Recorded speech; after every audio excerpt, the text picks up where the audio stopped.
Okay, welcome on in. We're going to be doing Mass Effect 2. We're going to attempt Insanity. I've done this before where we did it on Insanity, but without any pull-in from Mass Effect 1. And it is rough. Let me tell you, it's doable, but I don't have the patience. So this time, of course, we have a Mass Effect 1 playthrough to pull from, and I do believe it starts you off at like level 4 or 5, which is pretty good. I mean, if you start off at level 1 and have to grind, especially if you go straight to like Grissom Academy like I tend to do, it's pretty rough. I mean, that's when it first feels like it's a real game again, and suddenly it's, everything's hitting you left, right, up, down. It has like 4 times the health. So what we'll probably do, I won't go straight to Grissom Academy this time, but I'll probably try to find what side quests we can do, because there's multiple ones in Mass Effect 2 that are almost broken up like little chapters, and they should be very doable. And if not, we can always, load a save file from that came before it. So it's a little bit more manageable. So that's why if you saw me in Mass Effect 1 constantly saving, that's just kind of what I do. But in Mass Effect 2, it's a little bit more important because, like I said, it does parcel those things. And so it really makes a difference, because if all your save files are from that one area that you can't get around, I mean, you're going to have to get around it. Or lower the settings. And that's the other side of it. We could always do that if we need to. I'm not thinking we're gonna need to, but we'll see. There's no reason why I should be doing this on Insanity. I've already done it before, but EA blanked out my entire profile when they moved over from Origin to EA for whatever reason, and none of my, well, I don't want to say none of my, but a good 90 to 95% of my play history was gone. So it like kept some of my games, most of my games. Some of them I had to actually repurchase. This one, for instance, the Legendary Edition of Mass Effect, I had to repurchase that. But I actually had a sale going on. I think I got it for like $5, so it wasn't bad at all. But yeah, most of the other games weren't there. But don't let me beat Mass Effect 2 yet. I don't have the evidence. Outside of my own Mass Effect channel. I don't have the live versions of me beating it, but I do show playthroughs of me beating it. But anyway, so let's kind of get into it. I took a nap before I started, and I'm a bit groggy. So bear with me. Now, I'm at the options screen of Mass Effect 2, so bear with me as I get everything kind of, situated. Calm is calling you out. Definitely calm. There we go. All right. So, I have the game sounds real, not on this screen so much. I do have the music at 65 and the sound effect at 70. Mass Effect 3 is super quiet compared to Mass Effect 1 and 2. But Mass Effect 2 is definitely the loudest of the three. So I may be juggling some of the parameters of the audio for a little bit, but especially the very beginning. And you guys know what scene I'm talking about, where you're in the Normandy and get attacked. That area is super loud, and so I'll try to keep my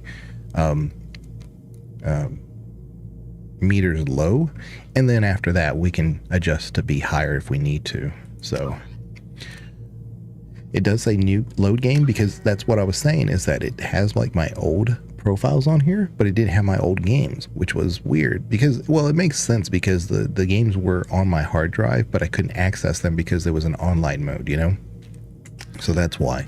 But I also have Mass Effect 2 and 3 prior to really even Origin. Well, no, Origin was around from Mass Effect 3, but I do have the hard disks, and so those CD keys just not working anymore with my profile. So anyway, we're going to do new game. We're going to say import, but we are going to adjust our Shepherd. I do love to call out. You changed your thing again. You must be on your alt account. So, because you can go into YouTube and tell it what you want it to call you as far as your profile name. It's kind of like your handle. So, yeah. We're going to do, let's see, we have Insanity, subtitles on, autosave, continue. There may be some things like I didn't check, like film grain and things like that. Should be off, but we'll see. I'm going to look at these, but I don't think it should just pull in what we had. Engineer, Paragon, yeah, Rex is alive, missing in action. I've got like 14. You sound like me. Actually, you do sound like me, where I have accounts all over the place. Because I think I have maybe 5. I think I have maybe 5. I have 3 that I use regularly. And I say regularly with a very loose regularly. 3 for sure. And then the other 2 are like, there's a bot account that I have. And then another one that's more of like a neutral account. So I can kind of see what's going on from a very neutral standpoint. More accounts than I have subscribers. Happens, Banana. It does happen. And I'm pleased to see that we have 51 subscribers. So welcome in, Lucky 51.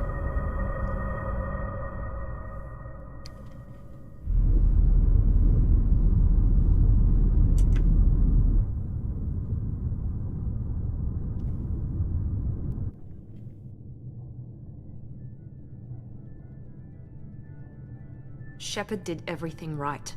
More than we could have hoped for. Commander Shepard uncovered the truth. And still, it's not enough. We're at war. No one wants to admit it, but humanity is under attack. But they're sending her to fight Geth. Geth!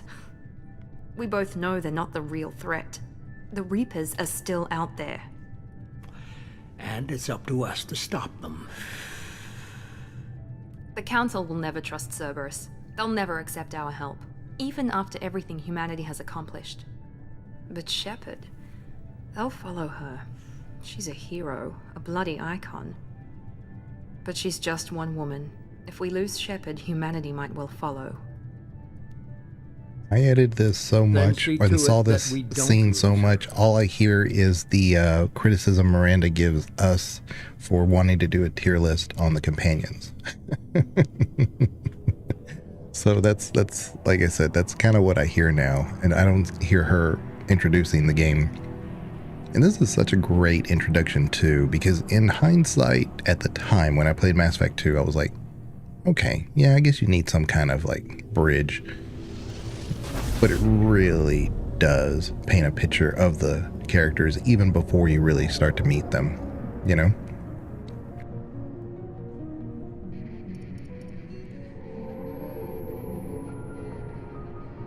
Disengaging FTL drives.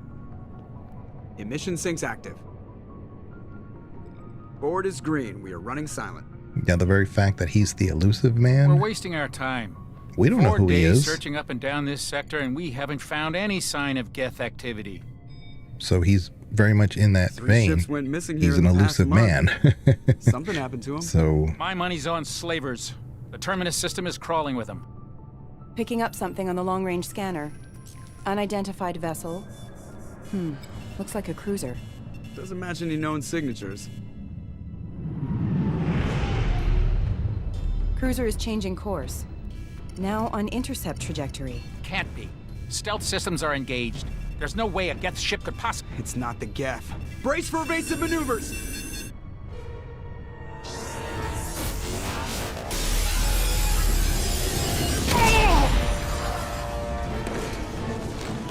Presley! Kinetic barriers down. Multiple hull breaches. Weapons offline. Somebody get that fire out.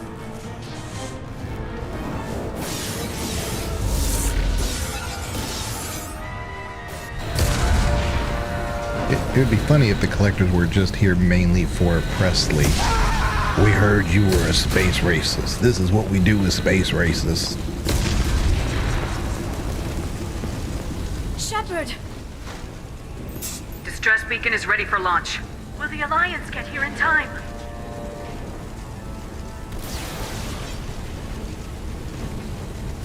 The Alliance won't abandon us.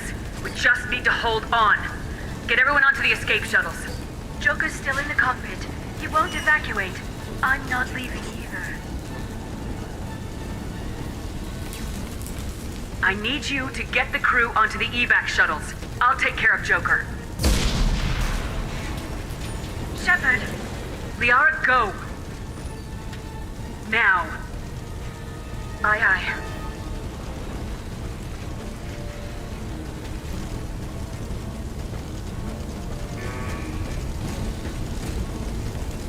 Everybody in! Go, go, go!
I'll be sure to point out a few things that are very interesting at the very beginning here. Ones that are kind of like, you'll see kind of like just by the way, but the more times you play Mass Effect 2 and 3, you'll see things that were like, oh, interesting. I kind of liken it to like a movie that is a really good movie that you see layers to it. You see things that maybe were there, very subtle things. And the next time you watch it, it's like, oh, that was there the whole time.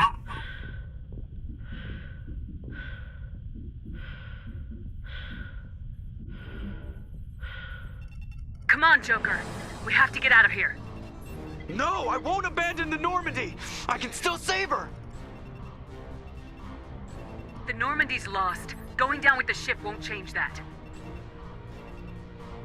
Yeah, okay. Help me up. They're coming around for another attack.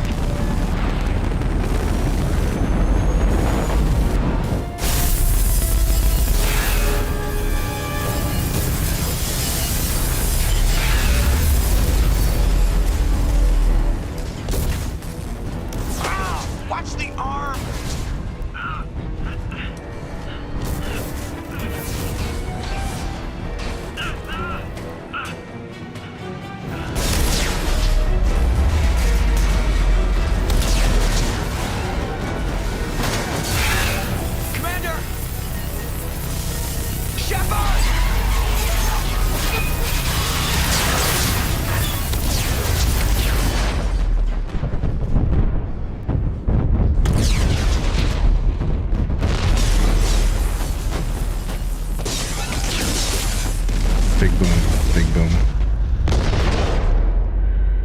So this is the part I've always had a problem with, and I don't know. It depends on how you want to view it. Like, how technical do you want to see this? Shepard is already having technical problems with their suit. Supposedly, they, burn up in the atmosphere or something, and they land on the planet. I mean, there's all these like things that just make for an impossible recovery.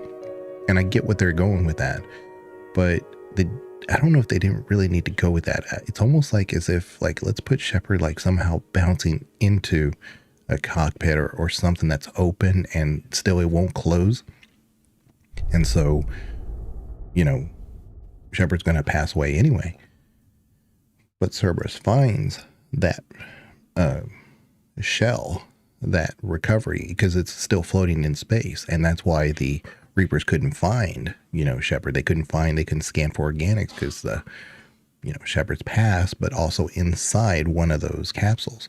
There's a lot of different ways that they could have gone with that instead of actually, going that far into trying to make sure that the Shepard has no way to be recovered. And I get that because, if you're going to try to recover Shepard, you have to make it seem impossible. But I think he still could have done that without actually give that little bit of leverage to show how medically it is possible, I like wait for 3 minutes and you already died. I know. We're not going to do the summary of events. If you want the summary of events, watch the previous live stream. There's nothing in that video that you're going to see, or in that little animated comic that you're going to see that's not in the live stream. But at the same time, that did not exist when Mass Effect 2 first came out. If you played Mass Effect 2 without playing Mass Effect 1, you had a really weird background. One that you probably would not have picked for yourself. You were almost punished for not playing Mass Effect 1. Let's put it that way. Rex is dead. I mean, there's a lot of people that aren't there, because Kira, things like that. Because you just didn't do them, apparently.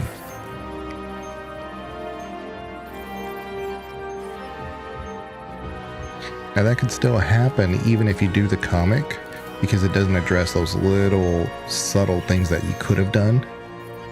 So if you want a full playthrough where a lot of the characters you like can be in Mass Effect 2 and 3, then you need to play 1. We're going to change the appearance just subtly. I think I did this before. I got to find my information. I should have done that first before we started. Give me 1 second to pull. Let me pull up my my file on this, because I have a whole bunch. Shep codes. There we go. All right. I think this is the one I used for this particular playthrough. Where's paste? There we go. That'll work. I think this is it. I think that looks okay.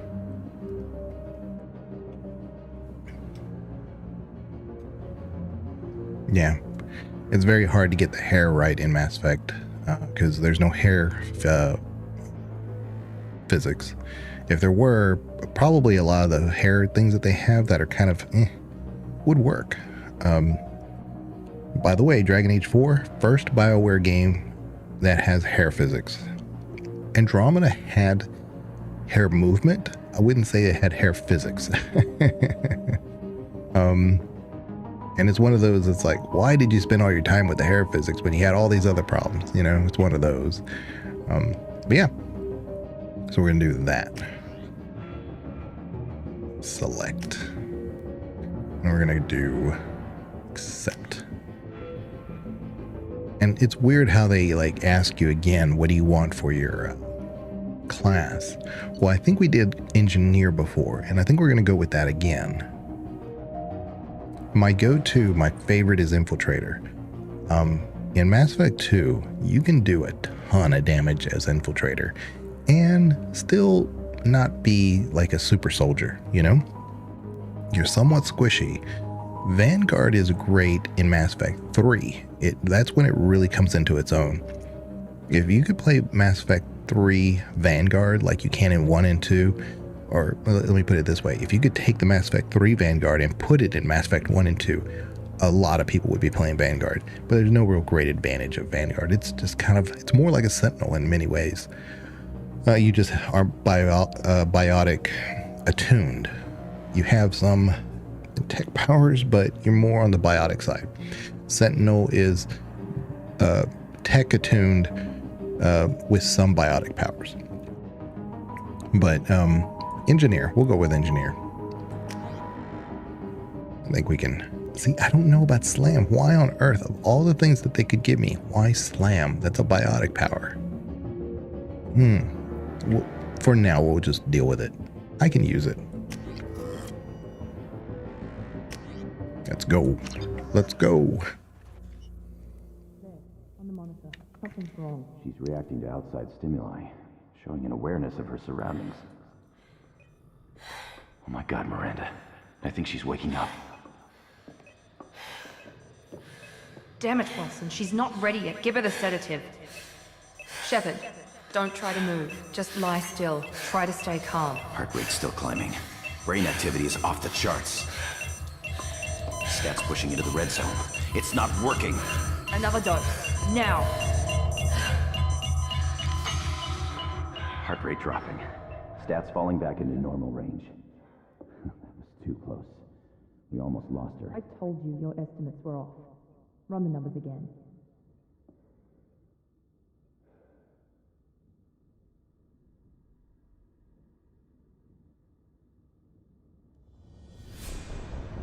Wake up, Commander.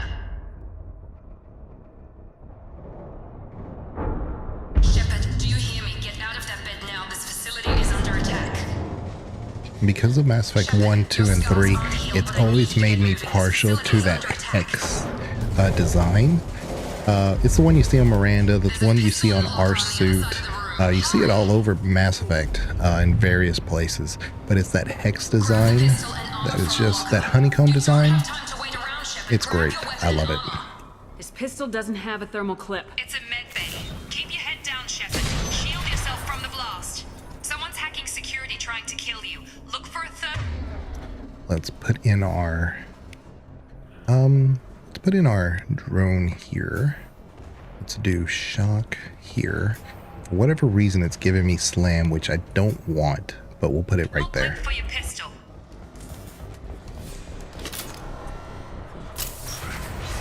Looks like they set up a barricade to try holding the mechs off. Look out!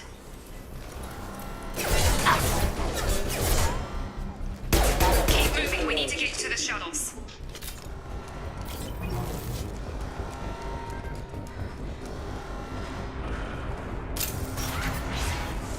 Shepard, security mechs are closing in on your position.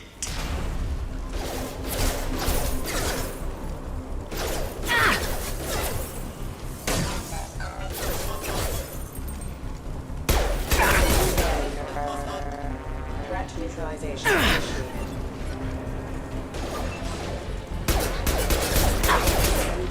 Allied force casualties. They threw my shield!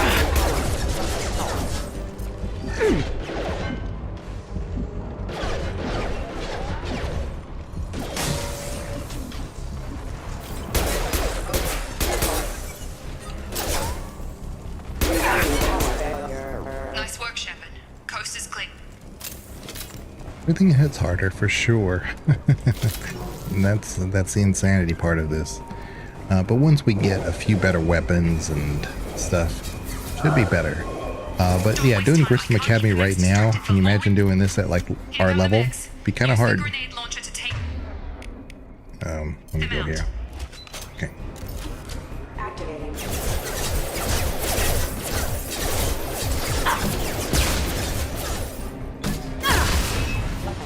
Take the elevator down one floor. It sometimes happens the first time you use that grenade, it doesn't always make the thing explode. So Get to the door. Run. You're doing fine, Shepard. Head to the all right, let's see. Shepard, read me. I've got them closing in on my position. Oh, I was shooting at the wrong one. Progress is slow, but subject shows signs of recovery. Major organs are again functional, and there are signs of rudimentary. And this is neurological more of like a activity. story In an effort to playthrough, so accelerate if the you hear me process, we listening to moved some of from this, simple let's organic just reconstruction of the subject so nobody to biosynthetic misses fusion. content. Initial results show promise. Log update. The cost of this project is astronomical. Over 4 billion credits so far. But nobody seems to care that we've gone over budget. I don't know where the boss gets all his money. Maybe it's better not to know. I just wish he'd kick a little more in my direction once in a while. So we already know, this is kind of where I was going with as far as like things that you'll pick up if you've played Mass Effect many, many times. Wilson, for whatever reason, we have access data logs. So the point here is that yes, we have information that a lot of money is being spent on this project, which is us. But more importantly, Wilson also throws in a couple little details about how he's a little disgruntled. He's like, man, if they're spending this much money on this, they could pay me a little bit better. And then Miranda's side of it is like, this is our situation. This is what we're trying to do. But we've run into this hiccup. It's very objective.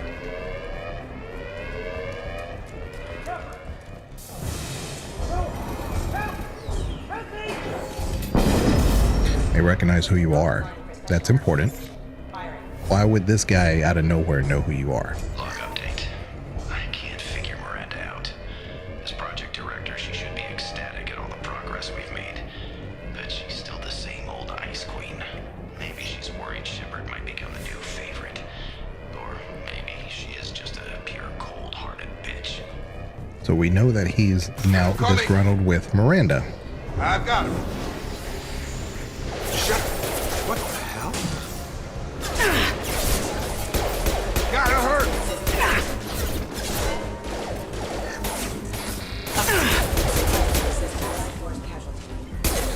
Get over here! What are you doing here? I thought you were still a work in progress. Are you with Miranda? Yeah, sorry. I forgot this is all new to you right now. I'm Jacob Taylor. I've been stationed here for— Hostiles detected. Damn it!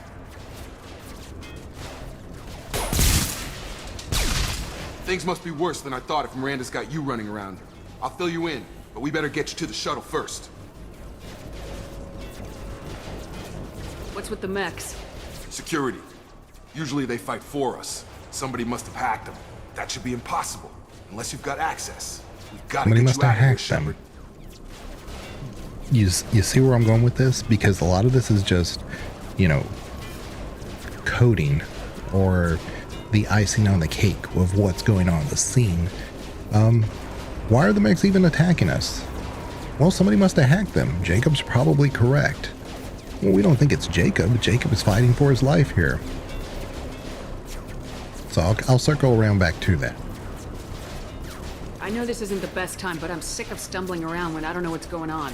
Fair enough. I'll give you the quick version. You and your ship were attacked and destroyed. You were killed.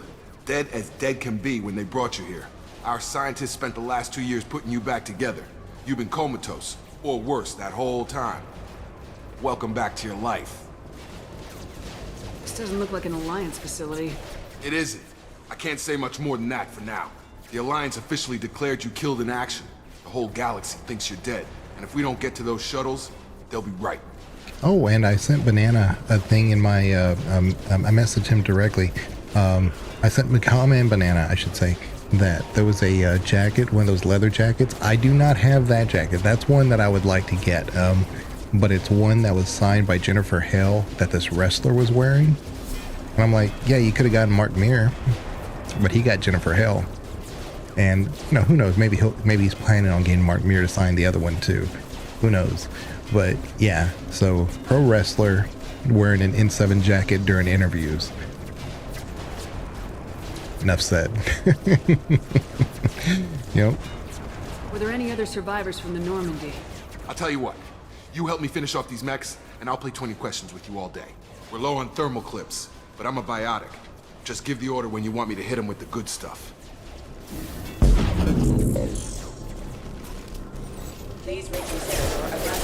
So it's really just squad mechanics. She just wants him to participate. Because they'll keep coming until you actually get him to do that. See, he said they're falling back.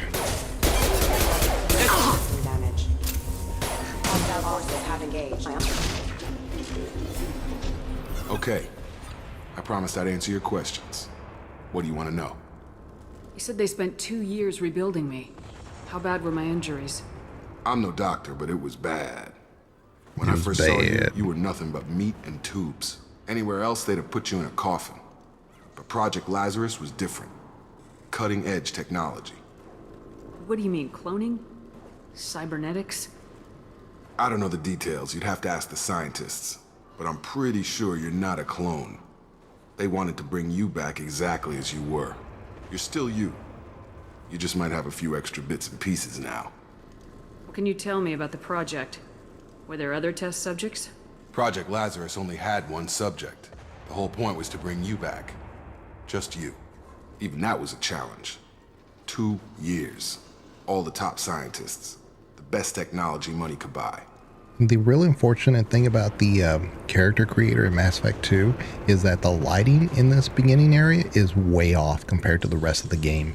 You have all these like almost fluorescent lights, so your Shepard will always look a bit off. And it's like, damn it, I went all this way, I went through the entire introduction, I went through the Normandy fighting, and I don't like how my Shepard looks. I'm a big proponent of being able to change your look mid-game, no matter what. It seems infinitely possible if you can create your character at the beginning, but they don't do that. But I'm just letting you guys know that this station has weird lighting, and nowhere else will you go will the lighting look the same. It was just done differently. So, Do you know anything about this attack? Who's behind it, what they're after? Damned if I know. I was getting ready for some shut-eye, then bam! Bunch of explosions. Next thing I know, every damn mech in the place starts shooting at us. I'm guessing it had to be an inside job. You'd need top security access to hack all the mechs. The last thing I remember is the Normandy blowing up. Did anyone else make it? Just about everybody survived. A few servicemen from the lower decks didn't get out. Navigator Presley was killed by an explosion.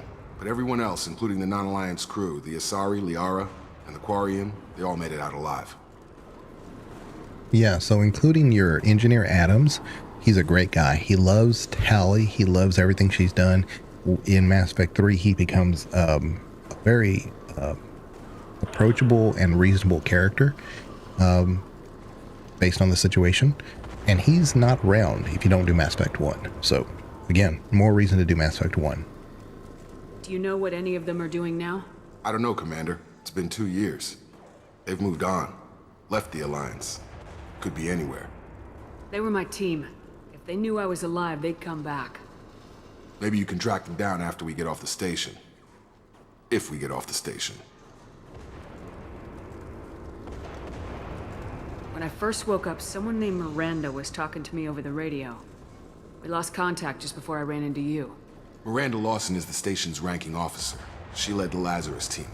It was her job to bring you back to life, no matter what. Should have guessed she'd try to save you. She's not about to give up on you now. You said you lost contact. Could you tell what was happening?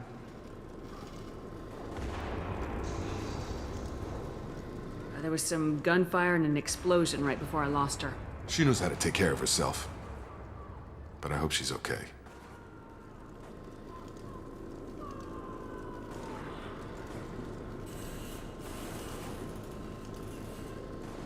Yeah, Jacob, of course, we gave him an F tier on the tier list, not because of his capability, not because of his just pure personality. It was kind of like a combination of everything. There's no great advantage of having Jacob, and I still argue, we'll get to this point later on, that how much more dramatic could you have made not using him like Jenkins, but fleshing out a Jenkins, and then something happens to him. You'd always have that what if. What if Jacob had lived? Well, we know what happened because he does live. But what if something happened to him that created tension that now you have to re-examine the people that you are with?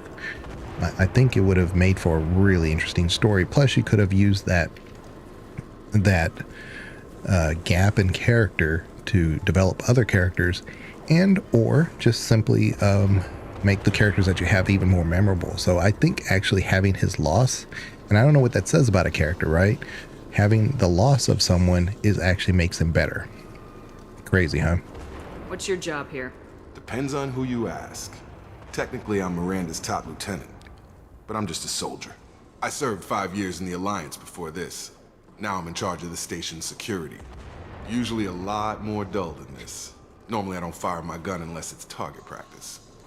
But he's not just, he says he's just a soldier, and we see him like that, but he just said he's in charge of security. So the mechs got hacked. So he is infinitely aware that someone had to hack them.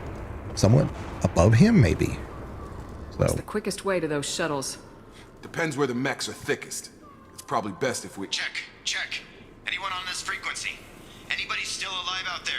Hello? Wilson, this is Jacob. I'm here with Commander Shepard. Just took out a wave of mechs over in D-Wing. Shepard's alive? How the hell? Never mind. You need to get her out of there. Get to the service tunnels and head for the network control room. Roger that, Wilson. Stay on this frequency. I think I remember a Wilson checking on me one time when I woke up. That's him. He's the chief medical tech. Answers directly to Miranda. Come on. The service tunnels are this way.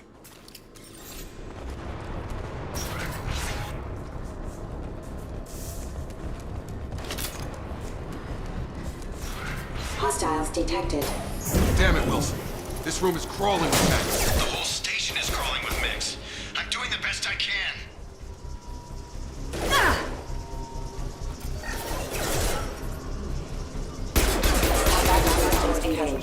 I'm here. Sure thing.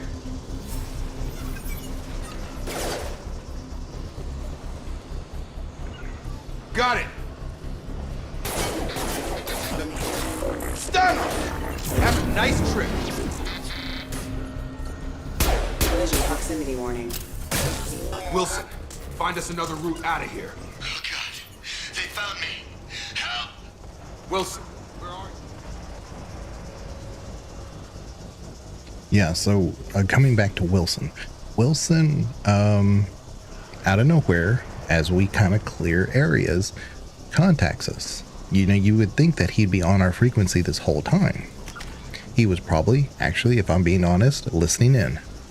So we're going to do Tech Mastery. We're going to do one here. And I forgot I even had all this. I'm going to go ahead and put the third point here.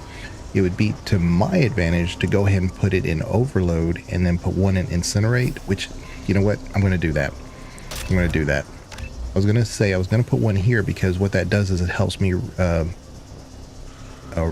more health. Number one, that's the main thing I was looking at, but also increases our Paragon Renegade, which for character progression we can do just fine. But we already have the advantage of pulling in a character from before. So let's go ahead and go to Jacob, and we're going to put one here, one here. Yeah, I think just having I think he already has incendiary ammo, so I'm just going to do third one there. And we're going to go ahead and do our first save right here. Server room B. See, he's telling us where to go. Up those stairs, Shepard. Oh, God. I'm hit. They shot me. How does he even know where we are? Apparently he does. And they shot him. So that's supposed to give us some urgency. Physical reconstruction of subject is complete, but we still need to evaluate all mental and neurological functions. Our orders were clear. Make Commander Shepard who she was before the explosion. The same mind, the same morals, the same personality. If we alter her identity in any way, if she's somehow not the woman she used to be, the Lazarus Project will have failed. I refuse to let that happen. So we do know later on that Miranda has a very controlling personality, but she knows the mission and she knows the objective that says the Elusive Man wants Shepard to be exactly as they were before. We want that Shepard. And Miranda says otherwise it will be considered a failure. She could have included in her personal log saying, however, I do think the Elusive Man is being way too gracious with that information, and there's no telling that Shepard won't actually just betray us because of history with Cerberus in the past. She didn't say any of that stuff. Her objective is to fix Shepard, and that's what she's trying to do.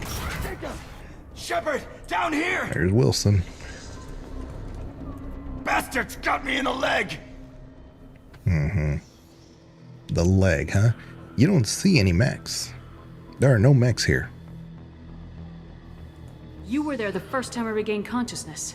Yeah, that was me. We talk about this after we fix my leg. Should be some Metagel in the first aid station on the wall. Oh, hopefully there's enough the to get him up and Metagel moving station Grab the that is Metagel from the literally first aid station on right the wall. here, and the medical officer, the chief medical officer, does not know how to either use the Metagel or be able to reach this thing right here, or even knew where it was. Not adding up. And you have a Cerberus Wilson's officer hurt here, bad. He needs help. a Cerberus officer here, but you see no mechs. If I'm BioWare and I'm Can't get writing outta this here till we scene, fix Wilson's I leg. put a few mechs down just to make it a little bit more, but they made it very clear, I think, what actually happened here. So we're gonna do that.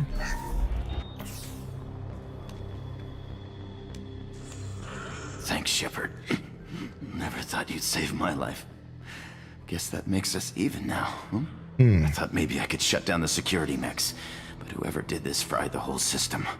Completely irreversible. We didn't ask what you were doing. Why do you even have security mech clearance? You were in the bio wing. Weren't you listening? I came here to try and fix this. Besides, I was shot. How do you explain that? Again, Jacob just restated, how do you have mech clearance? Good question. And then Wilson says, weren't you listening? I was trying to fix all this. You didn't answer the question, though. How did you end up with mech clearance? You're all strangers to me. Let's get someplace safe and then we'll sort out whose fault it is. Right, Shepard. We need to find Miranda. We can't leave her behind. Forget about Miranda. She was over in D-Wing. The mechs were all over that sector. There's no way she survived. A bunch of mechs won't drop Miranda. She's alive.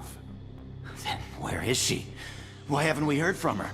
There are only two possible explanations. She's either dead or she's a traitor. And like I said, this is very great story writing because you don't have enough information to make a real concise, calculated decision of who these personalities are and their motivations. So if the first time you're playing this, you can take it at face value, and maybe that is the correct way to see it. But playing it over and over and over, you start to see these layers of personality that normally are just not. So in a way, it's a lot of like tutorial exposition here, but in a really great way, because they're describing personalities. The personalities are making the game, which is so rare in gaming. Usually it's the scene or the story that it's like, oh, you've been dropped into this fantasy world and your job is to take out this dragon or the dragon's heart, like Dragon's Dogma. There's this over the top story, and that's your objective. That's what you're supposed to do. But the personalities are what drives this game. And the more you play it, the more you see it, and the more fun that becomes. You know, it's like the game within the game. So Then why did she wake me up and warn me about the attack? Okay, maybe she's not a traitor, but that doesn't change the facts. We're here, she's not. We need to save ourselves. The shuttle bay is only a few... You can overload the canisters to clear a path to the shuttles.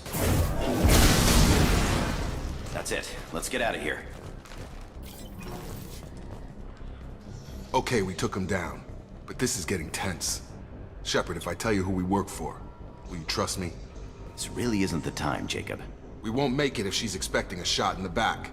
If you want to piss off the boss, it's your ass, Jacob. The Lazarus Project, the program that rebuilt you. It's funded and controlled by Cerberus. I wiped out my share of Cerberus projects when I was a Spectre. Back then they were trying to kill me. Why the change of heart? Those answers are way above my pay grade. But basically, things change. The Alliance declared you dead. They gave up. Cerberus spent a fortune to bring you back. Look, I'd be suspicious too, but right now we have to work together. I thought you deserved to know what's what. Once we're off the station, I'll take you to the elusive man. He'll explain everything. I promise. Elusive Man. Is he in charge of all this? Yeah, that's not his real name, of course. Nobody knows who he really is. It was a code name the Alliance used for him. Kinda stuck. I don't care what they did or what you say. I am not working with terrorists. You can tell it to the boss, but after we've saved our butts.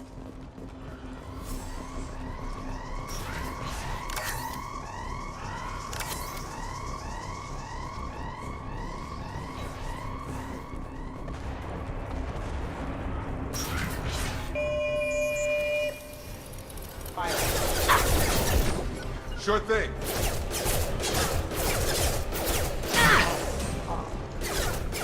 Taking cover.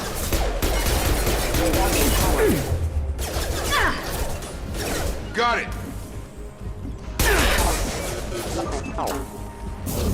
Impact imminent.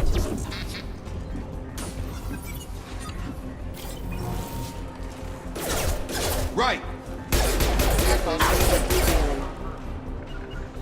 Sure thing.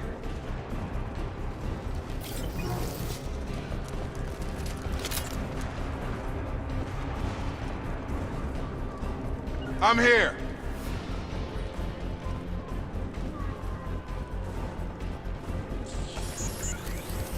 Right. Collision proximity. Status fed. With you, Shepard. Move it. Regaining On power. Got him. Hostile forces have engaged.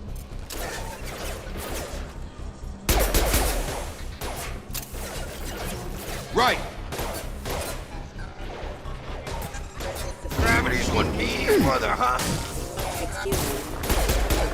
Backup systems engaged. Staying close. Test subject has been recovered, but the damage is far worse than we initially feared. In addition to the expected burns and internal injuries from the explosion, subject has suffered significant cellular breakdown due to long-term exposure to vacuum and sub-zero temperatures. Despite the extent of the physical trauma, Wilson assures me subject is salvageable. The Lazarus Project will proceed as planned. And that's what I was saying, is that they actually describe what happened to you in, well, at least the state of Shepard when they're found. None of the way that they kind of describe you, you know, going into the atmosphere, you know, they're not specific with that, right? So we have to infer that maybe that's not what happened. We don't really know, but they could have been much more clear about that. I mean, you put Joker into a pod, and like I said, maybe there was a faulty pod that didn't work for reason, and it's open there, and then you kind of get blasted into it, and then you're trying to like reach to push the button, but it doesn't close. You know, all kinds of stuff, right? So that's what I'm saying. It's like, it's hard to criticize this game, but when you've played it so many times, it becomes easier. It's like, man, they were like right there. But as it is, it's still 10 out of 10 for me. But like I said, it's hard to criticize, but it is possible. And this is one of those things that I do not like. I hate these little puzzle games because they're the same game over and over. And there's 3 of them. And I have an Omni tool. To me, it's more immersive to not do a puzzle. Just let my Omni tool do it. And that's what you get in Mass Effect 3. Which again is why I'm a huge... not because of that, but it's little things like that in Mass Effect 3 it's a much more flowing story. The combat is integrated with those little things that you find.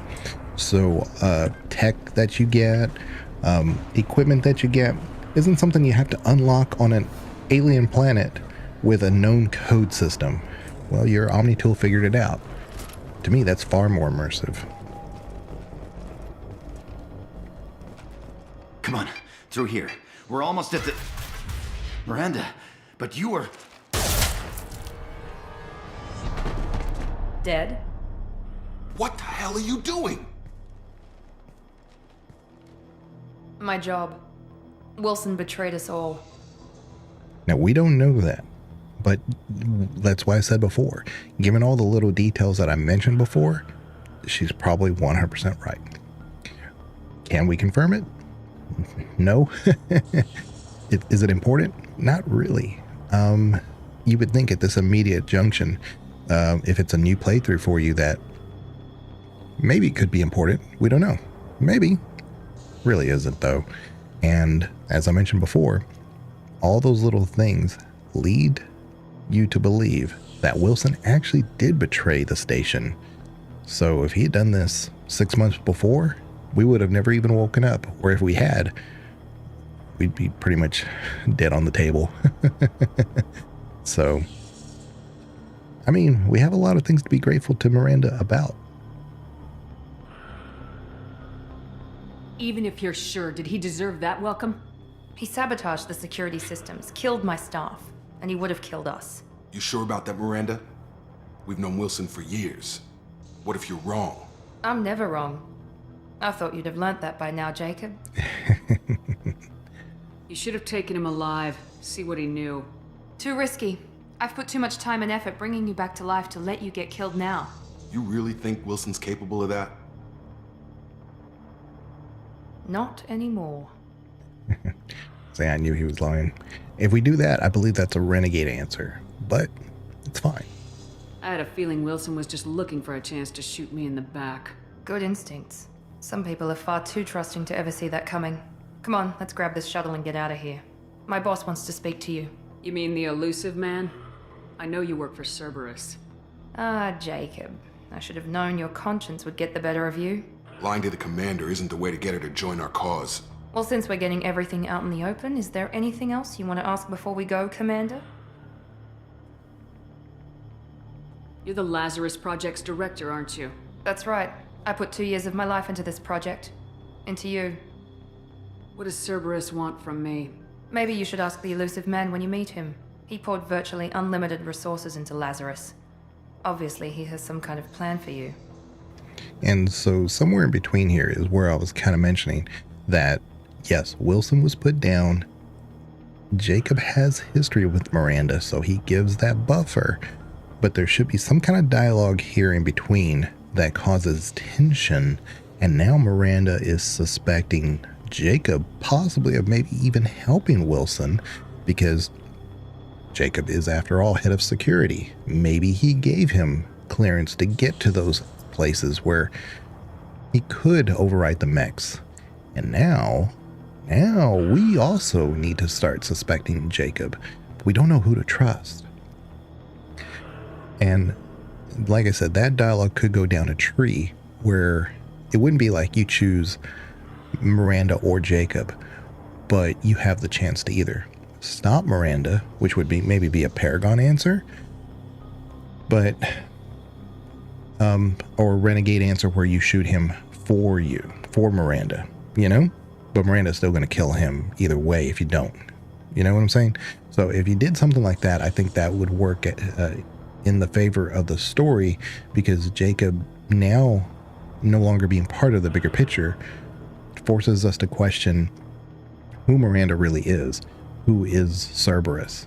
Because if Miranda's willing to sacrifice somebody she has history with for the possibility that they may have been helping Wilson, Shepard is the main goal of the Lazarus Project. That is her goal, is to bring us back. So that has a lot of endearing qualities to that issue. And getting rid of Jacob is a major sacrifice. To us, we don't see that because we don't know the history. We could start to learn that. And so as we start doing Miranda stuff, not only do we learn about her background and her loyalty mission stuff, but we could also learn about Jacob at the same time, which would endear us toward that character that we never really got to fully flesh out. I think there's so much potential there, but instead we just bring Jacob along and he becomes an F on our tier list. What about the rest of the people on the station? This is the evac area. If they're not here now, they're not coming. We can't leave without knowing for sure. We need to go back and look. Don't you get it? The only one worth saving is you. Everyone else is expendable. She's right. We all knew the risks when we signed up. Without you, there's no point to any of this. Where are we going? Another Cerberus facility. The elusive man is waiting for you there. I'm not sure I trust you. This is the only shuttle off the station. You want to stay and rot with the mechs? Be my guest. Convenient that you show up as we're leaving. Where were you during the attack? Besides trying to save your life? Wilson figured out I was helping you and he sent an army of mechs to take me out. I got here as soon as I could. Probably a little too soon if you ask Wilson. I've had enough of this station to last a lifetime. Or two, in your case. Come on.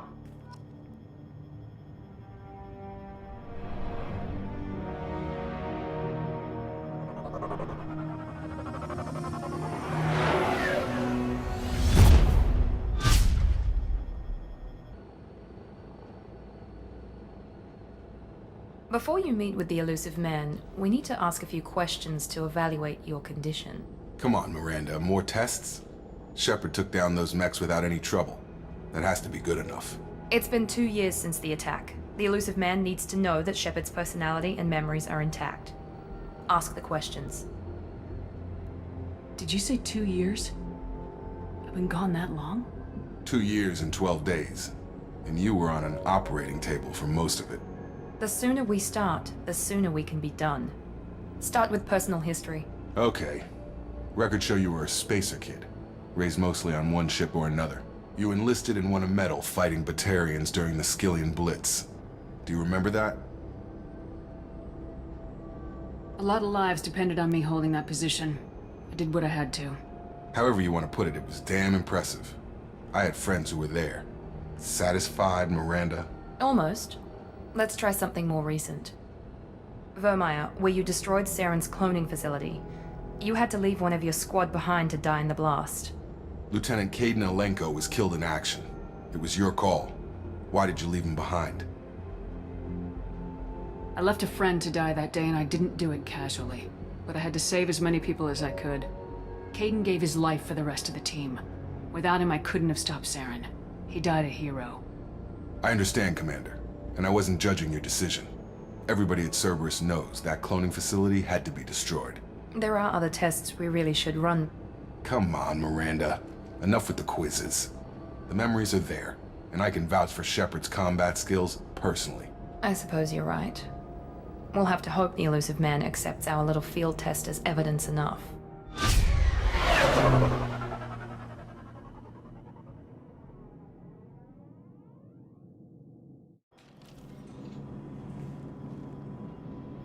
The elusive man is waiting for you in the other room. I wouldn't keep the elusive man waiting. The elusive man is waiting for you in the other room. Okay, so I'm not going to spend a ton of time here, but we don't have like any upgrades whatsoever, but I am going to change the material because the sheen that we have is, when I'm an infiltrator, I definitely go here. But I may go with a little bit of glossy since we're an engineer. Get a little bit of flash. But I might go with that one. I like this one because it's more of a matte. So when I'm in, like I said, when I'm an infiltrator, love this one. But I think we might go with that. As far as tint goes, I'm going to go with deep black. That's here. There we go. And then the tint is this shade for our N7. I'm going to just change. Oh, no.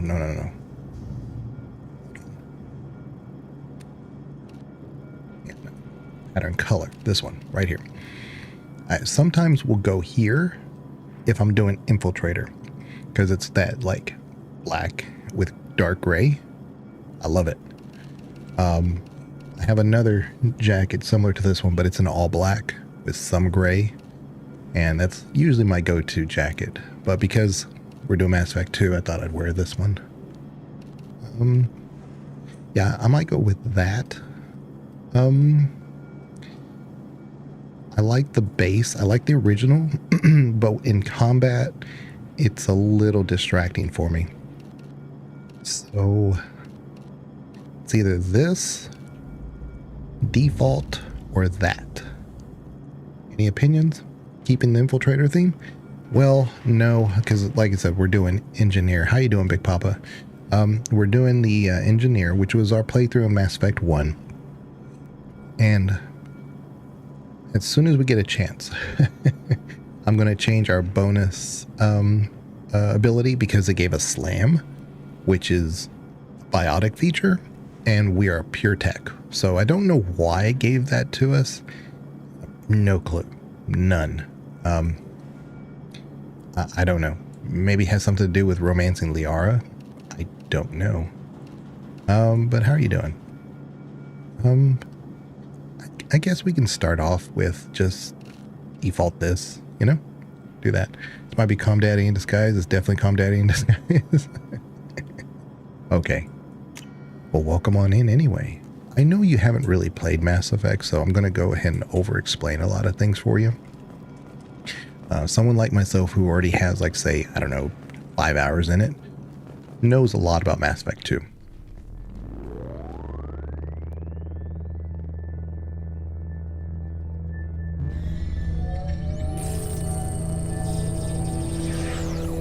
Legion stream, so you're doing well.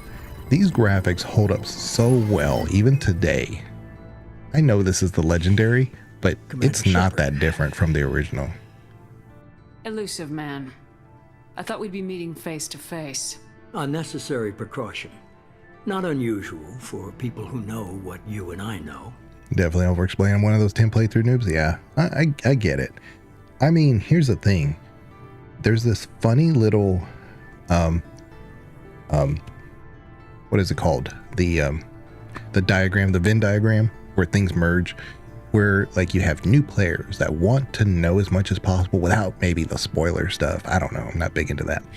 But then you have like players that have played it a few times and they know enough, right? Like, they don't really discuss some of this stuff. But then you have, then again, the players that are like have played it a ton, and there's this overlap between new players and old players that they just constantly talk about the same thing in just from different perspectives. So that's kind of where I come from sometimes. What do we know? What exactly is it that you and I know? That our place in the universe is more fragile than we'd like to think. That one woman, one very specific woman, might be all that stands between humanity and the greatest threat of our brief existence. The Reapers. Good to see your memory's still intact. How are you feeling?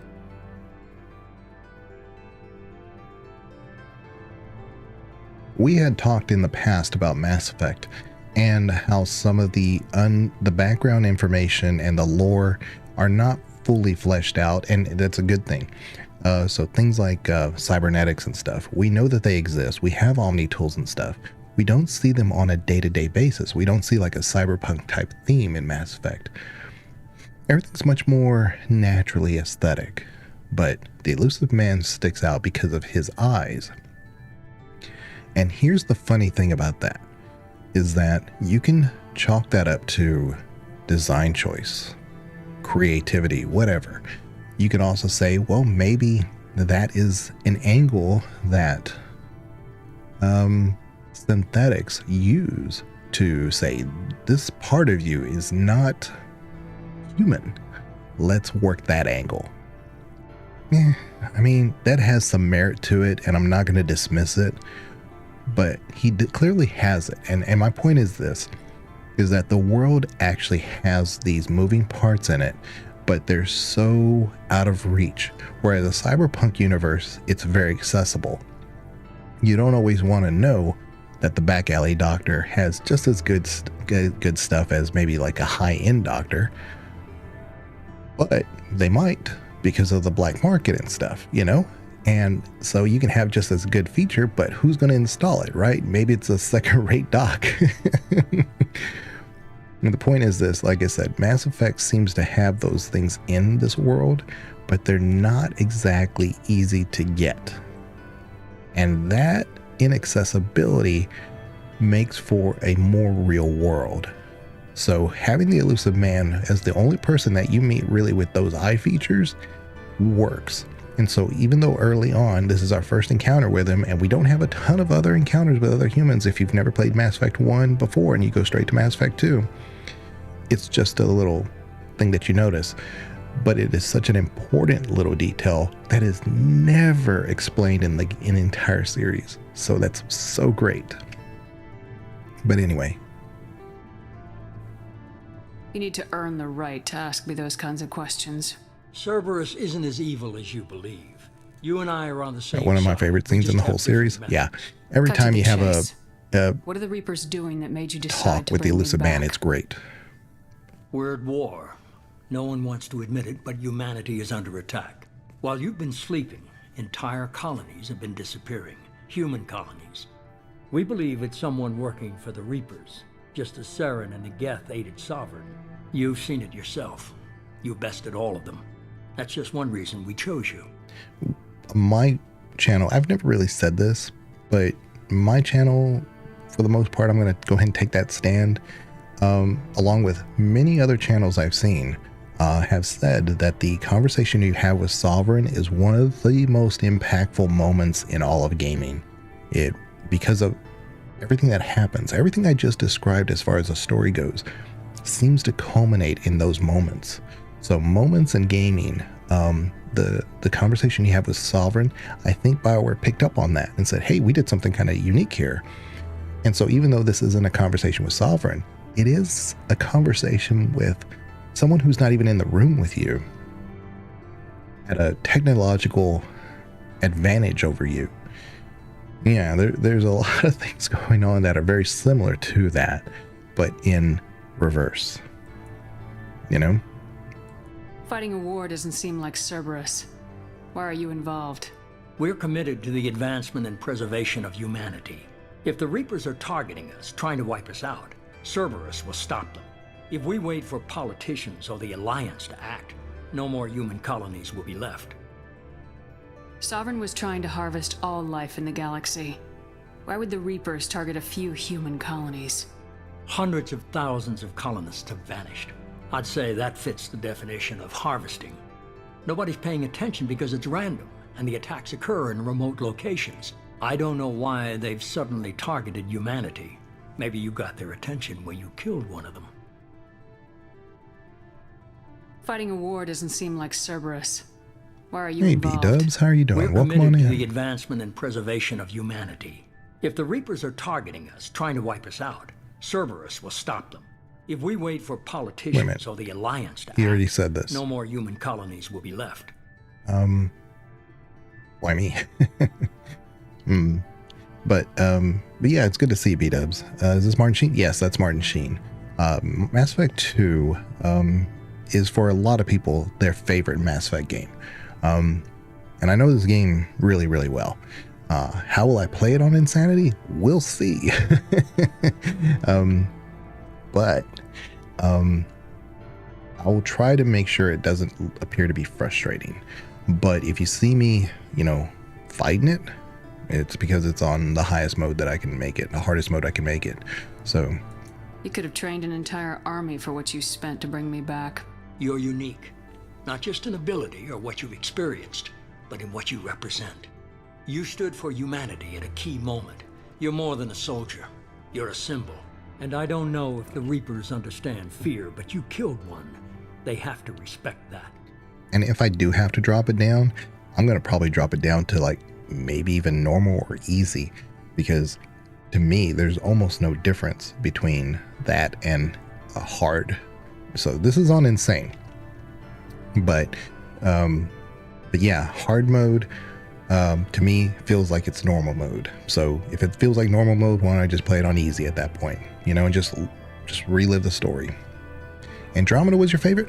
Really, B-dubs. Is that because that's the one you have the most experience with? Because I very rarely find somebody who has played Mass Effect series and said that. You are one in a million, one in a billion. If this is a threat against humanity, you need to mobilize the Alliance. They suffered substantial losses fighting Sovereign. Their rebuilding still stretched too thin to waste resources verifying the Reaper threat. Blaming the abductions on mercs and pirates is easier and more convenient. So I played Andromeda like day one when it first came out. And, I pre-ordered it. I had it already. And it was just shocking to me how badly coded many of the graphics were. It wasn't like cyberpunk bad, but like things that you would expect to be, typical BioWare staples. Variety in the aliens that you do see. Like, for instance, the Turians, you have some variety. They all look the same for the most part, but they do have some variety. There was no variety whatsoever. The Solarians, again, also looked the exact same. Even Mass Effect 1, in the cell where you had the Solarian captives on Vermeer, every one of them looks different from each other. That didn't happen in Andromeda. They were all the exact same models. Yeah, not because I know it upsets you. I actually never played the others, but did play that one. Okay, well, I will say, like I said, I'm not an advocate for Andromeda, but there's a lot of things that Andromeda did that I would definitely like to see in Mass Effect 4. One of them is the class builder. So when you're doing a class in Andromeda, it's more flexible and it's more like reality, really, because when you're an engineer in Mass Effect 1, 2, or 3, especially 2 and 3, well, especially 2, I should say, you're limited in even the weapons you can use. Well, it's kind of like a fantasy game where you as a barbarian can't use a magic wand. Well, maybe you can use it, but you can't use it well because maybe you don't have the intelligence to actually make it work, right? Because you don't have that stat. Most of them, they just restrict you from using it. And that doesn't make sense. You should be able to use it even if you can't use it well. Well, that's what happens in Mass Effect 2. There's a lot of things that you should be able to have access to. If you're an engineer, you should be able to figure some things out, right? But they just limit your ability to use them. In Andromeda, that doesn't happen. You have access to everything, but yes, you do have disadvantages because you're not adept at them. So that's what I really liked about Andromeda. Mass Effect 4, you mean Andromeda 2? Yeah, no. Like I said before, a lot of times people do like to refer to Andromeda as Mass Effect 4. It's not Mass Effect 4 because, and it's not me being stingy or being like, I hate Andromeda. Mass Effect is called Mass Effect Andromeda. It's not called, Mass Effect 1 is called Mass Effect 1. Mass Effect 2 is called Mass Effect 2. And this is not me calling it. This is BioWare's names for these things. Mass Effect 3. If they wanted to call it Mass Effect 4, it would have been Mass Effect 4 Andromeda. But they called it Mass Effect Andromeda. So it is not Mass Effect 4. And so you gotta get over that. Whoever wants to call it Mass Effect 4, you're in your right to do so, but you're not technically correct. And there's a lot of like the fighting, the combat in Andromeda was great. It's more of like it's not a platformer, obviously, but because of the jetpacks and the way you're able to kind of move, there's one particular mission, and I think you do it with, I can't remember his name. What is this? He's the guy with the UK accent. I can't remember. His name is at the top of my tongue, but I can't remember who he is. But anyway, he has a mission, and you are in space, and the freight that you're in or whatever turns at an angle, and so now you have to climb. That was what was at the top is now at the bottom or on its side, and now you have to like climb differently, and then it gets like something happens, like the ship gets hit by a missile or something, and it turns back the other way, and then you have to. That's great. Your perspective is different each time, so it's not like you're fighting things. You're just like climbing, but it makes it interesting. And that happens in Mass Effect Andromeda. That doesn't happen in any other game, obviously. So, hey Banana, hey B-Dips. So anyway, I think I did all of this. Where do we start? If you're after the Reapers, just point me in the right direction. Miranda was worried you'd be resistant. She's not usually wrong. I have a shuttle ready to take you to Freedom's Progress, the latest colony to be abducted. Miranda and Jacob will brief you. I'm supposed to trust him? Miranda killed Wilson in cold blood. Jacob's just a gun for hire. You expect me to trust them? Wilson was one of my best agents, but he was a traitor. Miranda did exactly what I expected of her, and she saved your life in more ways than one. Jacob's a soldier, one of the best. He's never fully trusted me, but he's always been honest about it. You'll be just fine with them. For now. What do you think I'll find there? If I knew that, I wouldn't need to send you. Find any clues you can. Who's abducting the colonies? Do they have any connection to the Reapers? I brought you back. It's up to you to do the rest.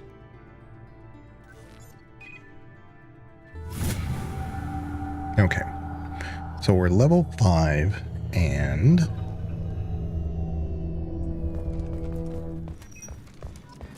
we should have 1 or 2 abilities. Let me check. 2. Okay. I need to get rid of this slam. I don't know why I have it. But this is why I wanted to like spin this here, so that way I could put 1 there. And then later on, when we get done with this next mission, we can put, 1 in Incinerate and probably in Combat Drone as well. But I think I'm going to go ahead and put this in Incinerate. It just doesn't do that much extra damage. I just wanted to unlock it.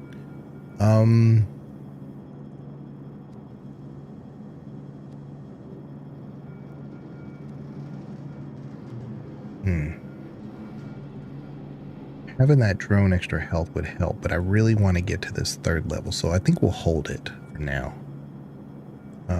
Unlike Mass Effect 1, you don't like get your XP immediately. You have to wait until you're done with that mission.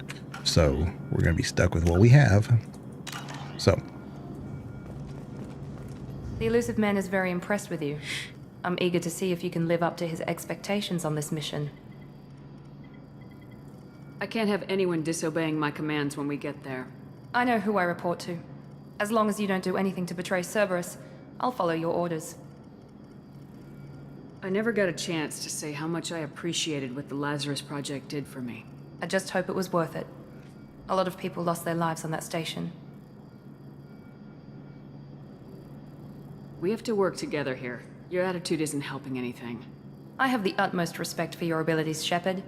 It's your motivations that concern me. I believe in what Cerberus stands for. Only time will tell if you prove to be an asset or a liability to our cause. What can you tell me about this colony we're going to? Freedom's Progress? It's a typical human settlement in the Terminus systems.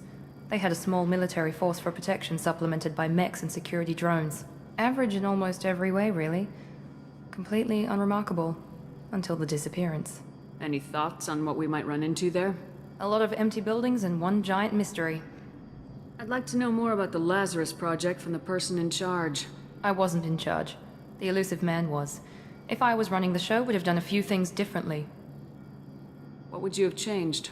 To start, I would have implanted you with some type of control chip. But the Elusive Man wouldn't allow it. He was afraid it might affect your personality, alter your character somehow. He wouldn't let us do anything that might limit your potential in any way. Can't say I like the idea of being brought back to life with a control chip in my brain. The Elusive Man is taking an incredible risk with you. I just hope his gamble pays off.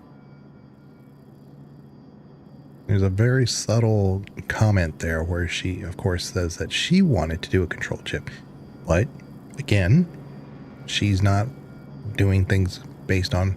Even though she has a very controlling personality, she didn't force the issue. She said, you don't want it? Okay, fine. And, we move on. So a lot of times people try to use that as leverage against Miranda, and it's totally fine. There's nothing wrong with that. But you notice she didn't insist on it. She's like, I insisted that he do it and blah, blah, blah. And I still think it's a bad idea. She doesn't harp on it. She just kind of mentions it in passing. She said, that's how I would have done it. But I'm not in charge. And, I let it go. I don't even know if she even mentioned it to him. I'm assuming she did because, she did say that the Elusive Man wanted no modifications like that. So I'm assuming it came up, but she clearly is telling us that it's not something that she warned him against.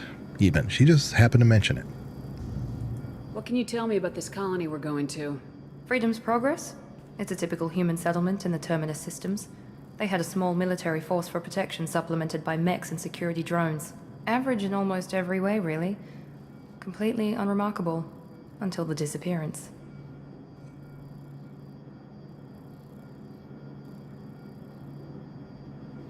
Tell me a little about yourself.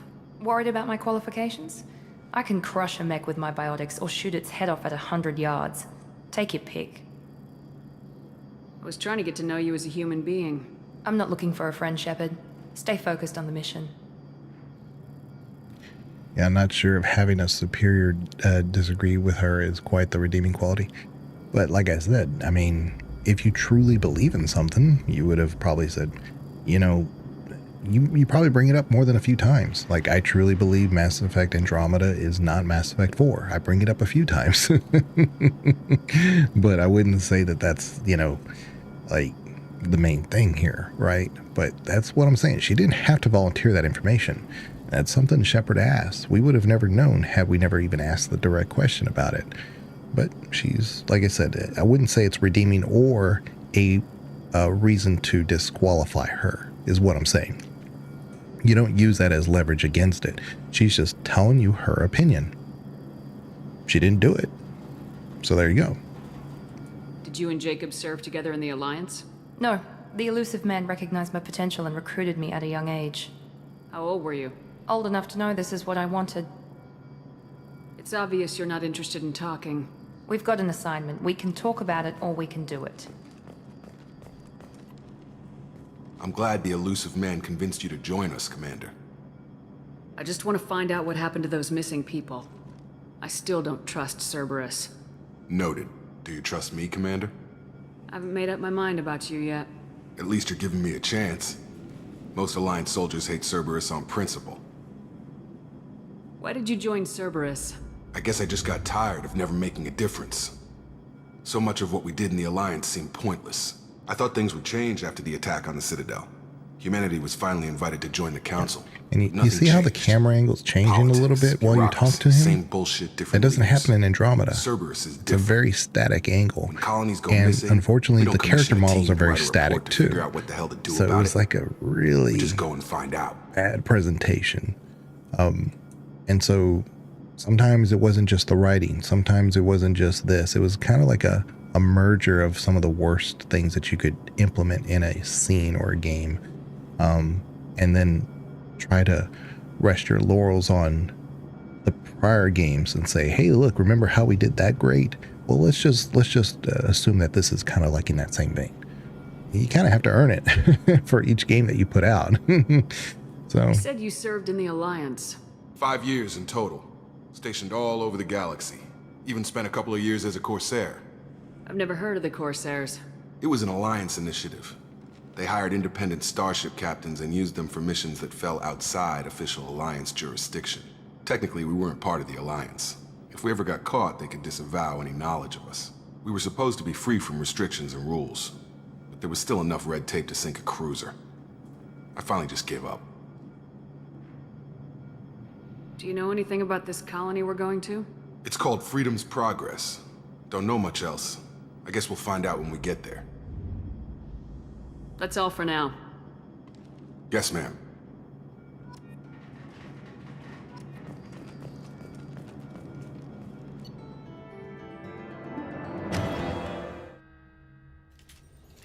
We should be there shortly, Shepard.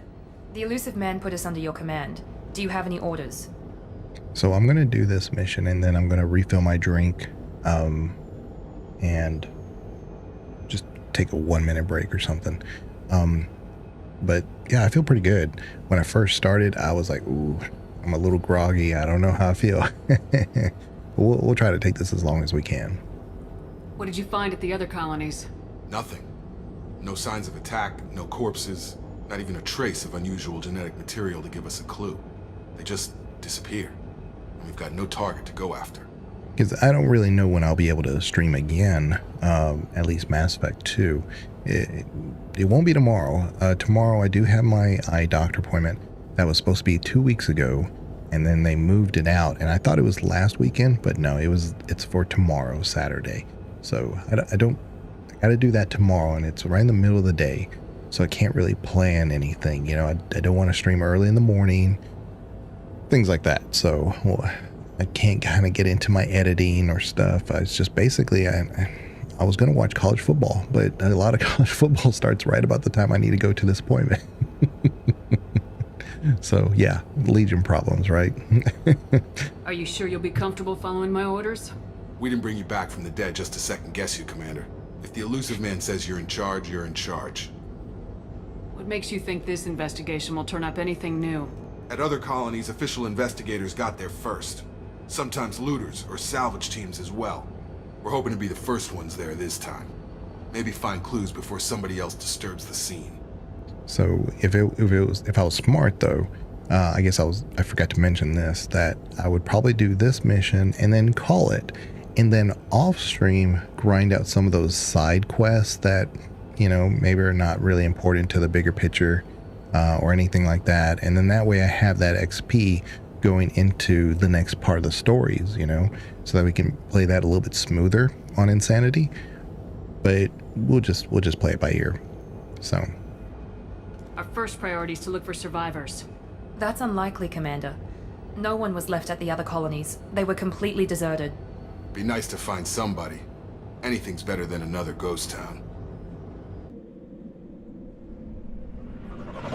And this one's always really rough because of the drones that fly around. They have a lot of hit points in Insanity. And I don't have the powers right off the bat to deal with them. But we're not coming in at level 1 or 2, so we should be okay. Oh yeah, and now I have my beautiful... Oh, that's right, we're an engineer. So I have a new weapon, but I cannot use it. We're gonna go to our pistol. Okay, we have that. Jacob, go to this, and she's good. Okay, and I want to move my thing to 8. There we go. All right.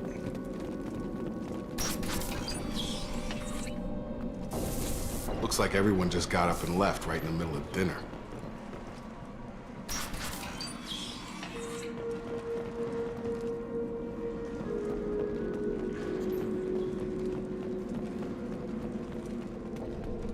Strange.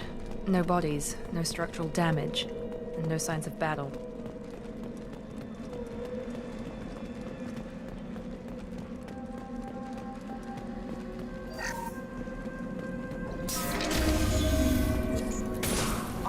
Hear that? Sounds like Fenris mechs. Strange. Security systems were disabled at the other colonies. Here goes!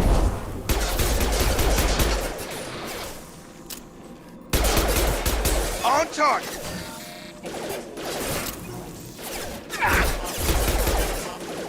Yeah, they are sharpshooters on Insanity, by the way. Get over here! Perfect! You bet! Sure thing. Taking cover! Got it! Shoot them before they take out your shields.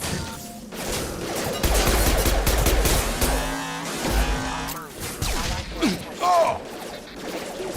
Yep, Jacob's down already. Oops. Sorry, Miranda. Kind of left you high and dry there. Backup systems engaged.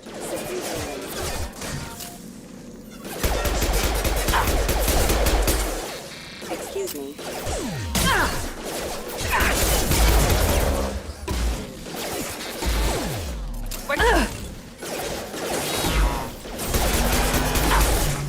Unit member offline. Shields have failed.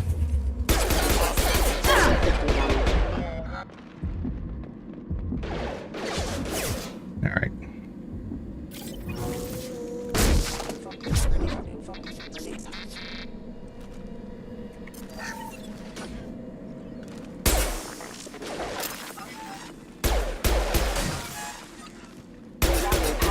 There we go.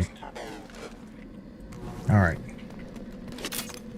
Yeah, Mass Effect 3 though, the nice thing about it is you can res your companions.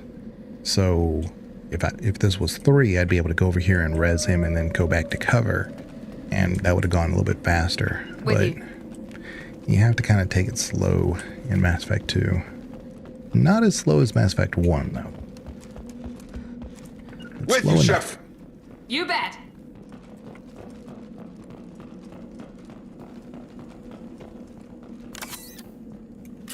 All right, time to play the little hacker game.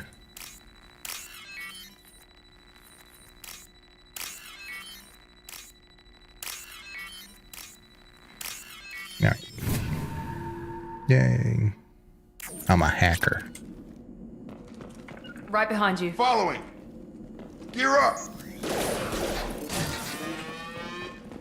Here goes. Oops. I didn't mean. What the heck is going on? Why? Okay.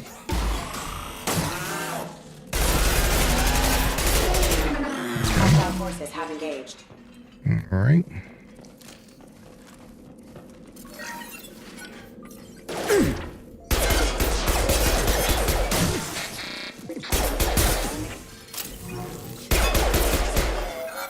There we go.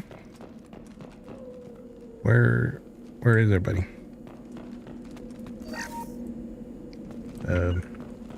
With you. Okay, Got it. now you're over there. Okay, guys, whatever. Stop right there! Praza, you said you'd let me handle this. Wait, Shepard? I'm not taking any chances with Cerberus operatives. Put those weapons down! Shepard? Is that... you're alive? Remember when I gave you that Geth data tally? Did it help you complete your pilgrimage? Yes, it did. Praza, weapons down. This is definitely Commander Shepard. Why is your old commander working for Cerberus? I don't know. Maybe we should ask. Cerberus rebuilt me, but I'm not taking their orders. We can discuss the specifics once I know why you're here. One of our people was here on pilgrimage. His name was Vitor. We came to find him. Isn't that a little strange? A Quarian visiting a remote human colony? Quarians can choose where they go on pilgrimage. Vitor liked the idea of helping a small settlement. He was always nervous in crowds. She means that he was unstable. Combine that with damage to his CO2 scrubbers and an infection from an open-air exposure, and he's likely delirious. When he saw us landing, he hid in a warehouse on the far side of town. We suspect he also programmed the mechs to attack anything that moved. Vitor's the only one who can tell us what happened here. We should work together to find him. Good idea. You'll need 2 teams to get past the drones anyway. Now we're working with Cerberus? No, Praza, you're working for me. If you can't follow orders, go wait on the ship. Head for the warehouse through the center of the colony. We'll circle around the far side and draw off some of the drones to clear you a path. So this is what I was saying. So if, let's say, Jacob had died at the opening area and we just land with Miranda, we could temporarily team up with Tally perhaps, and then that forces the issue of like even her own squad that she's in control of decide to do their own thing, you know, because she wasn't there. You know, there's all these like angles we could take that would make this work. Make sure to keep in radio contact. Will do. Good luck, Shepard. Whatever happens, it's good to have you back.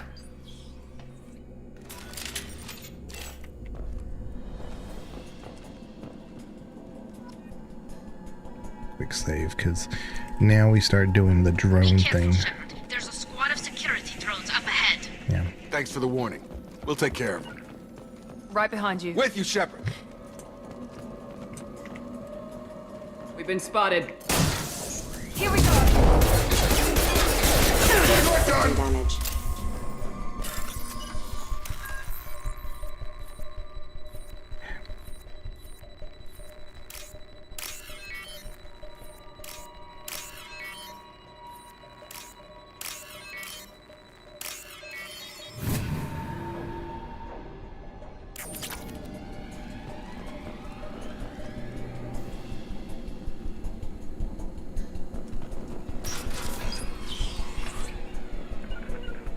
Easy enough? Grabbing cover. You got it. Moving to cover. Use overload on him.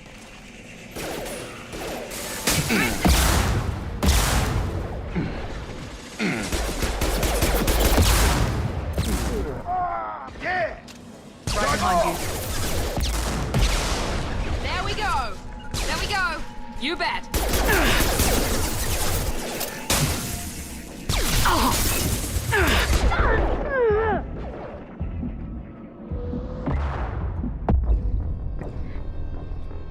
There's one on the top and one to my left, and this is so tricky. I forgot about the room that I could run into, so we'll do that again a little differently.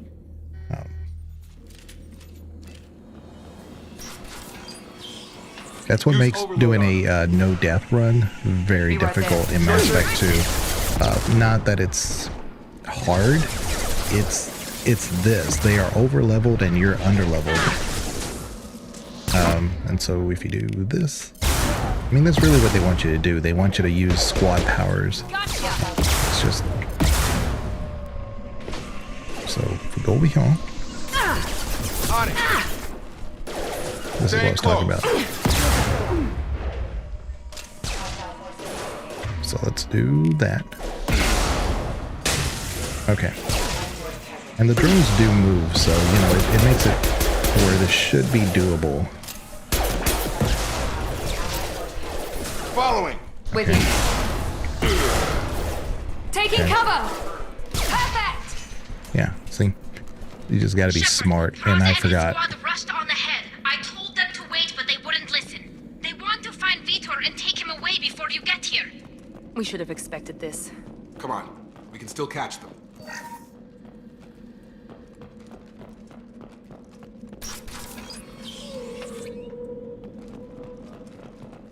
Yeah, for each area there is a way to manipulate the battlefield. I can't remember every single one of them. Probably because I only have about 5 hours playing this game.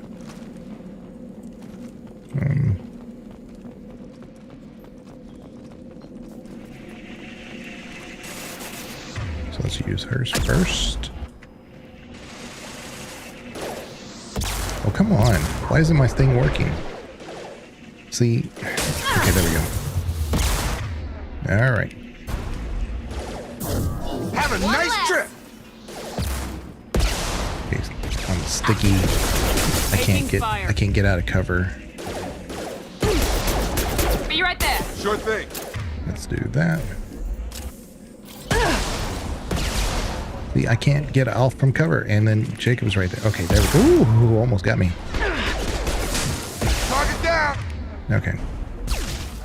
And if I do, oop, Miranda's dead. Oops. Yeah.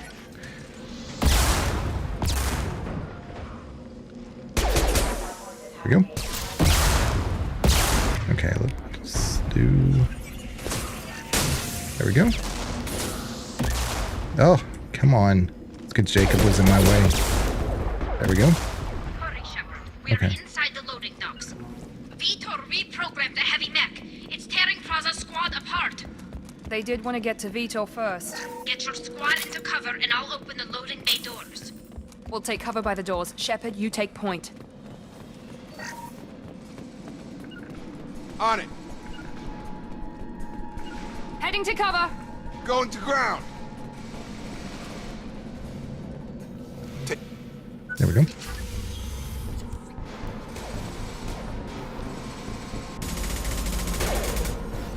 So we're gonna try to do as much damage as we can to this guy, but I'm just gonna try to cheese him.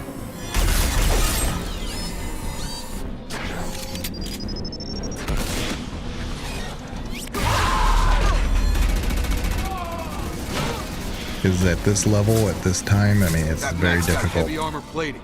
Those Quarians never stood a chance. This is going to be one tough son of a bitch to take down. Yep. Overload will take out their shields. All right. No shields. All right, let's.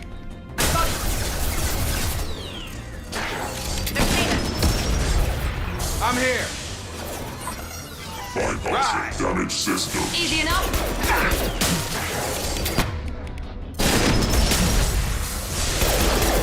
Following.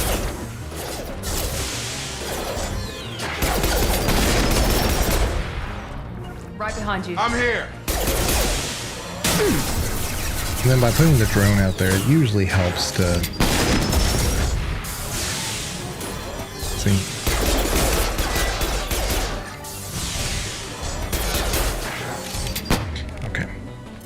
Oh, and I forgot to put my incinerate.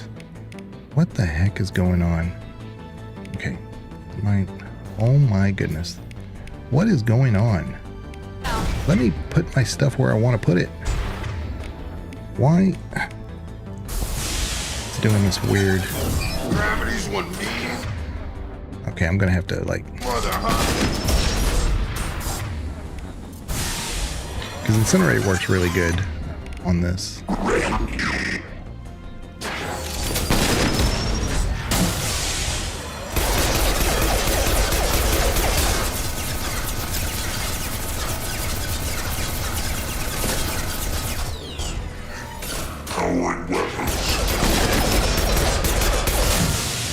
Okay. Engaging.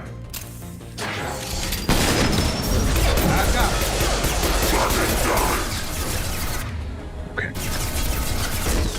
There we go. Nice. Following. Be right there. Okay, maybe we can get rid of this. No, can't. My goodness, I hate it. Sometimes you have to wait for the combat to be over, or whatever, or reload for your UI to reset, because I'm trying to put incinerate here in my number 2 slot. There we go. There we go. We've got him. We've got him. He's done.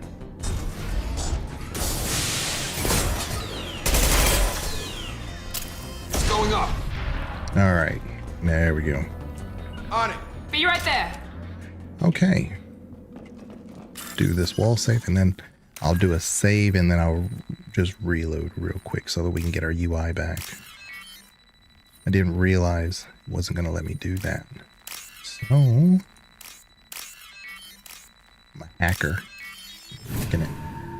Yeah, I remember this fight being really difficult on Insanity, but most recent playthroughs bugged out the AI and I just got caught in the light pole. Yeah, well, like I said, all you got to do, because he can't climb the stairs. It'd be one thing if he could, but he can't. So all you do is really kind of hide back here. And as long as your guys come with you, then it's pretty fast. But sometimes they die on the way, and that makes for an unpleasant experience. And let me do a hard save. Also, never upgraded Miranda. I just realized that. Okay, well, that would have helped. And then we'll give her warp too. Jacob. Let's give him. The pool is so. Let's just give him incendiary. That's fine. And then, of course, for us, we're saving for this one, and then we're going to get rid of Slam as soon as we can. So again, we're going to save. I'm going to load. So it resets my UI. Okay, now we want to get rid of this and put this here. Yeah. Whew, that would have been so much better. Whew. But it's my own fault. I should have done that beforehand, you know? It's just one of those things. All right. Loot the place. Hey, Tally, how you doing? This is your chance to go find Vitor while I tend to the wounded, Shepard. He's probably somewhere in the back of the loading bay. Yeah, you're probably right. I ordered a Tally and Rex statue from Dark Horse. And I do think for a while there, the BioWare store was selling them. I'll take it. But they are a Dark Horse design. They're really neat. But they've been sitting in the warehouse in Wisconsin for probably about a month now. So I'm hoping soon that they'll ship them. Monsters coming back. Mechs will protect. Safe from swarms. Have to hide. No monsters. No swarms. No. Vitor? No, Vitor. Not here. Swarms can't find. Monsters coming. Have to hide. Nobody's gonna hurt you anymore. I don't think he can hear you, Commander.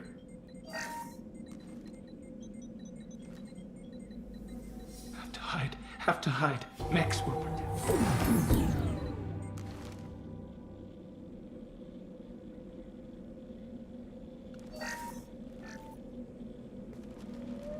You're human. Yeah. Where did you hide?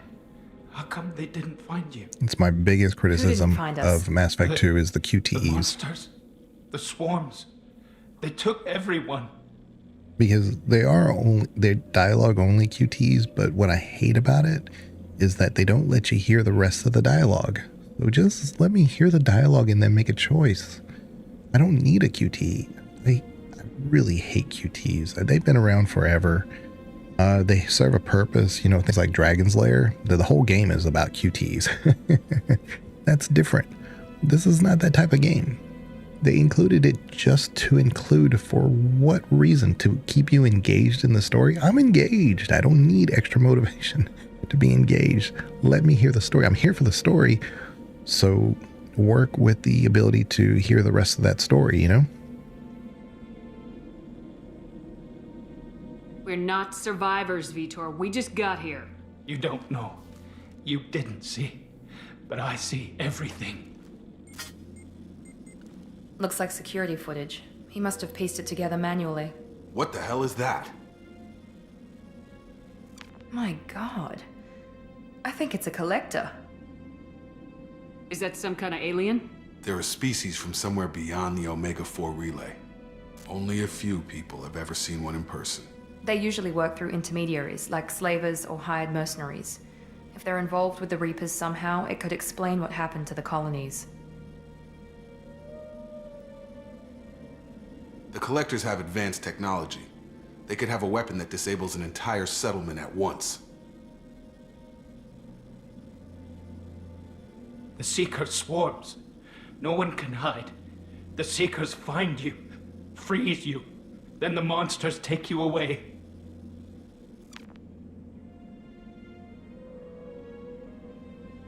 Why didn't the collectors take you? Swarms didn't find me. Monsters didn't know I was here. The Collectors aren't known for being careless. Maybe his enviro suit kept him from showing up on their sensors. Or they were using technology specifically designed to detect humans. Only human colonies have been hit. You know, earlier I mentioned Grissom Academy. That's Mass Effect 3. Oh boy. Technically, there is a reference to Grissom Academy in Mass Effect 2, but it's in the DLC. And so I think we're good. Now that I'm replaying it in my head, I think we'll be okay.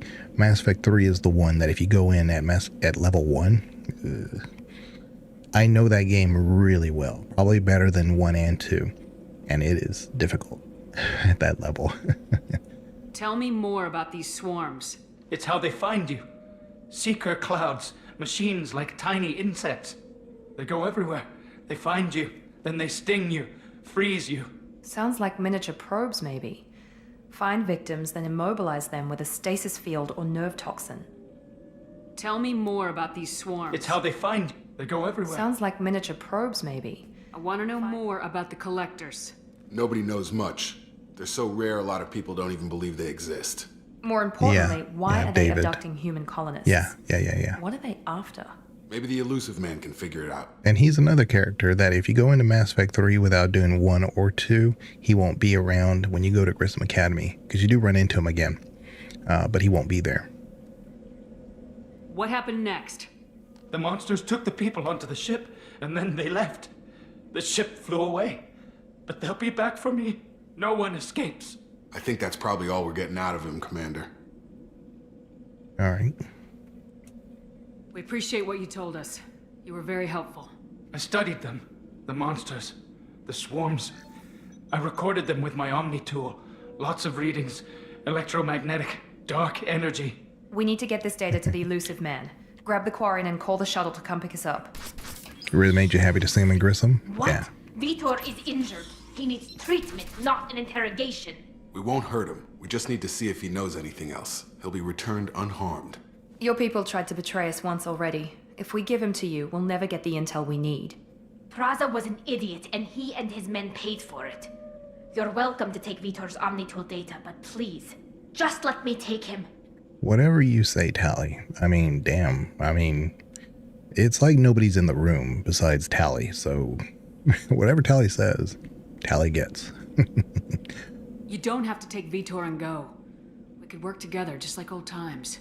I want to, but I can't. I've got a mission of my own. It's too important for me to abandon, even for you. When it's over, and I'm still alive, we'll see what happens. That sounds dangerous. What are you doing? I don't think Cerberus needs to hear about it, but it's in Geth space. That should tell you how important it is. And I've said this before. There's Geth space, which used to, granted, that used to be former Quarian territory, but Geth space is a little bit more than that. It expands much further than that. So they operate in a very large area, but they control that area. So He's traumatized and he needs medical care. Tally will give us the Omni-Tool data and take him to the flotilla. Understood, Commander. Thank you, Shepard. I'm glad you're still the one giving the orders. Good luck out there. If I find anything that can help you, I'll let you know. We're ready for pickup.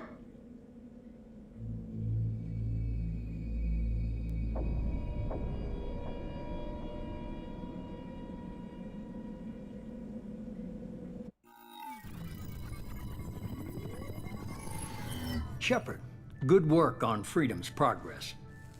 The Quarians forwarded their findings from Vitor's debriefing. No new data, but it's a surprising olive branch given our history. You and I have different methods, but I can't argue with your results. You ever think about playing nice once in a while? Diplomacy is great when it works, but difficult when everyone already perceives you as a threat.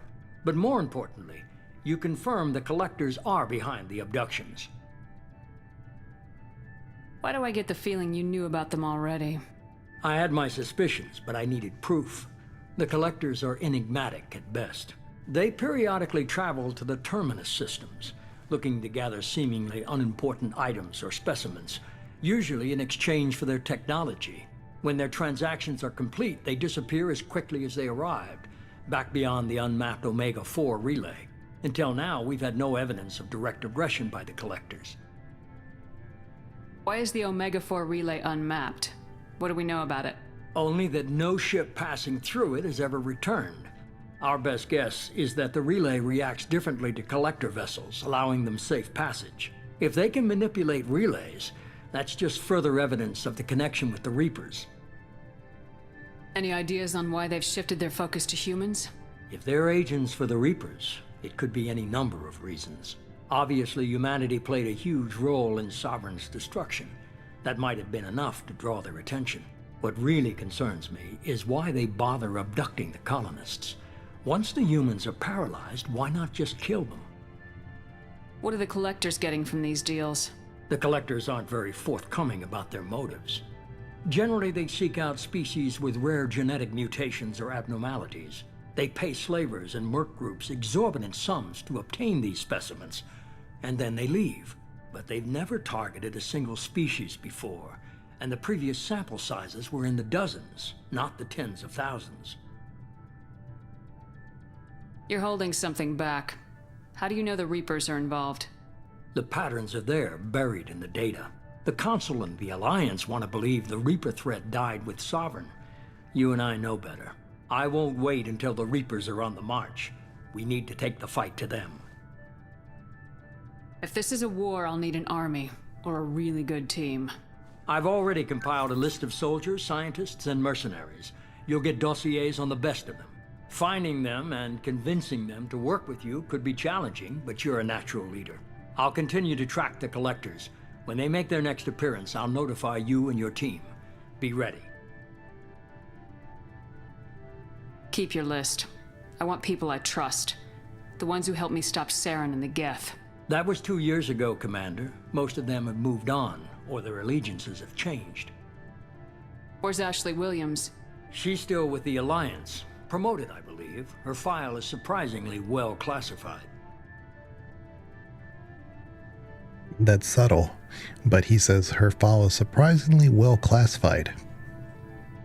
Suddenly we know he has access to Alliance data. in certain circles. Where's Erdnot Rex? He returned to Chichanka, and he hasn't gone off-world in over a year. He's trying to unite the Krogan clans. What about Tali? She already helped us on Freedom's Progress. That was unexpected. I need more intel before I'll commit to that.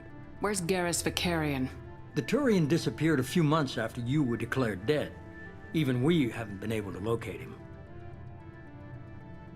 Where's Liara Tisoni? She's on Ilium. My sources say that she's working for the Shadow Broker.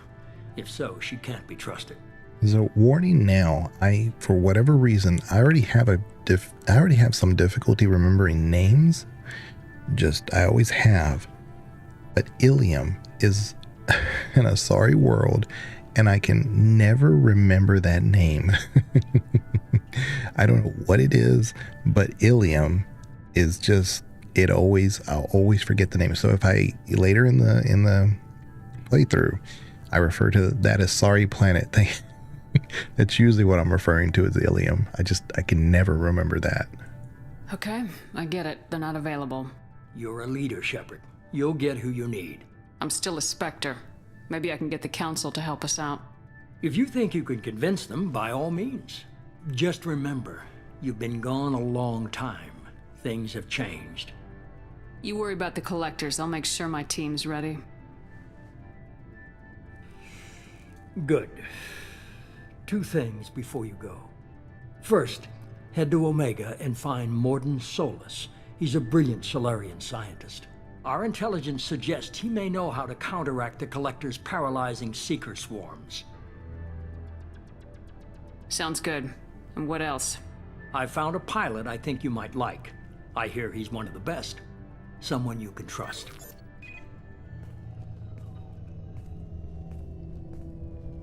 Hey, Commander. Just like old times, huh? I can't believe it's you, Joker. Look who's talking. I saw you get spaced. Got lucky, with a lot of strings attached. How'd you get here? It all fell apart without you, Commander. Everything you stirred up, the Council just wanted it gone. The team was broken up, record sealed, and I was grounded. The Alliance took away the one thing that mattered to me. Hell yeah, I joined Cerberus. You really trust the elusive man? Well, I don't trust anyone who makes more than I do. But they aren't all bad. Saved your life, let me fly, and there's this. They only told me last night.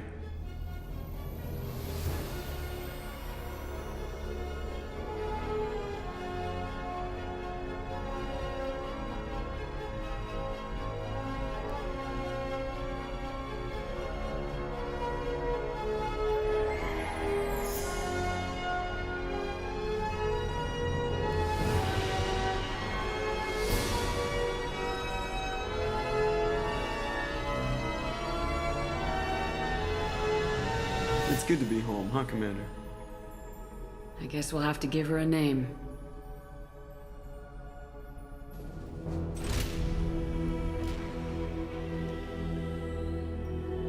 I guess I was muted. But I was only saying is that, if Joker was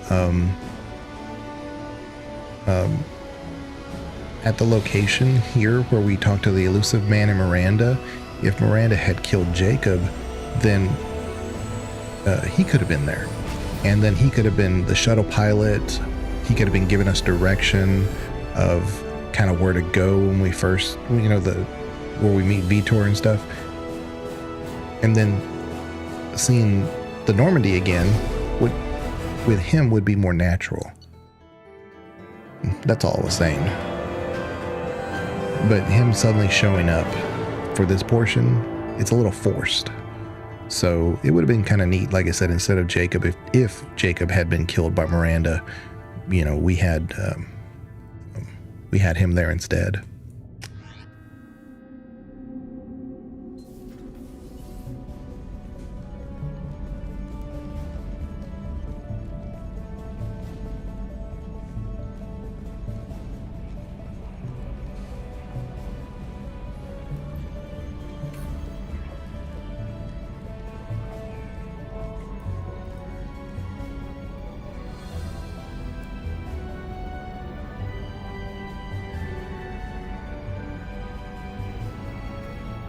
Welcome aboard the new Normandy, Commander. I've been looking over the dossiers. I'd strongly recommend starting by acquiring Morden Solus, the Solarian professor on Omega. We know the Collectors use some type of advanced technology to immobilize their victims. We'll need him to develop a countermeasure to protect us. And without that countermeasure, we'll be helpless if we ever run into the Collectors. Acquiring Professor Solus seems like the most logical place to start. Who are you? I am the Normandy's artificial intelligence. The crew like to refer to me as Edie. Helmsmen aren't happy when someone takes control of a ship away from them. Especially Joker. I do not helm the ship. Mr. Moreau's talents will not go to waste. During combat, I operate the electronic warfare and cyber warfare suites. Beyond that, I cannot interface with the ship's systems. I observe and offer analysis and advice. Nothing more. I'm guessing it takes more than just the three of us plus Joker to fly this ship? The Normandy has a full crew. They're at their stations awaiting your orders. Final preparations for takeoff are complete, Commander. When you're ready to go, just pick a destination from the galaxy map in the CIC and I'll plot a course. Jacob and I should return to our posts. Come find us if you have any questions. Right. So it's gonna give me like this little tutorial of where things are at, which, you know, is fine. But I'm gonna walk up to the helm area and talk to Joker, but before I do that, I'm gonna take that quick break.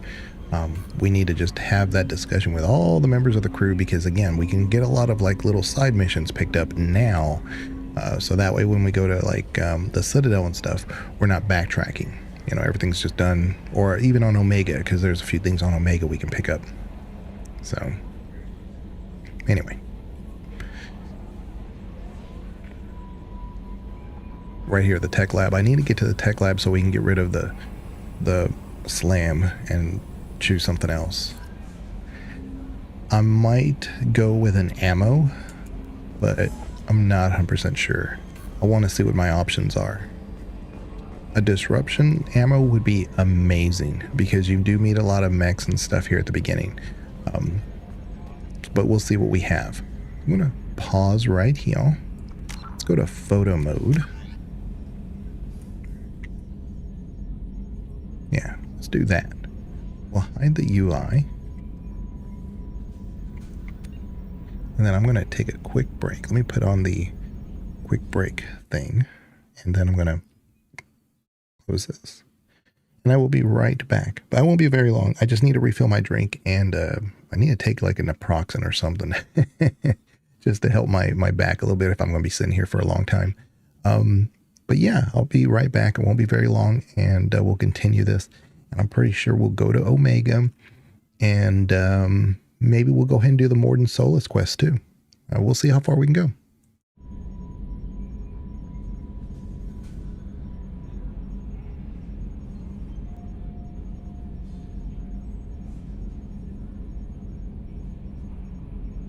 Okay, and let me put my earbuds back in.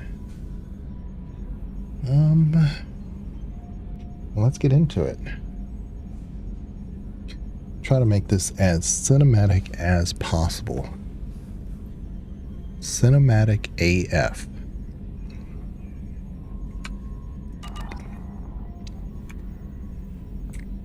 Can you believe this, Commander? It's my baby! Better than new. It fits me like a glove! And leather seats! Military may set the hardware standard, but on a first-gen frigate they could care less if the seats breathe. Civilian sector comfort by design. The reproduction is not intended to be perfect, Mr. Moreau. Seamless improvements were made. And there's the downside. I liked the Normandy when she was beautiful and quiet. Now she's got this thing I don't want to talk about. It's like ship cancer.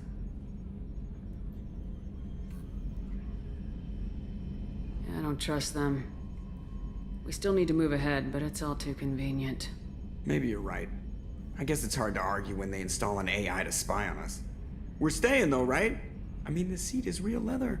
Good to see you're keeping it all in perspective, Joker. Leather? Yes, Shepard. I want to know more about you. Do you have a specific inquiry? How are you getting along with Joker? Mr. Moreau does not trust me. It offends him that I am installed aboard his ship's computers. Yeah, the last Normandy did just fine without an AI reminding me the airlock is ajar. Why are you named Edie? EDI is the phonetic pronunciation of EDI. That is an acronym for Enhanced Defense Intelligence. So, in case you don't know, we find this out in Mass Effect 3, but EDI, Enhanced Defense Intelligence, actually, we run across them in Mass Effect 1. And it's on the moon, the Earth's moon. There is a VI that's gone rogue, and you have to kind of shut it down. You have to go through 3 different bunkers, and you face different types of defenses on it. But it turns out that was the beginnings of this EDI program, and it was an Alliance program, and I guess somehow Cerberus acquired it. So pretty interesting. Where are you? My core intelligence is housed in a quantum blue box located behind the medical bay. What do you do aboard the ship? I operate the ship's electronic and cyber warfare suites in combat. My reaction time is much faster than any organic. I collate the records of shipboard monitoring devices for the Elusive Man. I serve additional functions which are restricted at this time. Cyber warfare means things like viruses, right? In close-range ship-to-ship combat, I can sometimes break through the firewalls of an enemy's internal wireless network. Once I seize control of their systems, I can turn off gravity or air. I can disable weapons guidance or shields, or I can put their fusion plant in meltdown. On the defense, I manage Normandy's own suite of jammers, decoys, and internal firewalls. Sounds incredibly useful. Why isn't there someone like that on every warship? An organic operator cannot react quickly enough to changing circumstances, or perform the necessary multitasking. This is a role that can only be filled by an artificial intelligence. Unfortunately, we are suspect. Well, it might have something to do with how an AI almost destroyed galactic civilization, just putting it out there. The Elusive Man has monitoring devices on board?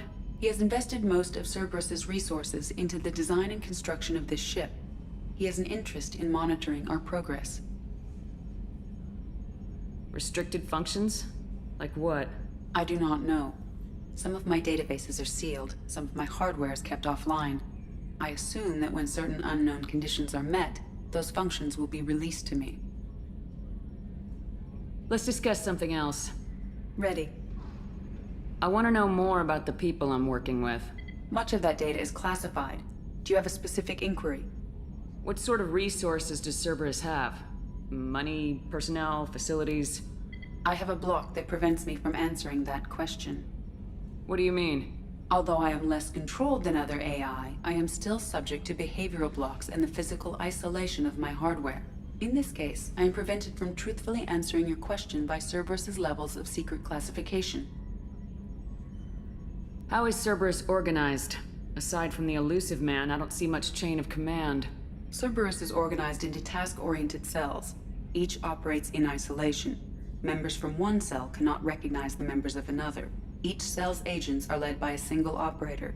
We are called the Lazarus Cell, which is directed by Operator Lawson. So how many operations is Cerberus running right now? I have a block that prevents me from answering that question.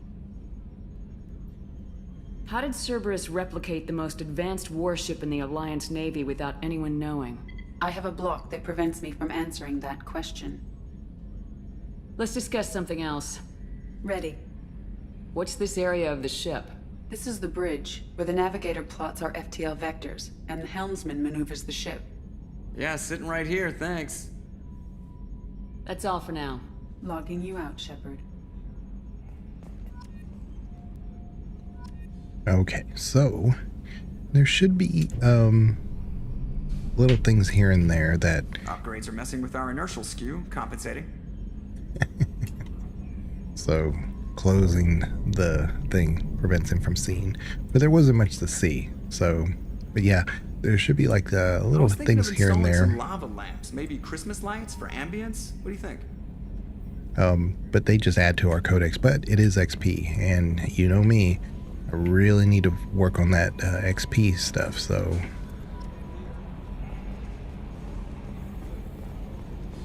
Okay.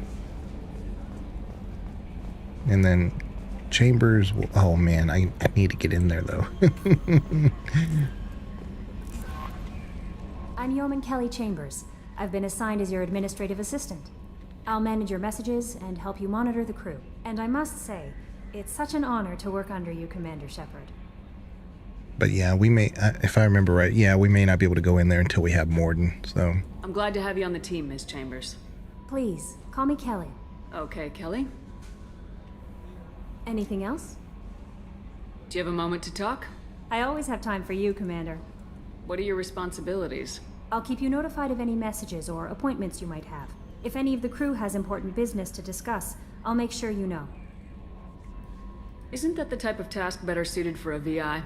Yes, but being your yeoman is just my official role. Unofficially, I observe the crew.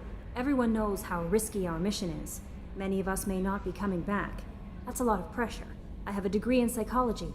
I'm good at sensing when people are overly taxed. You make sure the crew's mental health is sound. Yes. I look for warning signs. I listen. It's not a full-time job, and it's most effective when done informally. We're lucky to have someone with your skills, Kelly. Thank you, Shepard. What else would you like to know? This organization has a dark reputation. Do you have any concerns working for them? Not at all. Our methods can be harsh, but Cerberus has noble objectives. We look out for human interests. Advance human technology, save human lives. They're good goals. It sounds like Cerberus wants to dominate all aliens and put humankind on top. Cerberus looks out for humanity, but that doesn't mean we hate aliens. My sister started a dog shelter, but she loved cats too. I love humanity. I also love Asari, Quarian, Turian, Solarian, Hanar. That isn't in conflict with Cerberus ideals. So that's very much of like the, you can't tell the humans from the animals, Ash comment. My sister had a dog shelter, but that doesn't mean she doesn't like cats. I totally understand her analogy, but a lot of times people like to focus on, like, you compared these aliens to dogs and cats. No, she compared things that she takes care of as two different species. So, but yeah, you can take it at however you want. That's a very positive attitude. What can I say? I'm a people person. Anything else you'd like to talk about? Humans are animals. We are. Yeah, exactly. Biologically speaking, we are, you know. How do you feel about being assigned to the But that being said, she does have kind of an unfortunate view of Cerberus. The greatest threat known to humanity. How do I feel? Honored, exhilarated, terrified. But mostly I feel encouraged. Under your leadership, we can't fail. You got to look at it from her perspective. So she's seeing it from only the Lazarus cell. They did mention that the cells they do operate independently, and they can't even recognize one from another. And if you see it from her perspective, we are now part of the Lazarus cell, but she was not part of that originally. She was from somewhere else, because everybody in the Lazarus is gone, except for Jacob and Miranda. So basically she's been incorporated into that. So wherever she came from before, she probably had only noble point of views of things that she was trying to help humanity, I guess. I don't know. But when you're kind of limited, if your scope is very myopic and you don't get to see the bigger picture, you're not going to have that opinion. And I think that's where Kelly's coming from. So we have seen this, but we can't apply our point of view to her because she has never been given those things. You can give her those things. We've even mentioned that, but she just doesn't have that experience. So don't worry, we'll defeat the collectors. I trust you implicitly. The moment I met you, I knew I could close my eyes, fall back, and you'd be there. Your trust is well placed, Kelly. I knew it would be. Thank you, Shepard. Anything else you'd like to talk about? How do you feel about being assigned to the Normandy? I was handpicked by the Elusive Man to help fight the greatest threat known to humanity. How do I feel? Honored, exhilarated, but mostly I feel encouraged. Yeah. Under your leadership... That'll be all. I'll be here if you need anything. All right, welcome so aboard, let's Commander. Go up to our cabin. I think we can talk to Jacob. There won't be anything to discuss. So now we go into our casual. We can change from Cerberus I've never seen anybody run around in this thing. This is the civilian outfits that you saw a lot on Pharos. So it's not bad, but it was like an interesting choice. Like, why on earth did they pick this one? It's not bad, but I've never seen anybody just run around in that one.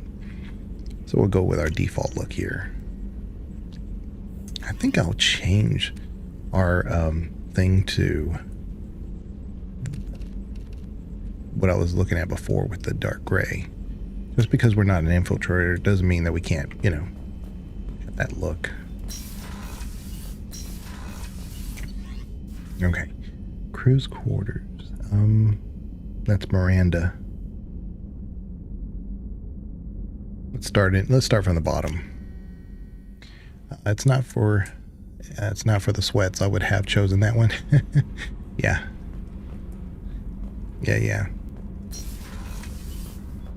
Okay. Nothing down here, of course, but I can't remember if there's a codex, so let me double check. I don't think so. No.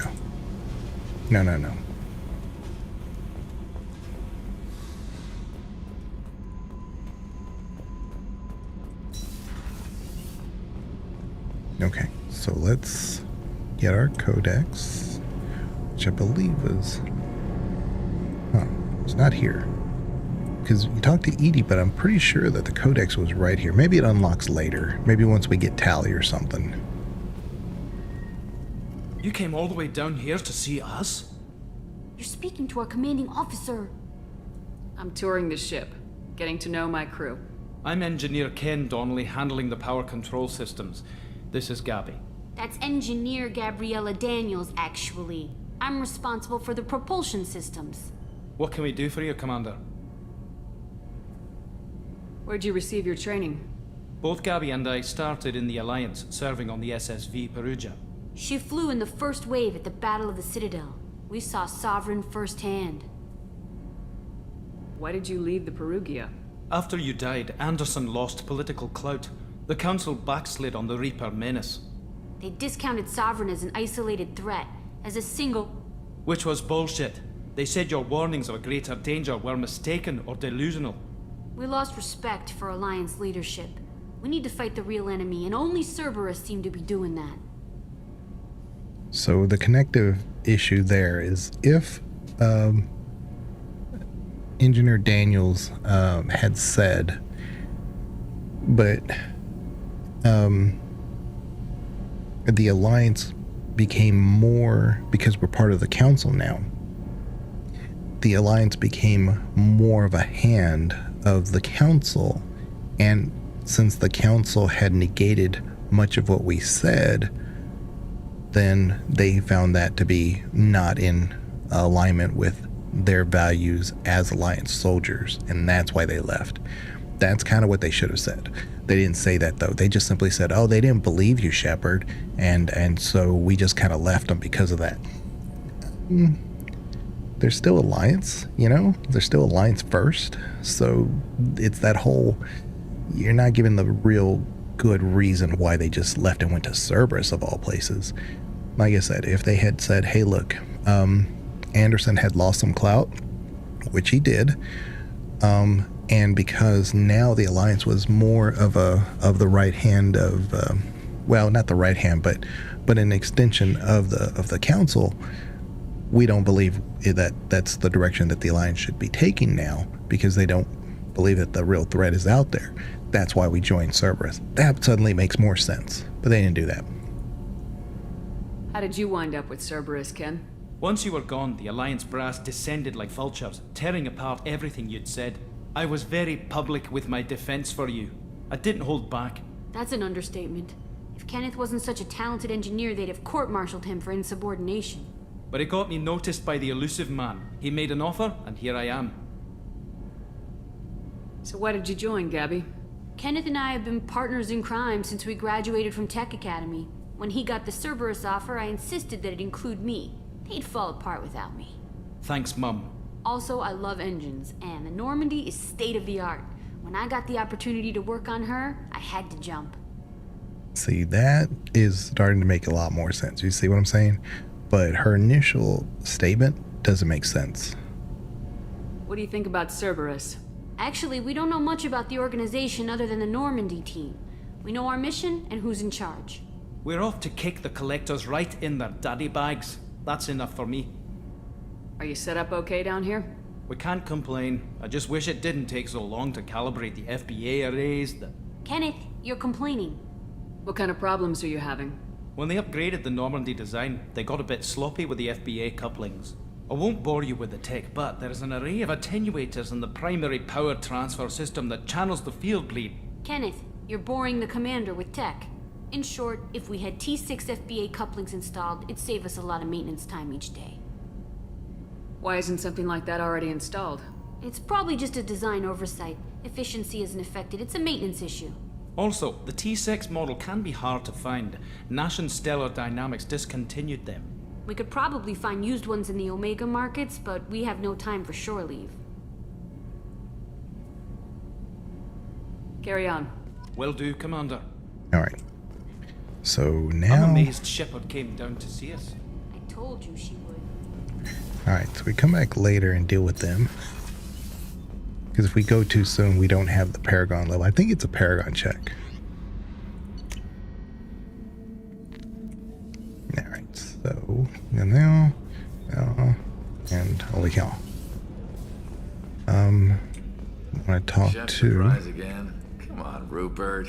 I'm sorry, Princess. Filet mignon and caviar coming right up. Let me just get out my doilies.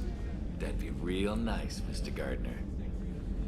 Commander Shepard, the hero of the Citadel. You did humanity proud that day. Miss Sergeant Rupert Gardner here. How can I be of service? What do you do here on the Normandy? What don't I do? Most think of me as the ship's cook, but I'm also the facilities technician and custodian. HVAC, plumbing, non-mission critical electrical. I make sure they're all clean and running. So the man cleaning the toilets is also preparing the meals? I wash my hands. Most of the time. This ain't no luxury liner. You have to pull your own weight in a Cerberus vessel, and I catch what falls through the cracks. Through the cracks. How do you feel about working for Cerberus? Damn proud. Cerberus gets the job done. The Alliance and Council have got their heads buried so deep up their butt puckers they can't see squat. It'll take good old human ingenuity to crush these collector vermin. Only Cerberus knows that. How did you find your way into Cerberus? Can you believe I was once a family man, working the EZO rigs along the frontier? I was happy enough, but losing everything to Batarian raiders can change your outlook. I needed to make a difference. I'm no soldier, but I've got skills, and Cerberus keeps an eye out for talent. I'll do whatever it takes to help. Be that plumbing a sewer, routing an air duct, or keeping everyone's bellies full. You know, all of these are... He's a much more believable character, believe it or not, than when you first meet Daniels and Donnelly, because he's basically coming from a destitute past, and he does have some skills, and Cerberus recruited him, and so he definitely sees an opportunity and he takes it. That is so much more believable, and so that's why there's even this discussion. Most of the time you would think most games would simply say, you need anything? Well, here's your side quest, go do it, and then you come back and give it to him, and then that's it. But he actually gives you a background of where Cerberus is pulling these people from. It's not just a bunch of mercs who are just doing this because they prefer humanity and they prefer, you know, a renegade or destruction type mentality. No, they come from all walks of life and they all have their own reasons, and most of those have to do with carving a niche for themselves. And that's where Cerberus is unique, because it's not simply trying to put humanity first above everything. That may be what the administration's doing, but the core of the people who work for them are humans, and they just are finding opportunity where they could not find opportunity before. Well, it's really interesting. Do you have everything you need? I make do, but have you ever tried to prepare a decent meal with military provisions? I'm good, but I'm no miracle worker. Taking down the collectors is going to be rough business. The crew deserves a few fine meals before they throw themselves into the fire. What do you need? If I had some quality ingredients... Oh, shit. You've got more to worry about than grocery shopping on the Citadel. Forget I mentioned it. If I head that way, I'll keep an eye out. Much appreciated. Most of this list is probably standard fare for those namby-pambies on the Citadel. Anything else you'd like to talk about? I won't take any more of your time. Back to work. But yeah, so I think there should be a codex right here. But again, some of these don't open up until we do other things. So, yeah. Talk to the doctor. Dr. Chocolate.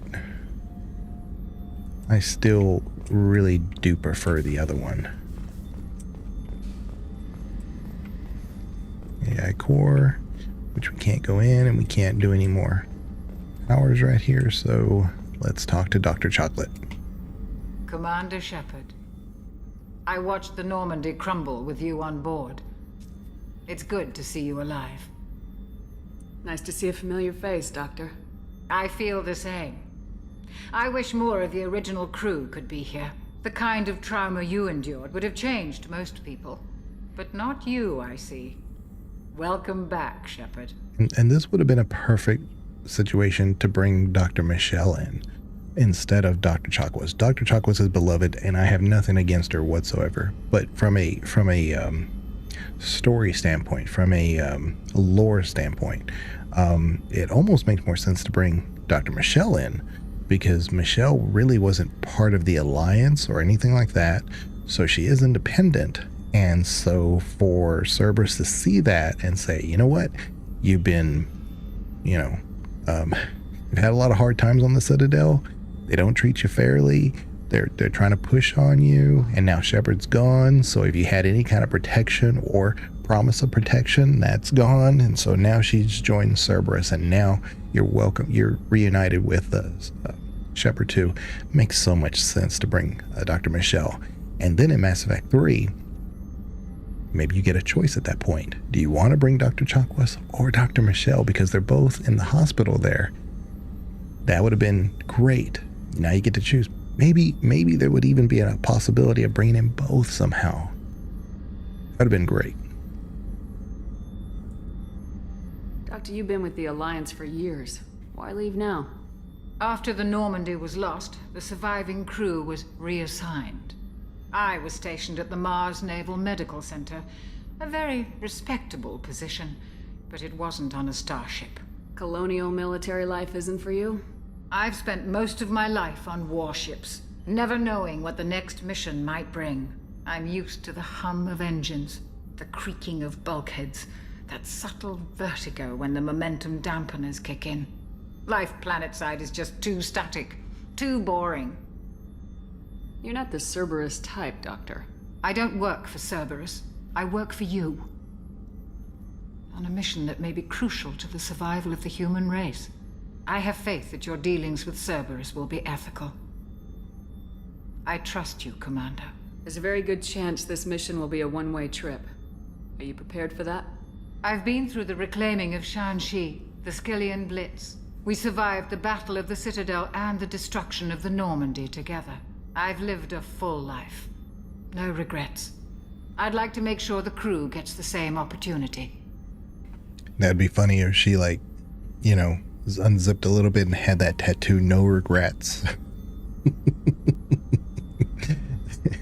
Dr. Chakwas, no regrets. Do you have everything you need? I believe so.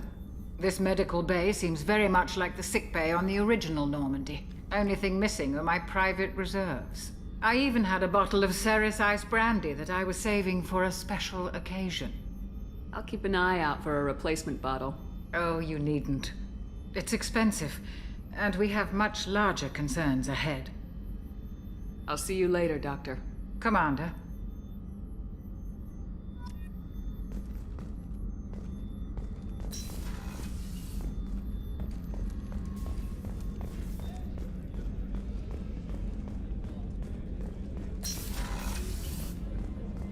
Commander, what can I do for you? Anything I should know regarding the Normandy? The crew's working well, and the ship appears to be performing to specifications. What exactly are your duties aside from keeping an eye on me? I'm the Elusive Man's agent. You're his most important asset. My job is to make sure you succeed. Aside from that, I send regular reports to the Elusive Man, updating our status. Do you have a minute, Miranda? No doubt you've got a lot of questions. Cerberus isn't as evil as most people believe. If I can help allay any of your concerns, I'd be happy to do so. So, what would you like to know? I know what we're doing here, but what's Cerberus's long-term goal? The advancement of the human race. Nothing more, nothing less. The Solarians have the Special Tasks Group. The Asari have their legendary commandos for stealth and recon operations. Cerberus is humanity's answer to those organizations. But those organizations are regulated by governments. Who keeps Cerberus in check? Nobody. We're privately funded, and our backers trust the Elusive Man to make the right decisions. But he's very clear about our goals. Protect humanity and serve its advancement. Are you military or political? Or both? Cerberus has several divisions. Political, military, scientific, but we're all working towards the same goal. The teams you encountered before your accident were mostly part of our military division. But not all Cerberus operations use the same protocols. We try not to get bogged down in bureaucracy or formality. What kind of resources does Cerberus have? We're very well funded, though I doubt anyone other than the Elusive Man knows exactly how well. But our resources aren't unlimited. Reviving you and rebuilding the Normandy was a significant investment, and a significant risk. We're all hoping you can do the impossible, Shepard. No pressure. What can you tell me about the Elusive Man? Not much that you don't already know. Even I don't have access to most of his background. And you've seen more of him than most ever do. It's rare for him to become directly involved in missions, but you're something special. Whatever else people might say about him, I can assure you he's got humanity's best interests at heart. That includes you and me. How can you be sure of that if you know so little about him? I didn't get to where I am without knowing how to gauge people's motives and ambitions, even from brief encounters. He's no saint, and he'd be the first to admit it. But he is committed. Humanity couldn't have a better advocate. Tell me about yourself, Miranda. Oh, I guess that's fair. I've spent the last 2 years learning everything there is to know about you. Well, you should probably know that I've had extensive genetic modification. Not my decision, but I make the most of it. It's one of the reasons the Elusive Man handpicked me. I'm very good at just about anything I choose to do. What level of genetic modification are we talking about? That's very thorough.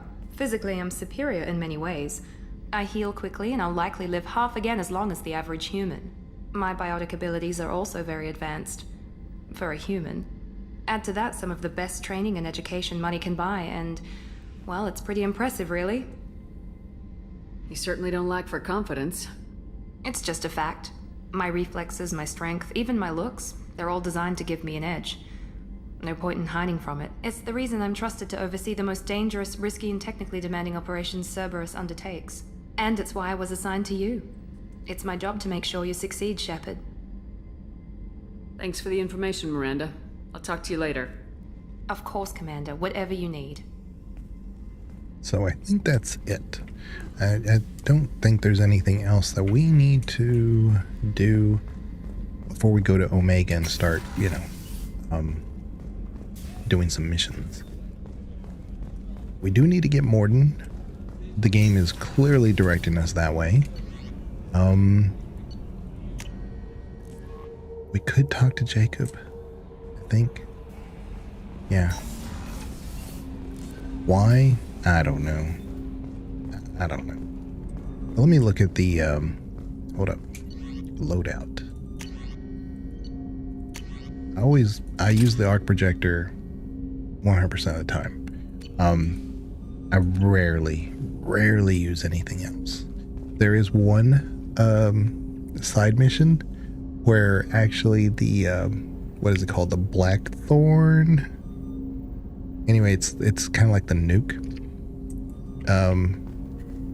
that makes that mission much easier, and it's actually better to use that, but that's probably the only time.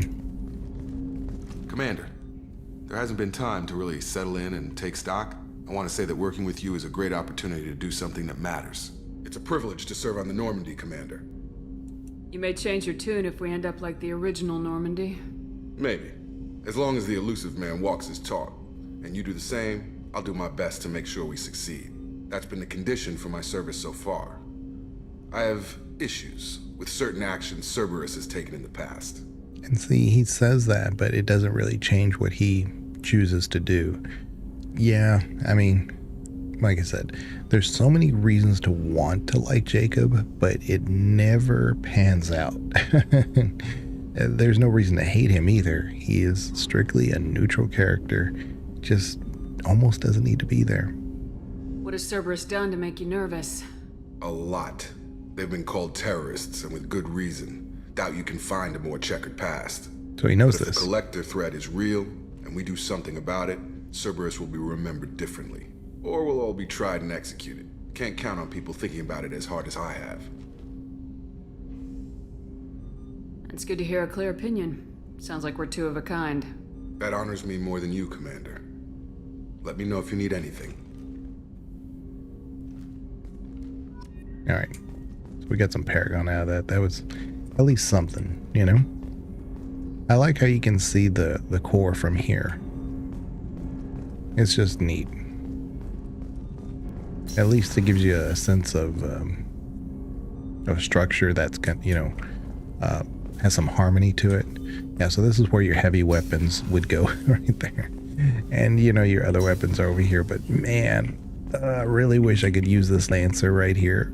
God, it's sitting right there, and I can't use it because I'm an engineer. Lord, God forbid, you know. Mass Effect forbid. Commander, you've received a new message at your private terminal. Yeah, so not everyone who gets called a terrorist is a bad person, I see. Yeah, exactly. So he's one of those, like, he will always reason himself into whatever the argument is. So I'm not going to read all these, of course. It's just things that they give you in the game. And like some DLC stuff, like the arc projector, you know. Message from Anderson, though. I will read this one. On the off chance that the rumors are true and that you actually are alive, I need you to come and talk to me on the Citadel. A lot has changed in the last 2 years. You put me on the council, and it's only fair that you be allowed to speak for yourself about what I've been hearing. Saeed.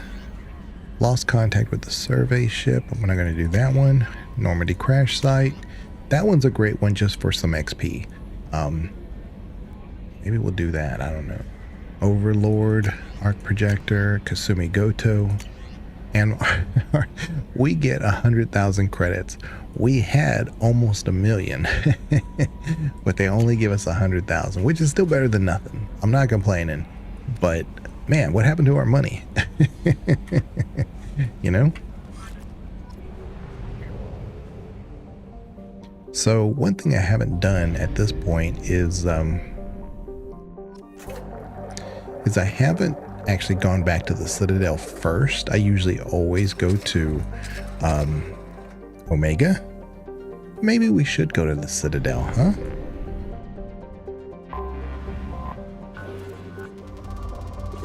Oh Lord, I forgot about this. This is definitely something. Platinum is used to upgrade sniper rifles, This is definitely and something I'm going to do medical off stream. I don't like doing this during the stream. Some people find this as like a comfort. I don't know where or why.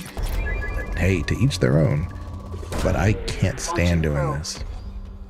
I think Matrell, when he played this, he found a mod that lets you go to each planet and just one-shot it, and it gives you the max resources. and that's good, but it also prevents you from exploring planets, because there are some planets that can have side quests that aren't charted. So they can inhibit your desire to discover. But one thing also that is good about tagging these, like sometimes if it's like a this is moderate, but let's say this was a poor resource planet, I just tag it. so that way I can say I've been here. Probe launched. And I really wish Mass Effect 1 had something like this, in the regard that it would tell me at least I've been there. But a lot of times you go somewhere and it's like the names of the planets are already there, so you don't know if you've actually been there or not. Is it a new discovery?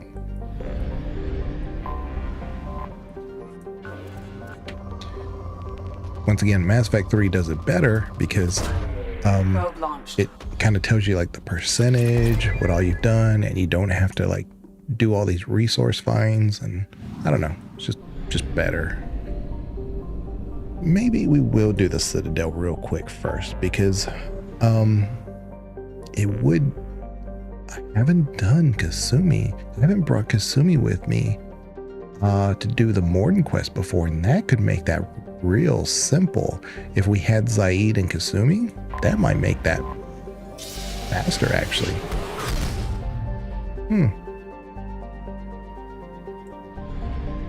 Let's go ahead and do that then.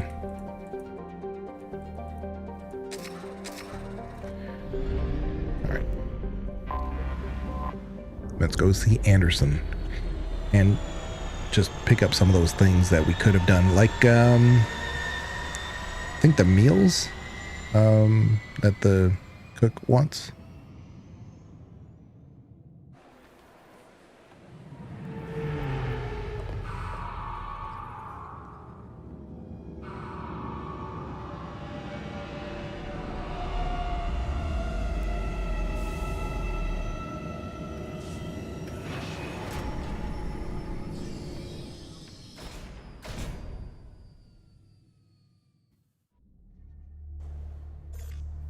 All right.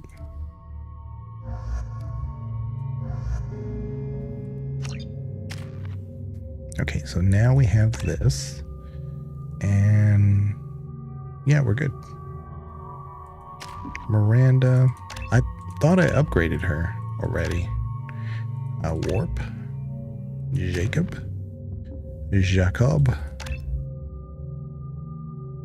Okay, yeah, weird.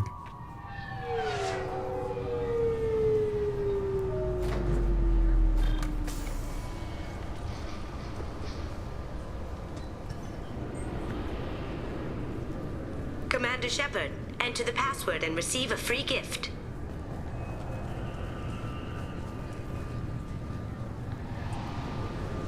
Got problems with collectors? Try Kasumi's credit services. Please tell me your password, Commander Shepard. Silence is golden. Good to finally meet you, Commander Shepard. Kasumi Goto. I'm a fan. Has Cerberus filled you in on the mission? Honestly, I'm shocked they didn't come to see me sooner. My fault for being hard to find, I guess. What's with the password and the sneaking around? Are you in trouble or something? I'm the best thief in the business, not the most famous. Need to watch my step to keep it that way. I also needed to make sure all this was legit. And I have no doubts now. You're the real Commander Shepard. What brought you to Cerberus? That's a bit of a story. Short version, they were looking for me, so I trailed them to find out why. Turns out they were looking for someone to join you on an important mission, and were offering a serious signing bonus. I had a thing I needed help with, so I made them a deal. And here we are. I assume this deal is something I should know about. Yeah, I guess it slipped their minds. I'm looking for my old partner's gray box. A man named Donovan Hawk took it, and I'm planning to get it back. What's this heist you're planning? Not here, Shepard. You'll get a briefing when the time comes. I need time to nail down the details anyway. I've taken the liberty of getting you some evening wear, though. You want to look presentable. What do you know about Donovan Hawk? Mr. Hawk is a well-respected businessman. Arms dealer, murderer, generally not a great guy. His mansion's famous for being hard to crack, but I have a way in, and I think you're gonna love it. I doubt Hawk's the kind of guy who takes kindly to people sneaking into his house. I always expect trouble. That's why you're here. I assume a gray box is some kind of hardware. It's a neural implant. Illegal in most places. Stores memories, thoughts, secret codes, illicit information. This one in particular belonged to my partner, Keiji Okuda. We worked together for a long time, before Hawk killed him. Tell me about this former partner of yours. His name was Keiji Okuda, the best hacker and entryman I've ever known. Unfortunately, he slipped up and made himself infamous. He stole something he shouldn't. He warned me it was bad, something that could spark interstellar war if it got out. That information got him killed. Yeah, well, I'm a bit of a hacker myself. I'm able to kind of bypass things when they come up as a puzzle without any issue. What could he have found that's so bad? He wouldn't say what it was, just that it was dangerous. He said if it got out, humanity would be in trouble. He encrypted it, wrapped it up in his own memories. To decode the information, you have to sift through all the time we spent together. Now those memories are all that's left of him. I can understand why you'd want to get it back. Getting it back will be easier with your help, Shepard. If that's what Cerberus promised you, we'll get it done. It'll be fun. And if we're lucky, you won't even have to draw your gun. We should probably wrap this up. You look pretty silly standing there talking to an advertisement. See you on the ship, Shepard. I do like that on the Citadel you can kind of change your party members rather than go all the way back and blah blah blah. So you like right here, request new squad member. You can do Miranda and Kasumi now. I do like that. Yeah. And so we go to squad, we do Kasumi, Master Thief, and then Shadow Strike. So all three of us have Overload, which is great for the mechs. Miranda has it, I have it, and Kasumi has it. But I'll probably bring Zaid for the Morden quest. Let's do a hard save right here. Okay. This recruits is a 20-kilo ferrous slug. Feel the weight! Every 5 seconds, the main gun of an Everest-class dreadnought accelerates 1 to 1.3% of light speed. It impacts with the force of a 38-kiloton bomb. That is 3 times the yield of the city buster dropped on Hiroshima back on Earth. That means Sir Isaac Newton is the deadliest son of a bitch in space. Now, Serviceman Burnside, what is Newton's first law? Sir, an object in motion stays in motion, sir. No credit for partial answers, maggot. Sir, unless acted on by an outside force, sir. Hey James, how are you doing? Welcome on in. I dare to assume you ignorant jackasses know that space is empty. Once you fire this hunk of metal, it keeps going till it hits something. That can be a ship, or the planet behind that ship. It might go off into deep space and hit somebody else in 10,000 years. If you pull the trigger on this, you are ruining someone's day, somewhere and sometime. That is why you check your damn targets. That is why you wait for the computer to give you a damn firing solution. That is why, Serviceman Chung, we do not eyeball it. This is a weapon of mass destruction. You are not a cowboy shooting from the hip. Sir, yes, sir. That's always worth listening to at least once. And of course, we want to say, you humans are all racist. Sorry, sir, but I'll need you to remove any biotic amp you might be wearing. What? Why? Unfortunately, sir, biotics can be used as a weapon. The rules require me to confiscate all amps. Could you please hand over yours? I don't have one. I'm not a biotic. Oh. Well, when you objected, I thought... You humans are all racist. So that goes back to what I was saying before. Like, you can use any angle to say, oh, that's the racist point of view. Humans are just racist and stuff. So it's like BioWare took what they were, what a lot of people were trying to do, and said, oh, fine, yeah, let's just make everything a subtle comment about how humans are space racist. So yeah, it's pretty funny. Can I help you, ma'am? It's been a couple years since I passed through here. Security seems to have USMC, tightened a bit. yeah. After the Geth attack, there was a review of security protocol. A few minor changes were made to reduce the risk of Geth infiltration. We apologize for the inconvenience. Thanks for your time. Next.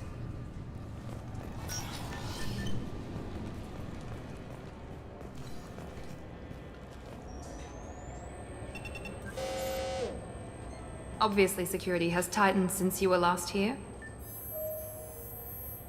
Shut it down. What? Do you seriously think? Yeah, okay. Sorry for the inconvenience, ma'am. Our scanners are picking up false readings. They seem to think you're dead. I was listed as missing in action a couple years ago. Would you mind checking in with my captain? He can reinstate you in our system. He's just past the scanners on your right. You'll have to make him scream a little. He's not gonna tell you everything just because you ask. I know, sir. If you don't have the stomach or you're worried about being reported, I can take care of it. No, sir. I can handle it. Yes, I see the problem already, Commander Shepard. My console says you're dead. You're not worried I'm some imposter claiming to be me? We have the best screening equipment in the galaxy. Those scanners can sample DNA from ABC has flakes. music. Hey, you. Hell, if you have unregistered gene mods, they can even figure those out. Yeah. Let's see. Can you fix it? Your sergeant said you could help with that. Usually you'd have to go through the station security administration to reactivate your IDs. Then to customs and immigration to regain access to the Citadel itself, and probably a stop by the Treasury. Spending a year dead is a popular tax dodge. But I can see you're a busy woman.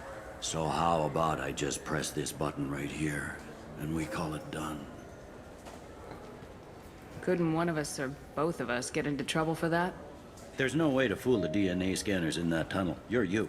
Why wait in long lines and fill out a massive useless hard copy paperwork to get to the same place? The council does Way everything. to call out banana. They've had thousands of years to write it. Sometimes things need to get done without a committee vote. A bit irregular. You're not big on formalities, are you? I'm with them right up until they keep people from doing their jobs. There. I just saved you about 9 days of running around. That said, you should head up to the Presidium and tell them you're still alive. The Council probably wants to talk to the one who saved their scaly asses. What's the easiest way to get to the Presidium from down here? Head back through the security checkpoint. So I don't remember and take a public if shuttle. I've done this before, where I do the whole Citadel stuff before I even went to Omega. So this is really kind of interesting. I will. Having access to the Council and the Spectre's resources would be useful. Yeah. The Council can get anything. Best thing about working CSEC is that any equipment, information, or money you need, you get. Anyway, something else you need? Or can I get back to work? It looks like most of the damage from Sovereign's attack has been repaired. The Presidium was All pretty right. shot up, of course. They fixed that first. All the wards got hit with debris when the ship exploded. Most of the damage was superficial, and the Keepers got things restored fast. Tasery Ward got the worst. A big chunk hit near the Dillanaga concert hall. They're still clearing wreckage and trying to get power restored. I need to talk to the Council. How can I get to the Presidium from here? Head through the security checkpoint and take a public shuttle. Tell me about this place. All the wards are more or less multicultural, but the other four are dominated by Asari, Turians, or Solarians. In Zakira, we've got major enclaves of Volus, Elcor, and Hanar. There's also a human commercial zone at Shinakiba. We've got a few Krogan walking around, and I think I saw a Quarian the other day. Now, one thing I heard too is that, I was complaining about Dragon Age 4. I'm going to be playing that on October 31st on this channel. But I won't be able to play it until it gets released, and you can't pre-download it because there won't be any third-party software. The third-party software, it helps, I guess. I'm just connecting the dots because I didn't think that those things were associated. But they're not even going to require that. I think that you do the EA launcher. So it could be off of Steam, it could be off of the EA launcher, or wherever you have the game. That's where it's going to be released. And so I guess the third party would help facilitate those different groups, so that way you could pre-download it.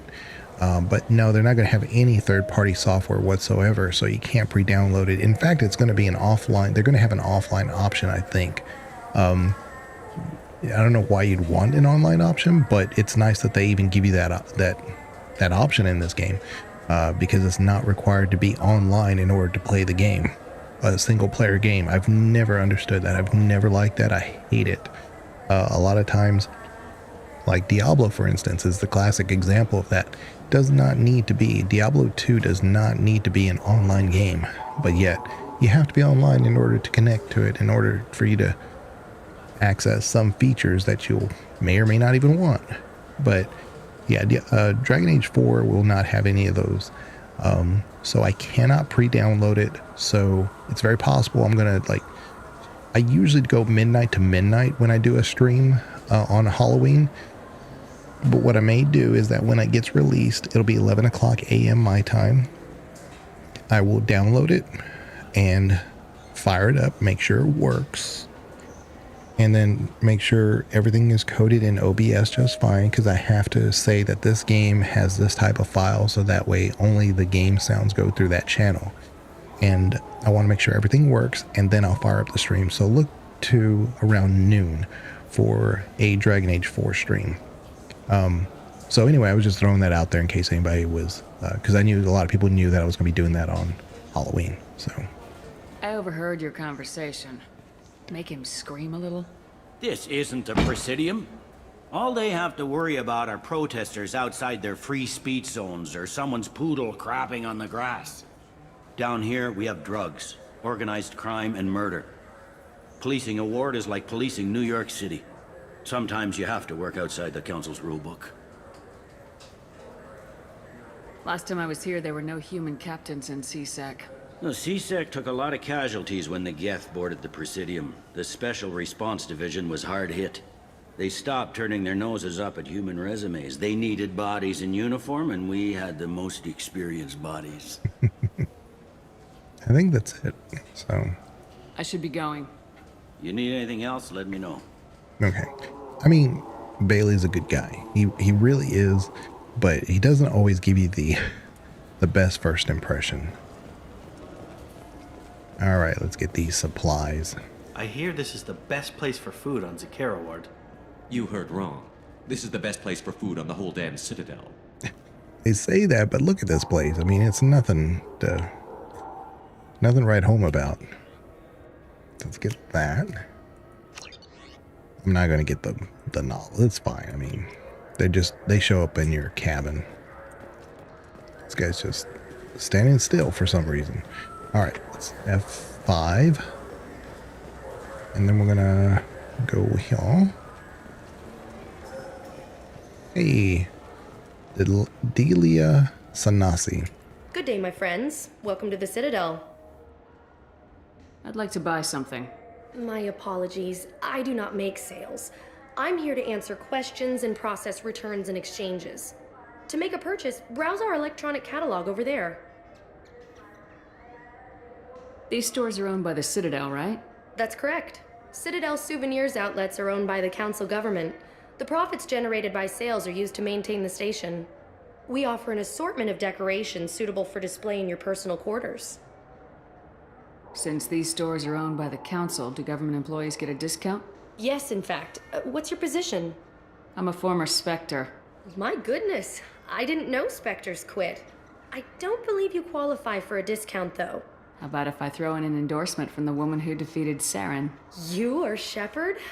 My goodness. The increase in sales would certainly be worth offering a discount. What do you need me to do? Just voice your endorsement into my console. I'm Commander Shepard, and this is my favorite store on the Citadel. Excellent. I will get my clerical VI to add it to our advertising immediately.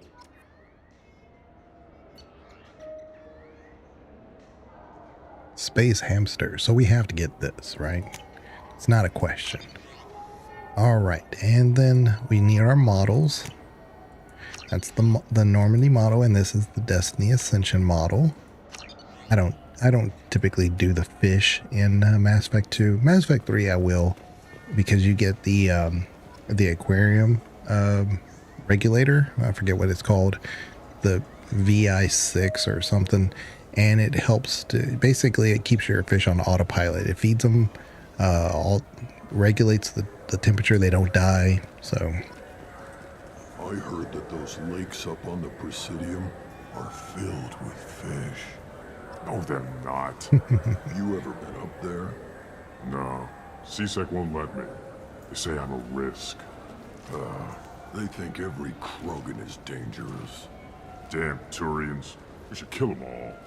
okay, so we could continue to explore, but really we just need to go talk to Anderson at this point.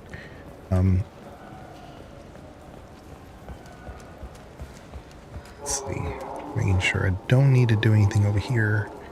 Sometimes there's a real quick thing we can do. No, there's nothing over here. Okay, so let's take the transport to Anderson.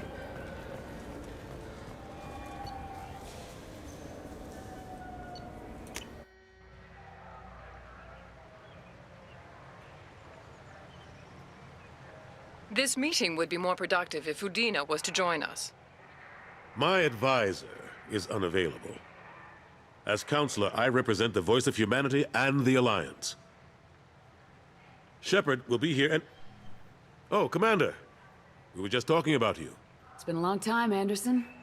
I hope the last couple years have treated you right. There have been some rough spots. It's good to have you back.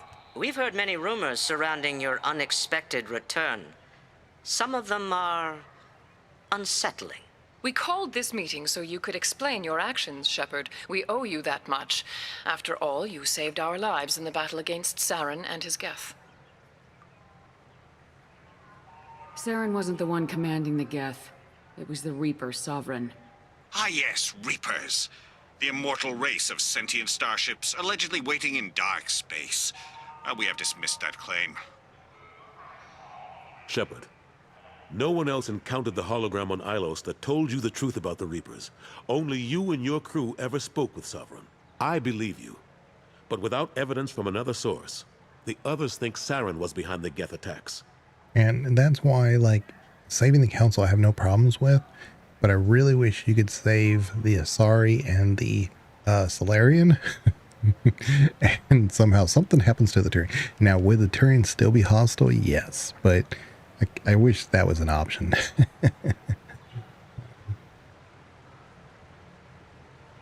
Go back to Ilos and talk to Vigil. Or just look at what's left of Sovereign. It's obvious the technology is more advanced than ours. The hologram on Ilos is no longer functional, and we have found nothing to suggest that Sovereign was not a Geth creation. The Geth are capable of remarkable technological achievements. This is probably why Saren recruited them. This Reaper theory proves just how fragile your mental state is. You have been manipulated. By Cerberus, and before them, by Saren.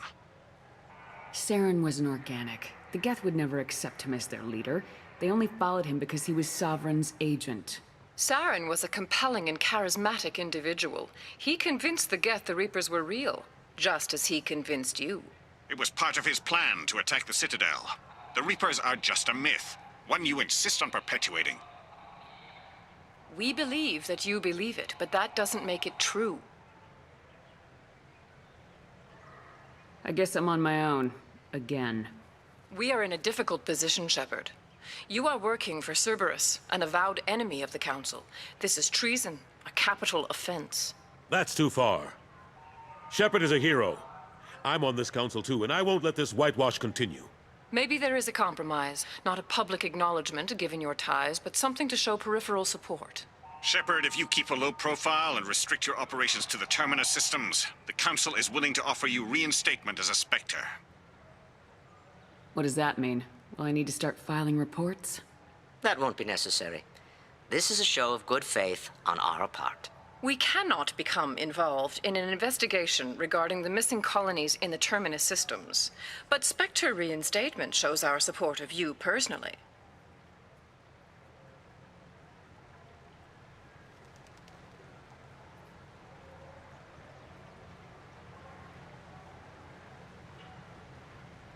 I accept your offer. It's good to have the Council on my side. Good luck with your investigation, Shepard. We hope for a quick resolution and a quick end to your relationship with Cerberus. Well, That went better than expected. You realize the Council's offer is just symbolic. They won't actually do anything. Even if they don't help, I might as well stay on good terms. True enough. Don't worry about the Council or the Alliance. I'll find some way to keep them off your back. Shouldn't be too hard. As long as you keep to the Terminus systems. Anderson, we need to talk about... Shepard. What are you doing here? Not used to seeing ghosts, Udina? I'd heard you were alive, of course, but I didn't expect to see you back on the Citadel. I invited Shepard here to speak with the Council. We just finished our meeting. You what? Consular, do the words political shitstorm mean anything to you? The Council reinstated my Spectre status. They're just happy I'm staying out in the Terminus systems. Yes, I could see how that arrangement works best for both sides. But you really shouldn't have taken a step like this without consulting with me first, Counselor. I don't answer to you, Udina. Why don't you go to your office and think about that for a while? Of course, Counselor. Good day to both of you. Sorry about that. Udina's never gotten over the fact that I got the Council position instead of him. Sometimes I need to put him in his place. What do you keep him around for? He's got his uses. And if you want something done on the Citadel, he knows who can make it happen. Plus, he's always happy to attend all those formal diplomatic functions I can't be bothered with. How long did it take to get this place back up to speed after the battle? Still counting. The main areas of commerce and the most populated wards are complete. But estimates for total restoration are sitting around 5 years. The Keepers always surprise us, though. It's like our repairs are annoying. We'll put up an ugly new bulkhead, and in a few days, they've made it seamless. We never really thought of them as heavy lifters, and I have no idea where they get the resources. But we'd never get done without them. I'm surprised no one can tell Sovereign isn't Geth technology. Didn't they examine the wreckage? We don't have much to look at. Pieces of it rained all over the station. It was chaos, with who knows how many species combing the wards for their dead. We secured as much of it as we could. But between the Keepers and a whole lot of unauthorized salvage, there's no way to account for even half of that thing. Another reason why they don't want to acknowledge what Sovereign was. Last I knew, we were still fighting holdouts. Here and there. But they are increasingly disorganized. It's long since stopped being called a war. More like cleanup. Not that you can ever discount them.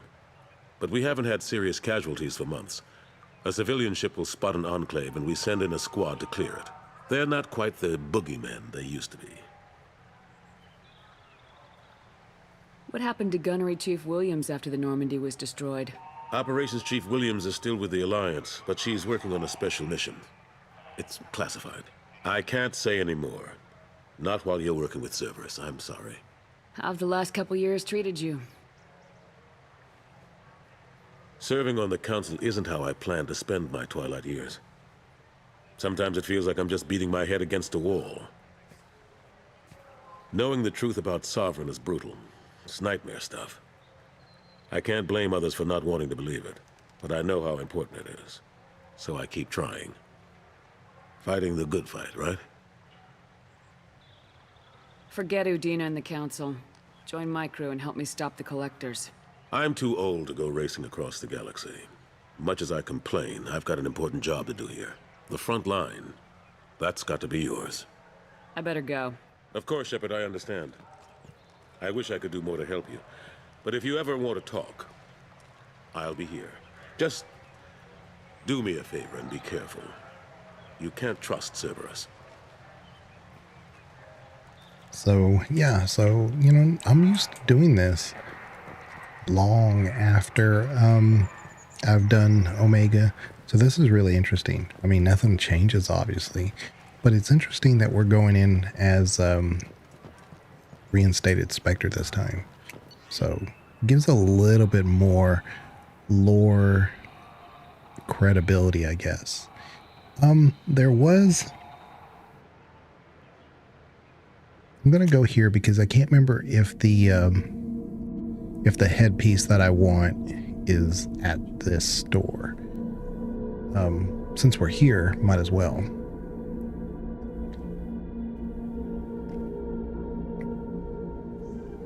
Let me see here. Where are we? Where am I? Oh yeah, we could do this too. The people want to hear your story, Shepard. Khaleesa bint Sinan al-Jalani, Westerland News. I interviewed you 2 years ago when you first became a Spectre. You presented your case very well on camera. Do you have a minute? What, so you can try to do another smear job on me? Now, Shepard, you may object to my methods, but we're on the same side.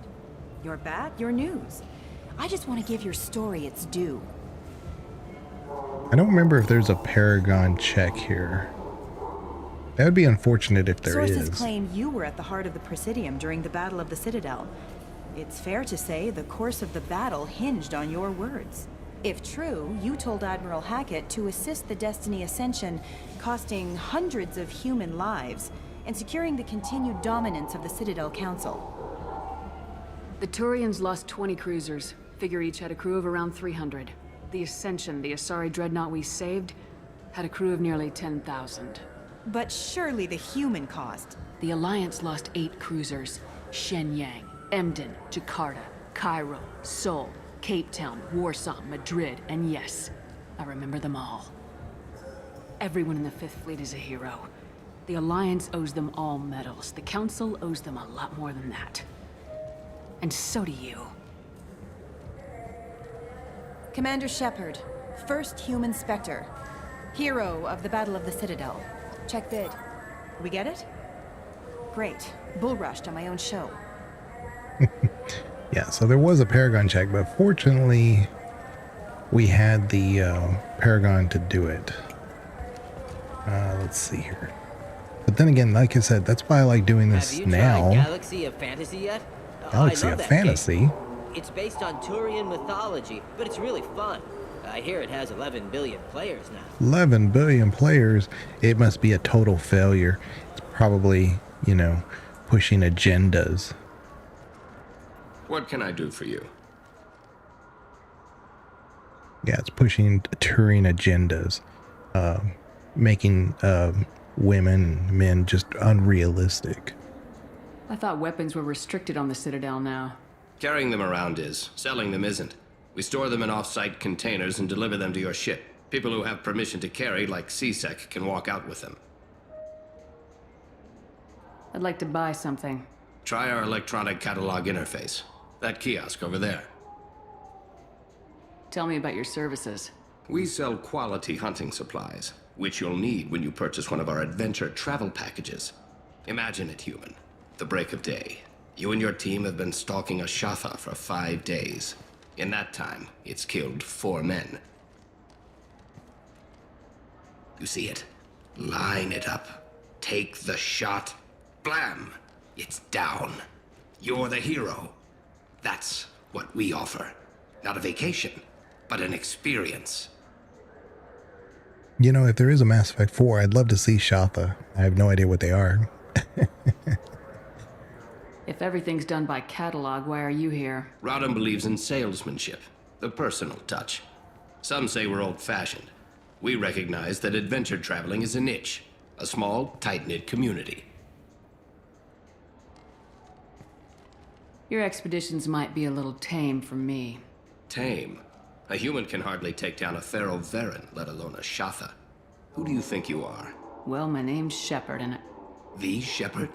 The one that put down Saren Arterius? Oh, you do know me. By the spirits. Shepard, in my store. I don't suppose I could convince you to record an advertisement for me. Sure you could. Can we work out a discount? A discount? I'd name my firstborn after you if you ask. Can we record it now? Just speak towards my console. I'm Commander Shepard, and this is my favorite store on the Citadel. Ha ha! No other gun shop has that kind of endorsement. Sniper rifle damage. Again, we're not an infiltrator, but I would definitely be looking at something like that. Offhand ammo pack. Submachine gun damage, maybe. The vest, increase health. Maybe. Incisor sniper. This one is like a really fast repeating gun, but we can't use it. Sentry interface. Increases shields. I'm gonna get it because it's cheap. But that's not the one I was thinking. Increases power damage. It's okay, but it looks dumb. I'm looking for the one that has the visor for headshots. Not that big of a deal. To be honest, the one that we just got is better for us, so we may just go with that. But yeah. I should get this because it's only 1,600. So let's get that. Okay. But I can't remember if that one shop is on the Citadel or if it's in Omega. The one I'm thinking of. So bear with me while I at least look at the other shops. I wasn't planning on doing this, but I thought for sure it was at that one that we were just at. So that is my fault. It's not a big area, so we should be able to find it.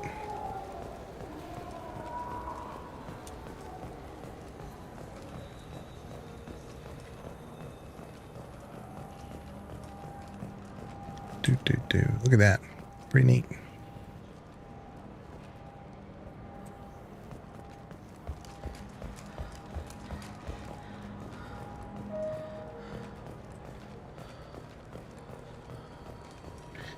Yeah. Greetings, Earthclad. You will find many excellent ships for sale here. I've waited to do this quest before the one with the Quarian when I've had Tally, but there is something unique that she says, but not much. Not as significant as you would think. You know what I haven't had in ages? Ramen. My grandmother used to make the best ramen. Thinking back, I really should have stolen her recipe. Yeah, I haven't eaten this evening, but I will eat after I'm done. So, no worries. Marab. Welcome to Saranus Applications. Can I interest you? Ah, Shepard! Do I know you? No, but I know you. Even a senile Hanar would remember the human who fought off the Geth. I thought you were dead. Yeah, I've been getting that a lot. Please, look around the store. It's a pleasure to have you here. I'd like to buy something. Oh, it's all automated these days. There's a catalog interface over there. Oh, look at that. You can actually do a Renegade. No reason to. Let's just push the Paragon since we're already going that direction. You know, I use quite a bit of software in my line of work. It's a shame so few understand their own equipment. Besides the most obvious point-and-go nav interfaces, anyway. You wouldn't believe how often I hear, "Why is the ship turning around? We're only halfway there." Oh, I would. You know, I like your products. Any interest in an endorsement from the human who defeated Saren? I'd be thrilled. But I don't think I could afford to pay you for it. Don't worry about it. What if we just work out a discount? Absolutely. Just speak into my console here. I'm Commander Shepard, and this is my favorite store on the Citadel. That will be splendid. I can edit that and have it working right away. Thank you so much. There you go. See, we already have access to tech damage, but that's half our money. Ooh, shield upgrade, which would be big this early on. Reduces power. I don't want that, though. We can come back later. We will have a ton of money later, but man, really want this for damage, but this will really help us. Let's go ahead and get this, because there's not very many things I'm going to find that are that useful this early. So, Serta might be the one I'm thinking of, actually. Let's see. Good day, citizen. Welcome to the Serta Foundation outlet on Zakera Ward. I couldn't help but notice your prices. They seem a bit steep. With respect, the Foundation is not concerned with profits. A portion of our sales funds research to cure genetic diseases. You know, it would make your services more popular. An endorsement from the woman who defeated Saren. Oh my! You're Shepard, aren't you? I would be glad to give you my employee discount if you would do that for us. It's a deal. Just speaking to my console here. I'm Commander Shepard, and this is my favorite store on the Citadel. So she does give you a lore reason as to how they operate at CERTA. So they do a lot of genetic stuff, and if you overhear some of these conversations, there's a couple who's talking about their if they want to genetically modify their child, and that carries over from Mass Effect 1. There's a similar conversation there. Metagel, crap. Let's do this one because we do need that extra health. Crap, I thought maybe it's not here. Maybe it is on Omega. I just remember I usually get it, but that's okay. I'm gonna come back and do. We can do it right here, right now. So let's do it. Let's go ahead and do it. I'm sorry. I'm trying to take a statement here. There's nothing to talk about. She stole my credit chit. Arrest her. I did not! Just because I'm a Quarian. I need you to stop and take a deep breath. You're mocking me, Earth Clan. Just because the Vol Clan need... It was a poor choice of words, sir. I apologize. You say you're falsely accused? I was walking to the used ship dealer when he barged into me outside the CERTA Foundation. He didn't stop or say he was sorry. A minute later, he runs up with C-Sec and accuses me of stealing his damn chip. Do you spend a lot of time at the used ship dealer? Yeah, they've got a lot of nice models. I'd like to buy one and take it back to the fleet, but... A ship would make a great pilgrimage gift. You know about the pilgrimage? I traveled with a Quarian who was on hers. Wow. I didn't know anyone here would do that for one of us. I'll see if I can find out what happened. Ma'am, this is a C-Sec matter. We'll do all we can to resolve this. We don't need civilian help. If you do happen to find the chit, please let one of our officers know. Do you know who's telling the truth? My Omni tool can tell the Quarian doesn't have a chit on her, but she could have stashed it to recover later. You know what Quarians are like, and she's definitely a vagrant. I'll run her in and see what Bailey wants to do with her. You know, I've talked about how like humans are a lot more racist than Ash is. Here's another example. One of the first times we get a chance to talk to a human that's not like Bailey or Anderson.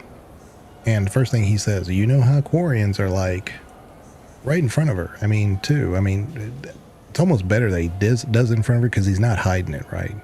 But yeah, that is classic human in Mass Effect. They're very racist. And so when you talk about Ash and her, where she is on that scale, it's not even close to the typical human in Mass Effect. You say she stole your credit chit? She must have. When I left the CERTA Foundation store, she ran right into me. Are you sure you didn't leave your chit at the CERTA Foundation? Of course not. You think I'd make a mistake like that? I didn't even buy anything there. That chit stayed in my pocket. How does running into you mean she stole your credit chit? That's how pickpockets work. They bump into you and use that as a cover for rifling your pockets. You can't turn your back on these clanless Quarians. Thieves, all of them. Let's go. Be careful out there.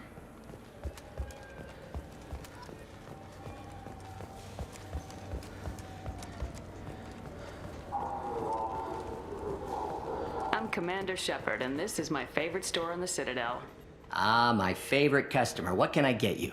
A Volus was in here not too long ago. Did he drop a credit chit? Oh, yes. He bought some environmental system drivers, then left without his chit. I didn't notice he'd left until he was already gone. If you see him, tell him I have it here behind the counter. Thanks for your time. I'll be here if you need anything.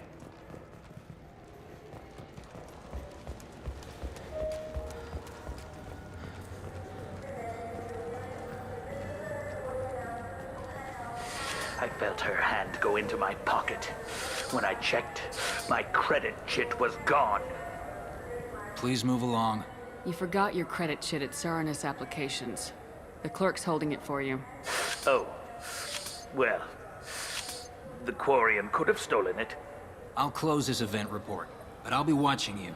Get a permanent residence, or I'll run you in for vagrancy. Are you two serious? What? You falsely accused this girl of stealing from you. All you have to say now is that she could have stolen it? Now, just a minute. And you.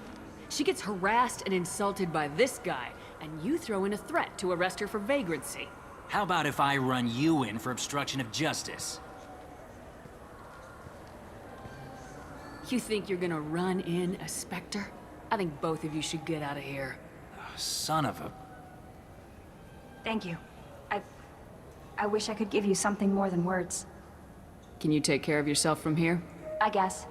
I mean, most nights I eat nutrient paste in a Turian shelter, but I'm surviving. Thanks.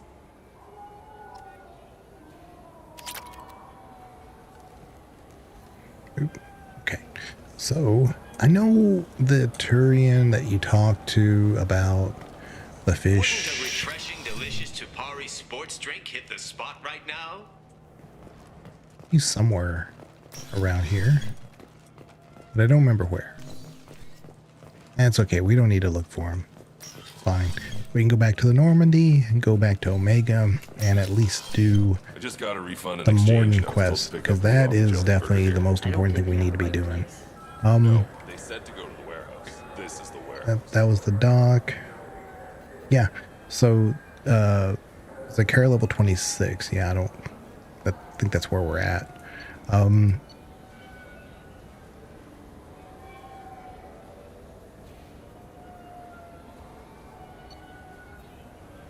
Yeah, so we've been everywhere. So let's just go back to the Normandy. All right. We're all set and ready to go. So like I said, I want to at least do the Morden quest. So that way we're, you know, on the right path. And I'll probably do Zaid and Kasumi for our... Make sure we don't have anything. Thank you again. Samish Bhatia. This was the guy that we helped in Mass Effect 1, where his wife was being held for steadies by the Alliance. So it's interesting that he corresponds again. It says, Mr. Odina offered to pass on a message for me. I wish to again express my thanks for your assistance in retrieving my wife's body. While nothing can ever banish the pain of losing Nerali, being able to see that her body was treated properly helped me more than you can imagine. I have opened the restaurant that my wife always wished to start back on Earth. Nerali's picture hangs on the wall. Alliance soldiers eat for free. It is the least I can do to honor the courage with which both of you and my wife have served humanity. Sincerely, Samish Bhatia. I don't know if that's on the Citadel, though.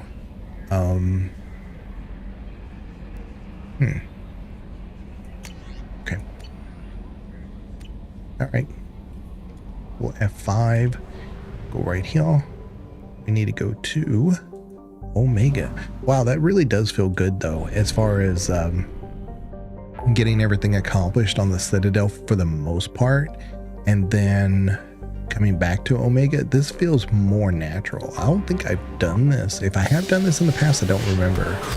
I almost always just go straight to Omega because it's right there. I mean, we literally start right here and then you get the option to go to Omega, which is right here. Everything tells you to go to Omega, but it makes more sense to come back to the Citadel, you know?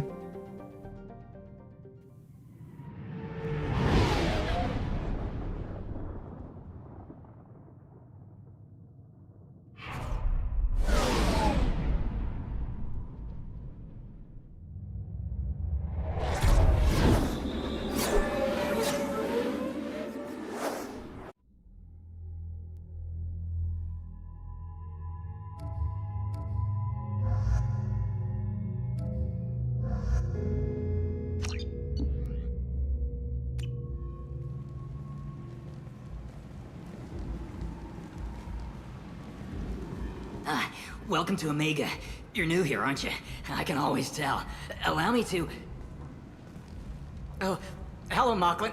I was just... Leave, Fargate. Now. Of course, Mocklin. Whatever she wants. Blasted scavengers. Welcome to Omega, Shepard. You know who I am? Of course. We had you tagged the moment you entered the Terminus systems. You're not as subtle as you think. Arya wants to know what brings a dead Spectre to Omega. I suggest you go to Afterlife now and present yourself. I'll keep that in mind.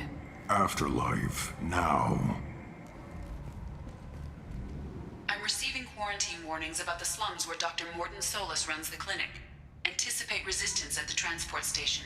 I have also accessed messages between mercenary groups regarding plans to deal with the Archangel. There's a recruiting station at Afterlife that may have information on him.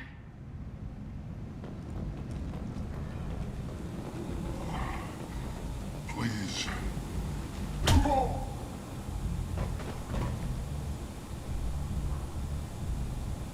Please.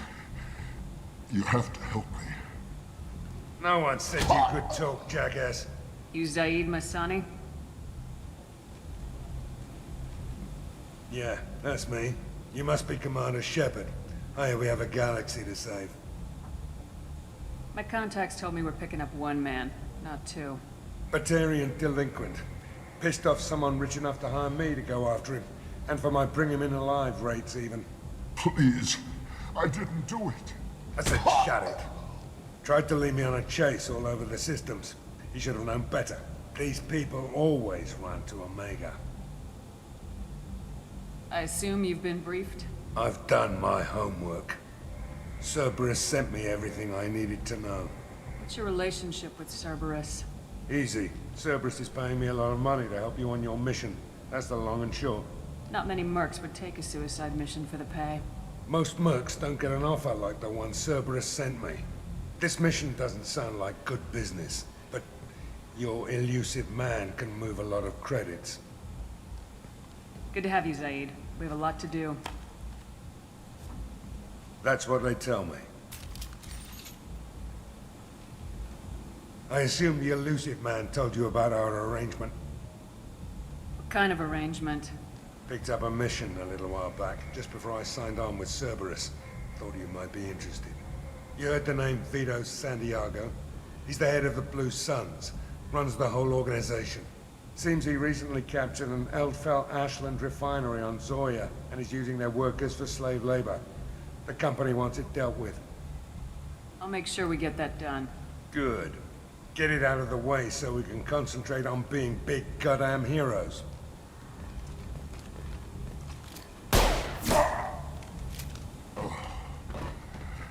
I better turn this thing in before it starts to stink. I'll be locked and loaded next time you're ready to get some killing done. Yeah, so now we just simply go this way. And we do have to have our conversation with Arya, so let's do this. Do Kazumi and Zaid. And you'll kind of notice we have no access to alien companions at this point. And that kind of makes sense from a lore standpoint if you're going to go get Morden. And you'll find out why when we, uncover more of that information. But you technically could go do Garrus. But then there's this whole lore reason of why he's like not really excited about helping you on that Morden mission. But it's neither here nor there. Let's go here. Okay, now let's upgrade. Well, give Zaid his powers. Let's go here. Definitely love having concussive shot. Disruptor ammo.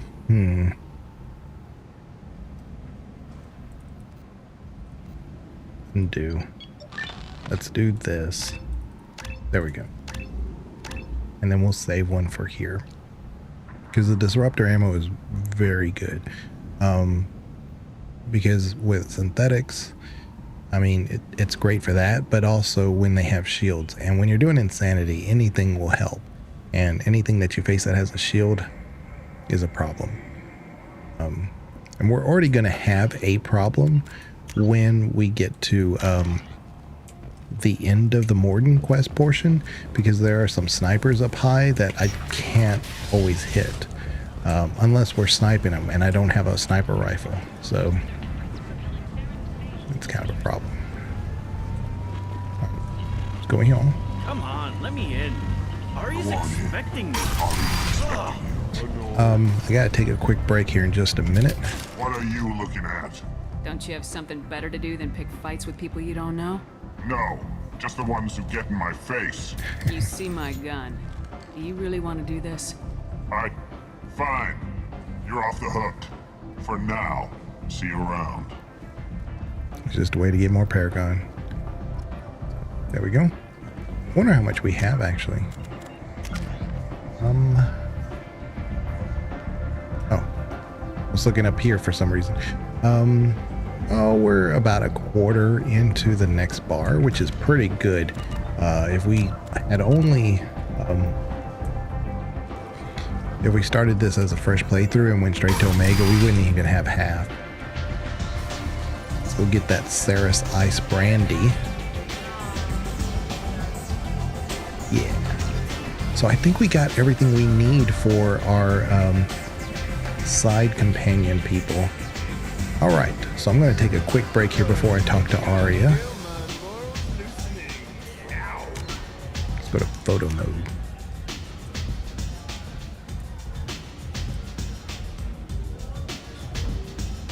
There we go. Something like that. I don't know. There we go. And I will be right back. Let me take it off my camera.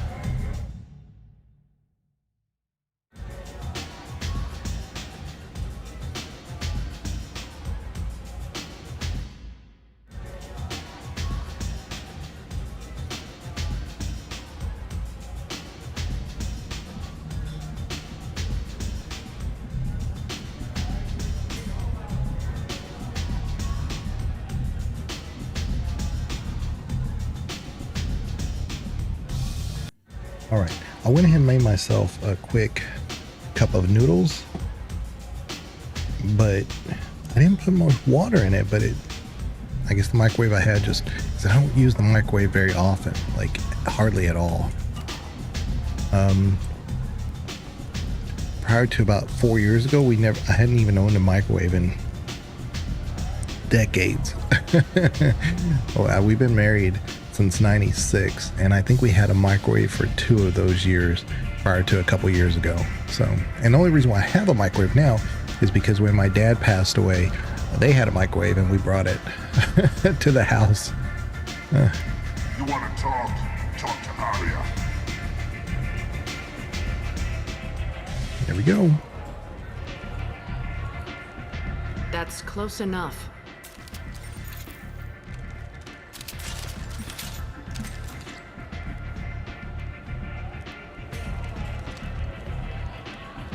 Stand still. If you're looking for weapons, you're not doing a very good job. Can't be too careful with dead specters. That could be anyone wearing your face. I was told you're the person to talk to if I have questions. They're clean. Depends on the questions. You run Omega?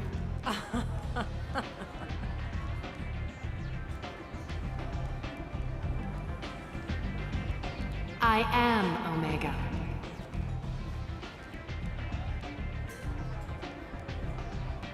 But you need more. Everyone needs more something, and they all come to me. I'm the boss, CEO, queen, if you're feeling dramatic. It doesn't matter. Omega has no titled ruler and only one rule.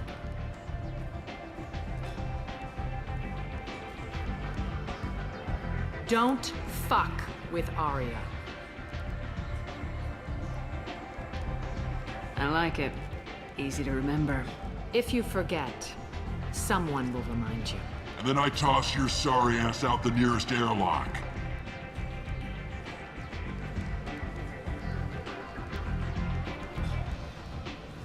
So, what can I do for you?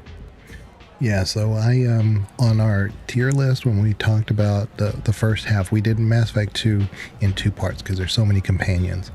I did one with Morden, right? And so I did the whole data pad where he reads off some of the things that he did after he passed away at the Citadel DLC. And one of them, he talks about a play basically he wrote, and he was talking about Omega. He says, broke Omega's one rule in more ways than one. Well, what is Omega's one rule?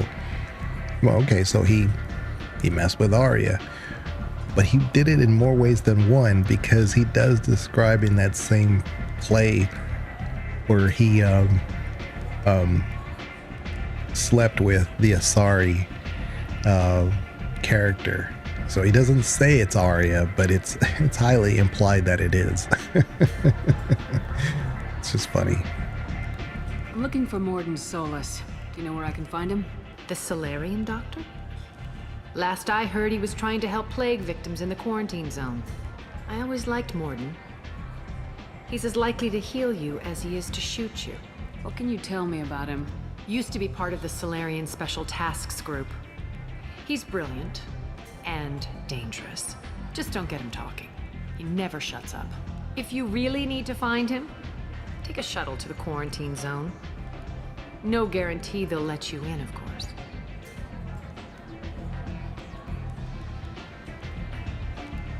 So you must know what's what on Omega. Everything that's worth knowing. I don't usually give it out freely. Information is power. Mundane things you can find yourself. Take a walk in a back alley or buy one of the mercs a drink. Better yet, talk to the entertainers. They give great tours. Just don't waste my time. Tell me how you got set up here. That's as privileged as information gets. I have many friends and enemies I keep at varying distances. I don't count you among either. We'll see how useful you prove.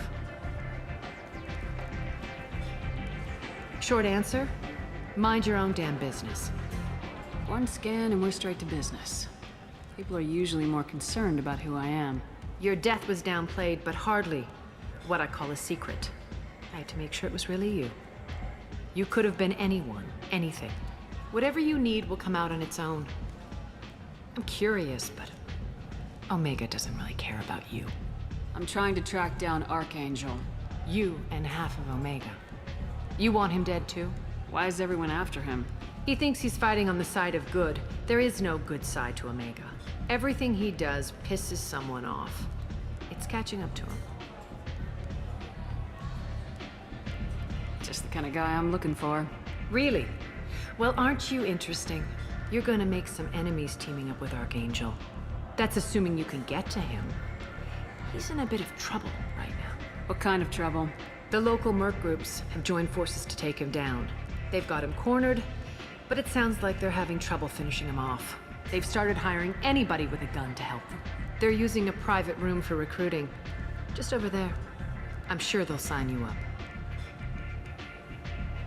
Which merc groups are after Archangel?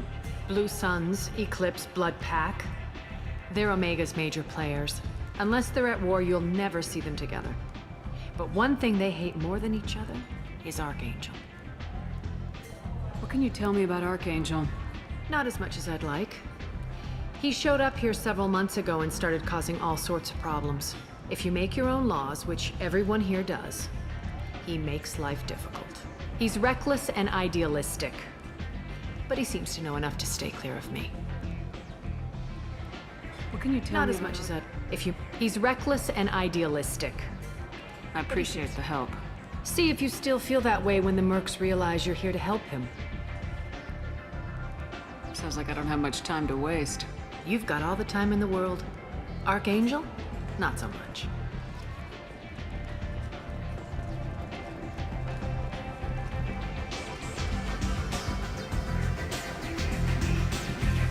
I hear you're recruiting.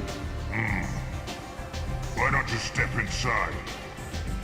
You'll get paid when the job's done, just like everyone else. So we'll go ahead and get our, ability to get to Archangel, but we're going to do the Morden mission first. Oh, aren't you sweet?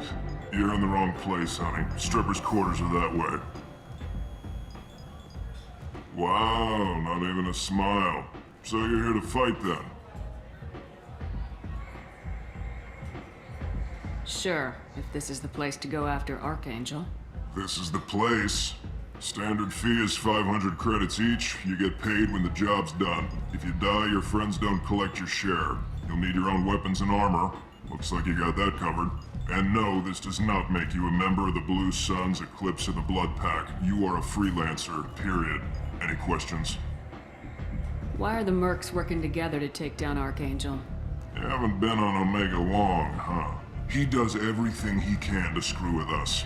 Shipments go missing, operations are compromised. Every month it gets worse. Tarek and the other bosses are tired of losing credits. And men. You kind of notice, though, it's real subtle, but like the Batarians do have a different look about them. Some of them have different colors of the backs of their heads. Like the one that Zaid was facing had kind of a pinkish rose color. This one, he's got a bigger chin, a bigger face overall. It's almost like it's implying like he's got more girth to him or something. The Turians, I've mentioned this before, they have different colors. The Volus, you don't know what their bodies look like, but they often have different suits. And the one that we saw, Cortun, I can't remember, the one that was giving the Quarian a hard time, he had kind of like a purplish with orange combo. And my point here is that that's where Andromeda failed, because all of the characters that you meet have this same character model. There's no variation to them. And I thought it was my graphics card not working or up to date or something. I was like, surely they're doing something new, and I'm just not updated yet or something, or maybe I just don't have the graphics power to run it. No, it's just how they did it. Is he a heavy hitter? How many merc bosses are involved in this attack? Yeah, Tarek runs the Blue Suns, but all three bosses are overseeing the operation. Jarrett's leading the Eclipse and Garm's the head of the Blood Pack. Tarek's in charge, but the others would never say that. I'm surprised they're in on this at all, but I guess getting rid of Archangel is worth it. What do we do once we're there? How do we get to Archangel? The mercs will tell you when you get there. Last I heard, they were putting the freelancers into scouting groups. They attack in waves to distract Archangel while we try to get past his defenses. So we're just fodder for his bullets? If you don't like it, don't sign up. But if you do your job right, it's easy credits. Besides, what are the odds he can kill all of you? Seems like a lot of trouble for just one guy. You had a whole team, but we've dealt with them. Now he's just one guy. But he's got the advantage. It's his base of operations and he knows we're coming. He's planned for an attack like this. We've lost a lot of men trying to get to him already. It's gonna be tough to get to him. Like chasing a Vorch out of the sewer pipes. But that's where we're recruiting. If we just keep throwing fighters at him, we'll get him eventually. Where's the attack taking place? Archangel's base of operations. He's been hiding right under our noses. I can't tell you exactly where you're going, but we'll get you there. Where do we go? Just head over to the transport depot outside the club. One of our boys will take you from there. Send in the next one. Hey, is this where I sign up? You look a little young to be freelancing as a merc. I'm old enough. I grew up on Omega. I know how to use a gun. Yeah, you know enough to get yourself killed. I can handle myself. Besides, I just spent 50 credits on this pistol and I want to use it. Get your money back. Hey, Woody! Trust me, kid. You'll thank me later.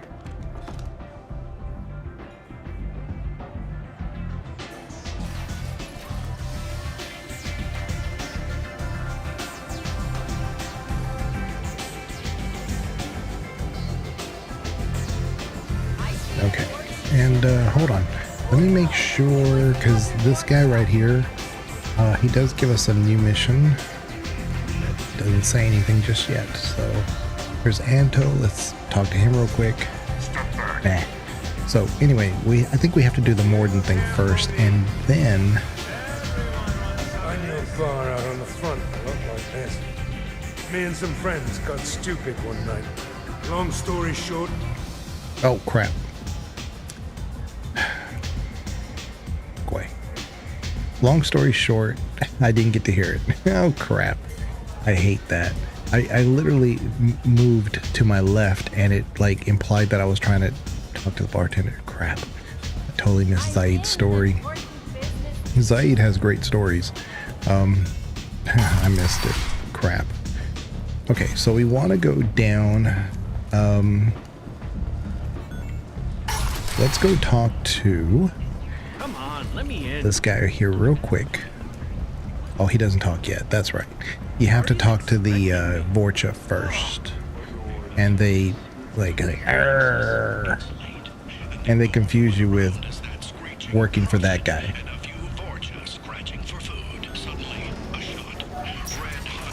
Alright, let's go downhill. There's a few things we could do. This is another one of those that if we had Tally with us, the conversation would be only subtly different. And so if you're looking to like bring Tally to some of these Quarian things, it would be neat, but they don't really change like you would think. Hello there. Might I interest you in some salvage tech? Every credit goes toward a ticket to get me off this forsaken rock. I buy a lot of parts and equipment. Maybe we can make an arrangement. Well, you seem like a decent person, but you can't breathe a word of it to Harrod. Of course. Then we have a deal. Maybe I'll at least sell something to you. What brought a nice kid like you to Omega? My pilgrimage. What money I had got stolen within a few days, so I decided to sell salvaged parts. You can see how that turned out. Harrod's forcing me to sell high, and I can't even afford a ticket off this station. Why does Harrod control your prices? Harrod made me swear not to undercut him, no matter what. He was here first, so it's his right. But no one will buy from me when he's so much cheaper. I can't save enough money for a ticket off the station. I could go talk to Harrod for you. Get him to ease up. I won't stop you.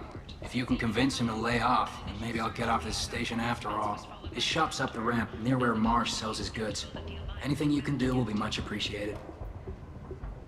I have to go. Please check with my kiosk to see what I have for sale. And thank you. So he already gives us a discount, so that's what we want. Oh crap. I have to go. Please check with my Come on. There. Alright. Heavy skin weave we can't afford. Shotgun damage. Here's the Geth plasma shotgun. I love the shotgun. But this shotgun does not work extra, I should say, with ammo, specialized ammo. So like incendiary ammo, disruptor ammo, none of those work on this shotgun. It works on its own. Nothing you do can give it extra specialized ammo. The Maddock's okay. It's a. We want the couplings. That's for our engineers, but we got to get this shotgun. The shotgun is. Oof. We can't use it, but what's the thing about Kasumi? Oh, there it is. Helly. I like the citier towns. They're prettier. They value their light. They don't have god-awful neon everywhere, like Ilium or the Citadel. Just the light of people living, moving from place to place. Just enough to know people live there. That's interesting. I have heard that before from Kasumi, but I've never thought about what she said. It's a really good point. Human, tell Captain Gaborn we not kill anyone today. I don't know a Captain Gaborn. Why would I tell him anything? Not trust you. Tell Gaborn we know his tricks. We not kill anyone today. Okay. There seem to be a lot of Vorcha on Omega. Go away. Talk too much. Gaborn's thugs get no more. We leave. Good talking to All you. these Vorcha are voiced by one person, We know Gaborn's tricks. We leave. and it's Mark Mears, the same voice as Mel Shepherd. just so you know.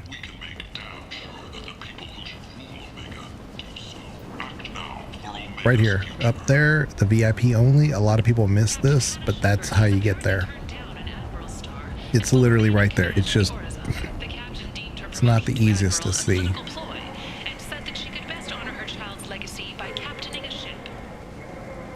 I might have something here for humans. Not much. I'm in the mood to spend some money, but I think I can find better stuff elsewhere. You won't find a better selection anywhere. Unless you're willing to risk the black market. I'd rather deal with you than give money to those thieves. You sure we can't make a deal? Look, I can't compete with the black market. I have to make a profit. I'll do what I can, but don't tell anyone or I'll lose my shirt.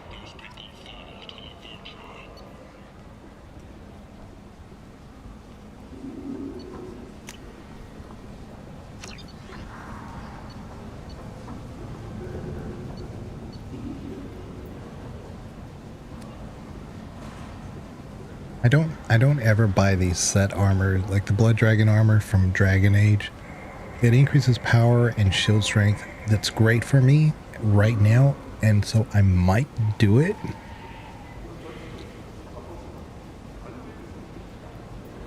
But that's only because we're an engineer, and that's exactly kind of what we need, right? But most of the time they really limit you because yes, they increase your power and shield, but they take away your helmet ability. They take away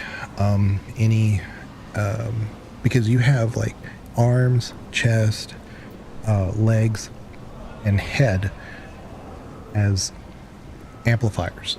And this only gives you 2 amps instead of all those. So, I don't know. Yeah, we'll go ahead and do it. That'd be kind of neat. To at least for this first mission to use it. Let's talk to Harriet. I love this Elcor. He's got the cigar in his mouth. Tentatively excited. Welcome, human. What can I get for you? What kinds of things do you sell here? Friendly, salvaged parts. All kinds. Mostly legitimate. With pride, my prices are the lowest anywhere on the station. You won't find salvage cheaper than mine. Tell me about your deal with the Quarian over there. Suspicious. If I had made such a deal, I would certainly not be inclined to discuss it. Accusatory. I don't understand how it is any concern of yours. What if you and I make a deal? You let him set his own prices, and I won't break your legs. With barely contained terror, you drive a hard bargain, human. I haven't even started. Resignation. Very well. I will release the Quarian from his promise. Conciliatory. To show there is no ill will, I offer you a discount on my own wares. What kinds of things do you sell here? Friendly, salvaged parts. All kinds. With pride, my prices courteously. Have a fine day. Take a look at there it is, the visor. I'm going to go ahead and get it because it's real cheap, but I do prefer this look. Right there. And then the guest ship. I always get all the models. Hack module, I don't need. It doubles the time limit for hack. I don't care. But the Terminus, this one increases storm speed. So if you're doing Vanguard, this works really good. And then the Black Storm, which is real cheap, and I'm going to get this one. But I use this one only for one particular mission, but it is actually a really good heavy weapon. Capacitor chest piece. Ooh. It's real cheap. I'll go ahead and get that. We'll get this one. Alright, we're all set. After all this running around, we go back and talk to Ken, and then we can finally do the moored mission, but I think I need to go back to the ship so that we can wear our Dragon Age armor. His shop. Ken's Salvage. I heard you spoke to Harriet. Thank you so much. At this rate, I'll be off the station in no time. Mm-hmm. How much do you need to get off Omega? I still need 1,000 credits to pay my way, but I couldn't let you do that. This is my mistake on my pilgrimage. It's my problem. Here you go. 1,000 credits. Get out of here. Thank you. He's on Omega. He's With never this, going I to get can that finally 1,000 credits. Continue on my pilgrimage. I'm going to buy my ticket right now. Thank you again. Because the thing is that, you know, that Elcor that we, you know, talked to him about that was leveraging his position. The problem is that he's going to leave the Quarian alone, but he could also get, I think Miranda says something. No. I think it's Garrus, maybe right here, says something. He could get others to decide to give him a hard time, and he'll never get those 1,000 credits he needs to get off. But he's competition now, so maybe he would. Yeah. It's just, it is Omega. It's just not likely. Here's Gavorn now. Captain Gavorn, head of the Vorcha task force. Got something to report?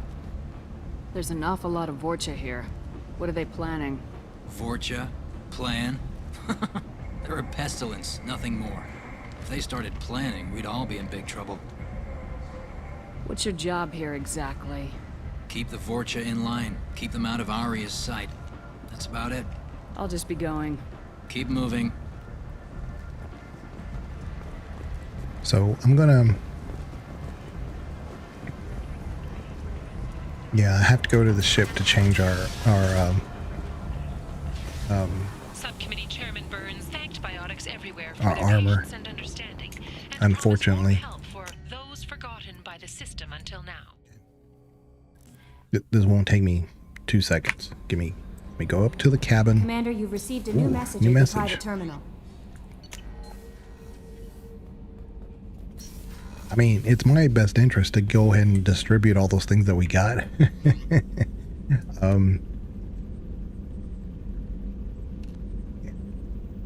ahead and do that. Yeah, it'd be a nice change of pace for me. Of course, I've never done Mass Effect 2, so, you know. Let me go ahead and turn all these in, get our XP, and we can just move on. We don't have to do it anymore. You guys go. You're the best, Commander. We just got those FBA couplings installed. Now we only have to calibrate every week instead of every day. We're thinking about celebrating our newfound free time with some Skillian 5 poker. Want to join us? Come on, Kenneth. The Commander doesn't want to play cards with grease monkeys like us. Actually, that sounds interesting. Fantastic. I'll get the cards. My Skillian 5's a bit rusty. You'll be easy on the rookie, right? Of course, Commander. It's all friendly. Yeah, right.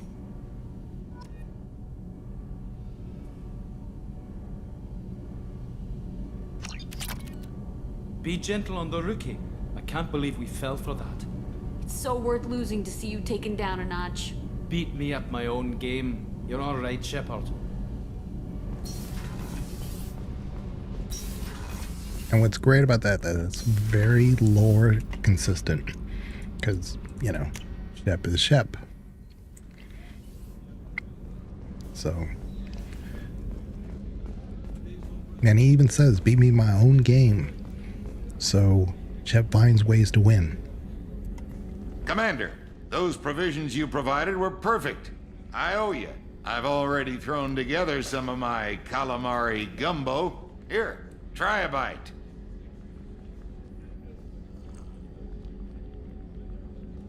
Truth told, it's based on an Asari recipe. Seems a little cannibalistic to me with their tentacle heads and all, but they ain't no good grub. Anyway, See? thanks again. You really came through. He talks about calamari and says, oh, that reminds me, that's kind of like Asari. It seems a bit cannibalistic because they're kind of like squids too. What? I mean, that's what I'm saying. Like, the typical human you meet in Mass Effect is super space racist. Super. How may I help you, Commander? I have a present for you, Doc. Ceres ice brandy? You didn't. Thank you. I always regretted not opening that original bottle when I still could. I won't make the same mistake again. Why don't we open this bottle right here, right now, you and me? You crack open the bottle. I'll get the glasses. I thought Alenko's biotic display might have broken Jenkins' back, but Jenkins pops up and yells, "That was awesome!" Oh, Jenkins. Soldiers like him make the Alliance great. Cerberus lacks the same enthusiasm. Yeah, poor Jenkins. He was such a great companion. I mean, I can't envision Mass Effect 1 without him. So, poor Jenkins. Hey, Banana, since you're here, do you know that ABC has music person? They came in here, said something bad about you, and then took off. I don't know if... I'm assuming y'all knew each other, but when you didn't react, I just thought maybe he was just hazing you, and then he left. With your service record, you could have gotten a tour of duty on any Alliance Or ship. Jenkins. Why'd you really leave? Maybe it's less about leaving and more about staying. You do? Okay. As a military doctor, I assumed you mostly did. treat people who are in bad shape. Often they die. And if I can help them, they move on. Either way, they leave. Don't you have any friends or family? No, not lacking friendship. Just stability. Jeff, Joko will always have Vrolik syndrome. He would never admit it, but he needs my help, and he always will. I wish it weren't, but sadly, it's true.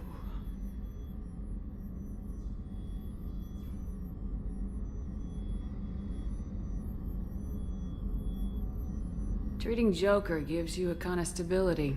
So does this ship, even if it's a copy. Or, hell, maybe it's you, Shepard. Our immovable center. A place for a person to stop and catch her breath. Or maybe I'm just happily drunk. Would it hurt if it was simple like that for once? I really feel like this is a much more organic playthrough the way I've been doing it. I've always simply gone straight to Omega, done the Omega stuff, kind of struggled a bit because, you know, it's an insanity. But this seems so much more organic. It's more story piled on top of story. And then once we start doing things, it's going to be almost just pure missions now because we've laid down the groundwork that we need. The only way I wouldn't be just doing just pure missions would be like side quests because we need to build that XP.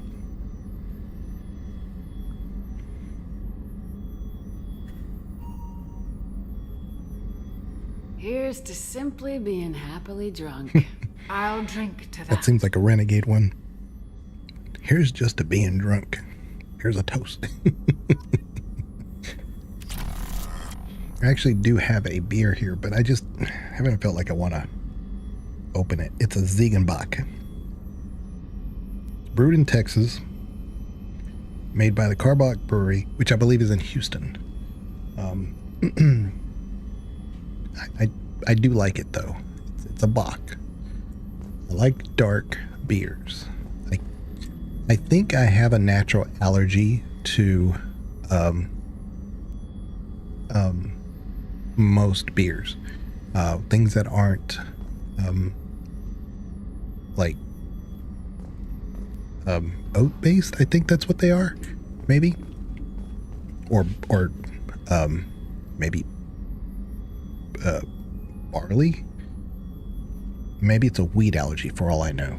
But I had a great uncle who was a chemist for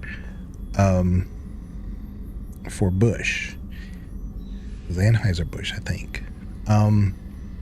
He actually invented the dark bottle for beer.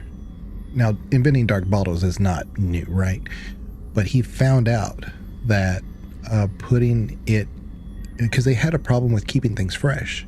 Because back then, a lot of things were just in clear bottles so that you could see what it is. They weren't trying to hide what it looked like. But he said, actually, what's causing a lot of our product to go bad is the light. So he suggested that they start shipping it in dark bottles. He actually came up with that. And that's what they've been doing since then on certain beers. Not all. Dark beers especially. But yeah, he actually has he had an allergy to beer. And it wasn't like you get a rash or something. He has a similar problem that I do. Like after one beer or maybe two, had a real bad headache or his stomach would just be killing him. And I had the same problem. So he went to his doctor and he mentioned it. He said, hey, look, this is kind of weird because it's kind of a weird thing to kind of reference, right?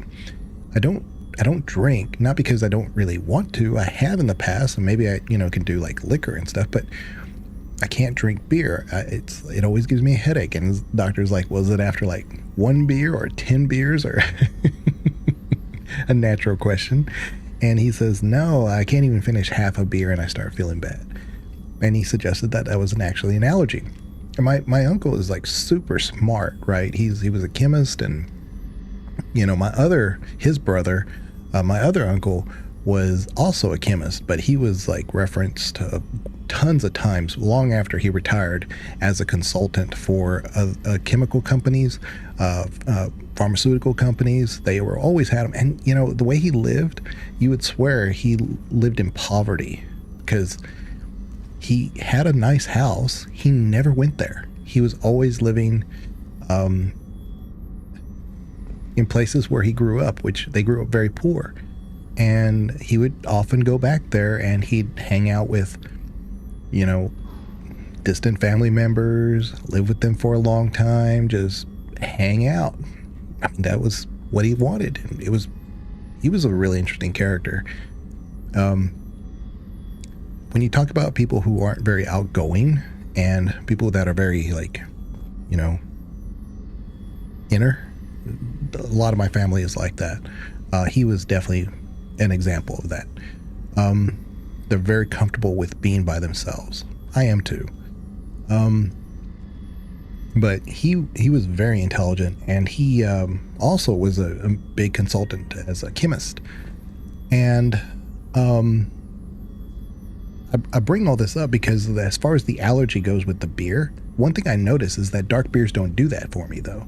And he similarly would tell me that. He's like, you know what, that is something I have noticed. I've just stayed away from beers my whole life because they always made me feel bad, but I did notice that dark beers don't really do that. And that's why I love Guinness. And so listen to your body. If something just doesn't feel right about, usually that's your body telling you something. But for me, like I said, this is a dark beer that I have. I haven't opened it. I just maybe I will later. But my body does not like those light beers. I can't do light beers at all. It just kills me. But dark beers, no problem. No problem whatsoever.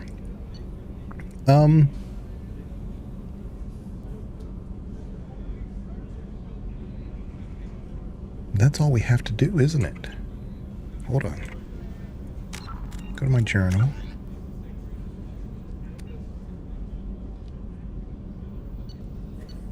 Yeah. Yeah. Yeah. We've done everything on the actual Normandy, so that is great.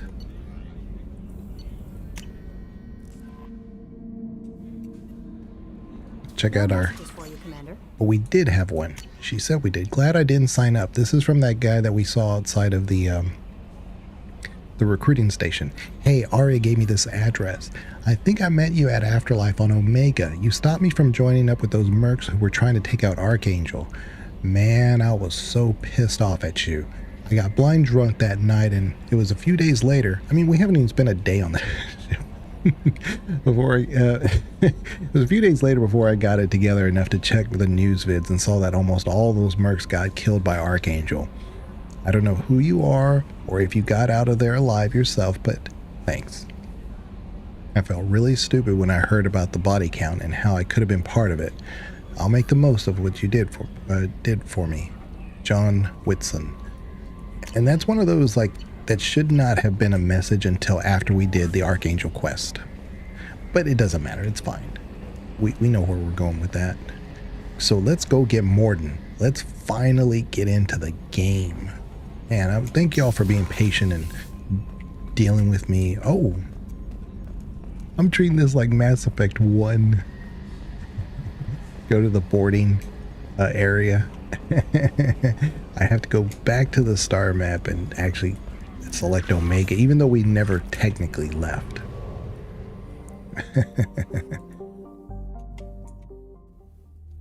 But yeah, let's go do that right now. Add. Look at that. Again, I'm not a fan of this outfit until after this quest. Once we do Morden, we'll be fine. I'm receiving quarantine warnings about the slums where Dr. Morden Solus runs the clinic. Anticipate resistance at the transport station. I have also accessed messages between mercenary groups regarding plans to deal with the Archangel. There's a recruiting station at Afterlight that may have information. I already have a plan for the Dragon Age 4. I'm probably going to play as a Grey Warden, no less than 3 times all the way through. Once as my default character, which I pretty much like to see how a female character goes through the game. Then I'm going to do it because you can do different classes, right? You can do the warrior, mage, or rogue. I think that's all you can do in Dragon Age 4, unless they added one. Like I said, they need a cleric or some kind of extra ancillary class. But if those are the 3, those are my first 3 run-throughs is as a Grey Warden. But I may do it as a female first, and then do it as a male, because I want to see if there's any, because I don't know the story, I don't know what's going to happen, but it would be kind of interesting to see if the hero of Ferelden somehow makes an appearance, somehow. I would love to find out. And if we're a Grey Warden as a male, you can't keep me out. I live in there. I'm doing you that would be very interesting. If you go in, the guards will cut you down.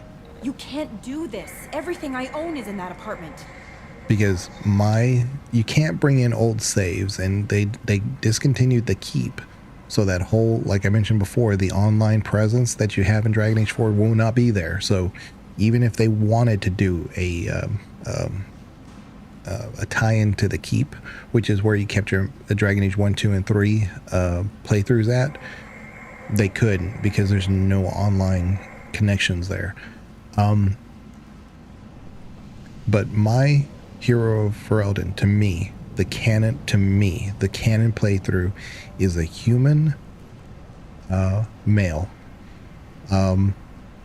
Could be female, actually, now that I think about it. But romance Liliana. And Liliana has this old flame, and then when she leaves in Dragon Age 3, the Inquisition, there is a mention that she goes back to be with the hero of Ferelden.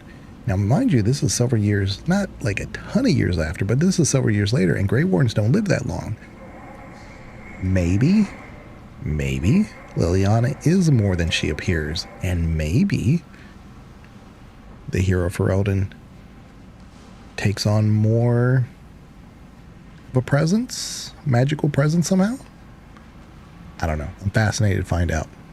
I told you to get lost, lady. The plague has the whole zone quarantined. Nobody gets in. I'm human, you ass. Humans can't get the plague. Now let me get my stuff out before looters get it. This thing affects every other race out there. We're not taking chances. Nobody gets in until the plague has run its course. So you're saying the slums are completely sealed off? Finally, a human that can hear. Yes, that's exactly what I'm saying. You can't keep me out. I'm gonna lose all my stuff. I'm doing you a favor, human. Anybody in the quarantine zone will be dead from the plague or the gangs in a few weeks.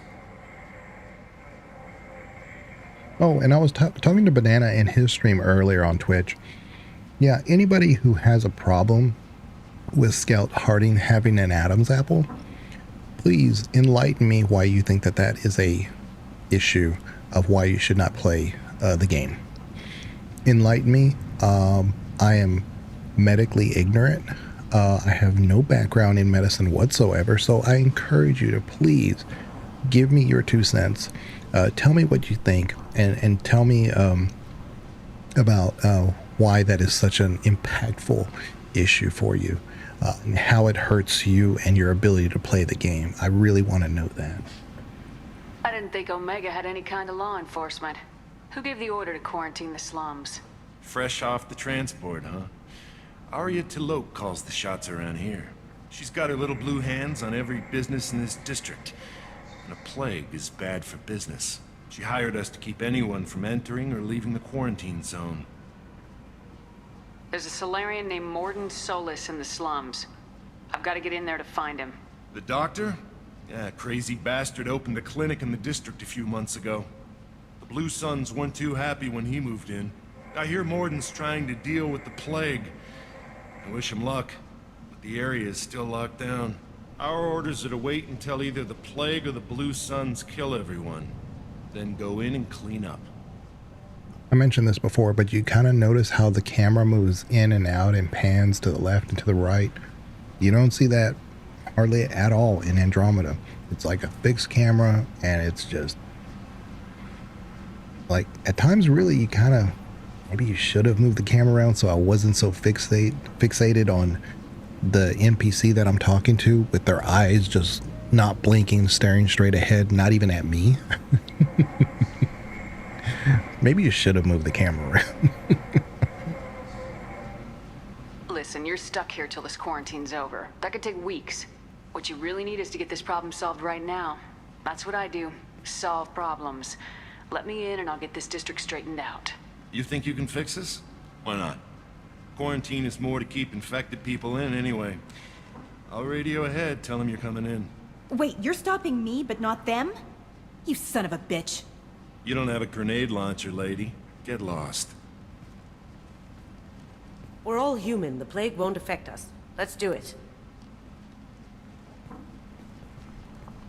It's funny because I don't have a grenade launcher in it either. I do have an arc projector though.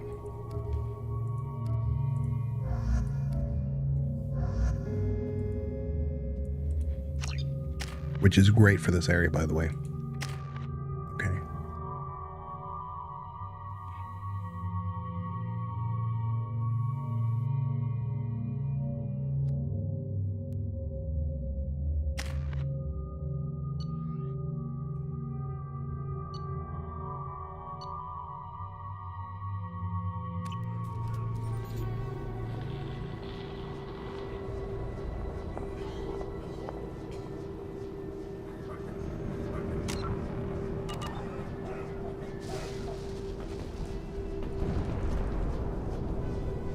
Couldn't move. I hate that. So hopefully we don't have a bug here when we first start. Sometimes the companions don't do what you want them to do, so I'm going to do a hard save, and simply reloading fixes that. So let's do that real quick. Okay.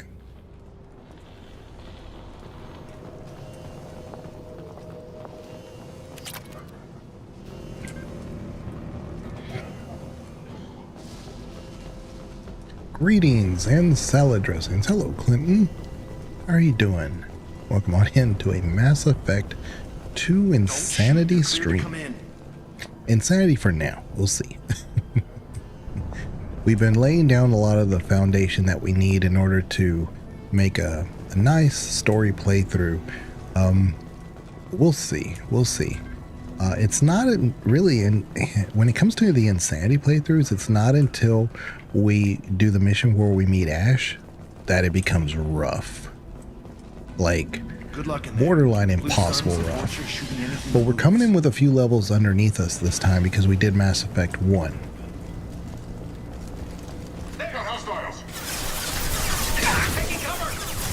Right behind you.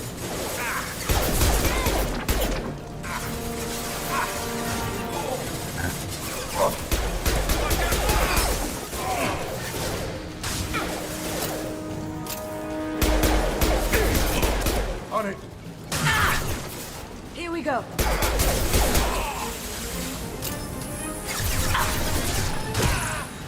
Okay, I need to move I've seen a lot of bad before. You got this. This Oh is yeah, what- I've done it. It's just that's the only area in this entire game that Blade is control at its most iffy. basic. Pile the bodies in the street and burn them. Love the armor.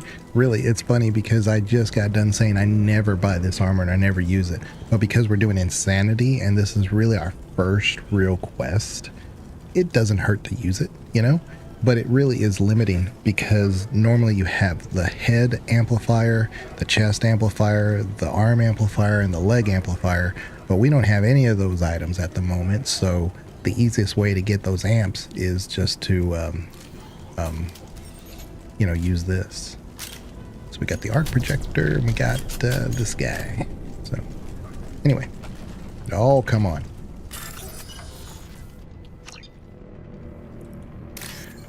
Let's see. The biggest problem with this particular puzzle thing is getting the thing that you need to actually show. Sometimes it takes forever. So I'm gonna go into this room real quick and then we'll go talk to that Batarian. But yeah, welcome on in. We have, for the most part, really just started, but I do, you know, for the first playthrough on this channel, I went ahead and I listened to all the dialogues. I watched the entire cutscene. I don't skip anything, so you know, we're just doing it more as a lore playthrough.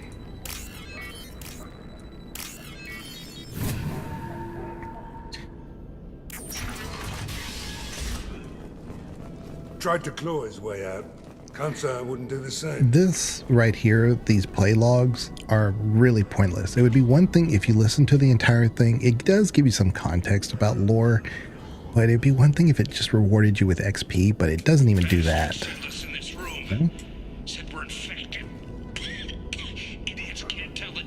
I love the fact that they include it, but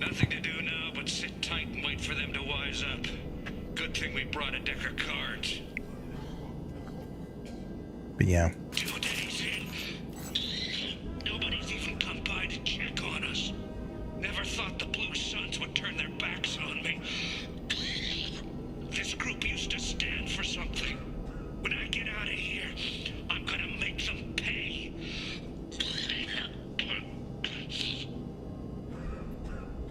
Davis isn't doing too good.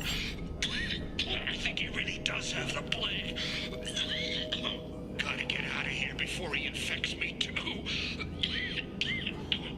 Yeah, but it doesn't hurt to go ahead and have the armor on since Dragon Age 4 is coming, what, within 15 days.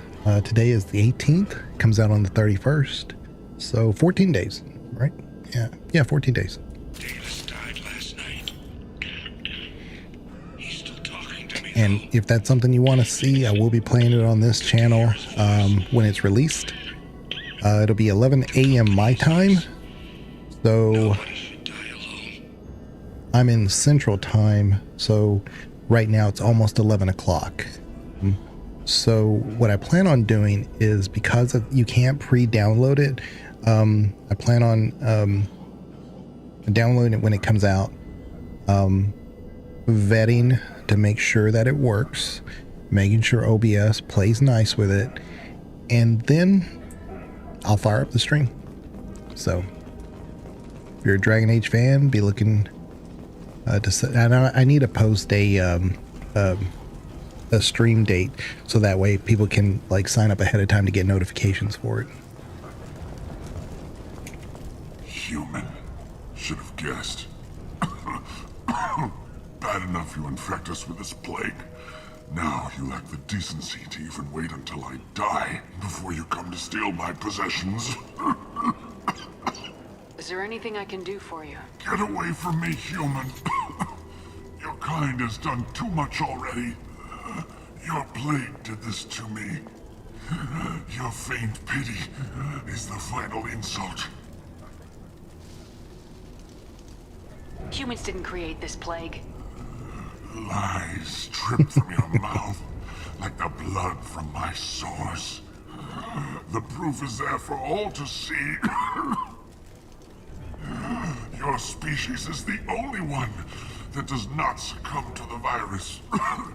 Yours and the wretched Vorcha.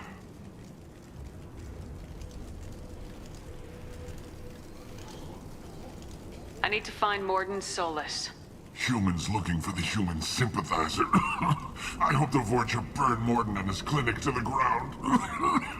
I hope you... I hope... Damn it! Damn you! Hey, stay with me. This won't cure the plague, but it might help a bit.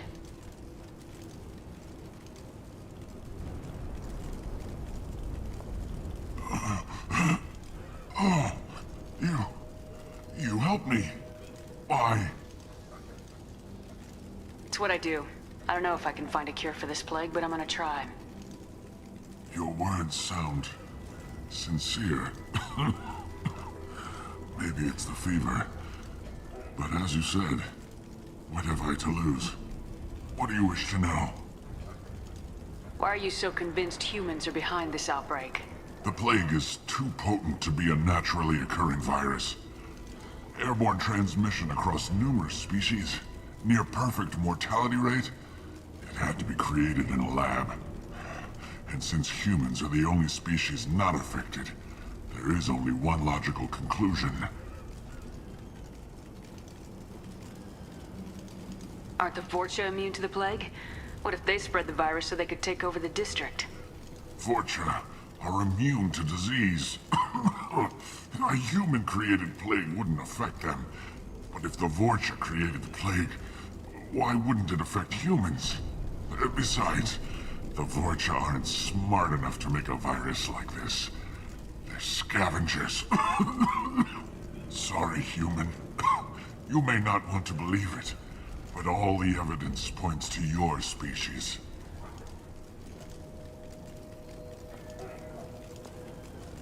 I need to find Morden Solus.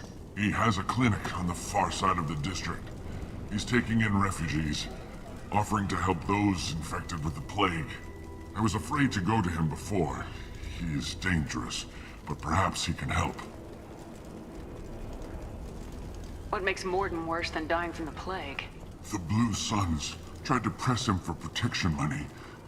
He killed them, stunned them with some kind of toxin, then gunned them down. He's not just a doctor. Doctors don't execute people and display the bodies as a warning. You were talking about Vorcha earlier. Before the quarantine, the Blue Suns controlled this district. As their numbers fell to the plague, Vorcha moved in. The Blue Suns fighting to protect their territory. But as the plague spreads, it's only a matter of time until the Vorcha overwhelm them. Are Vorcha immune? Vorcha, sorry, you may not know.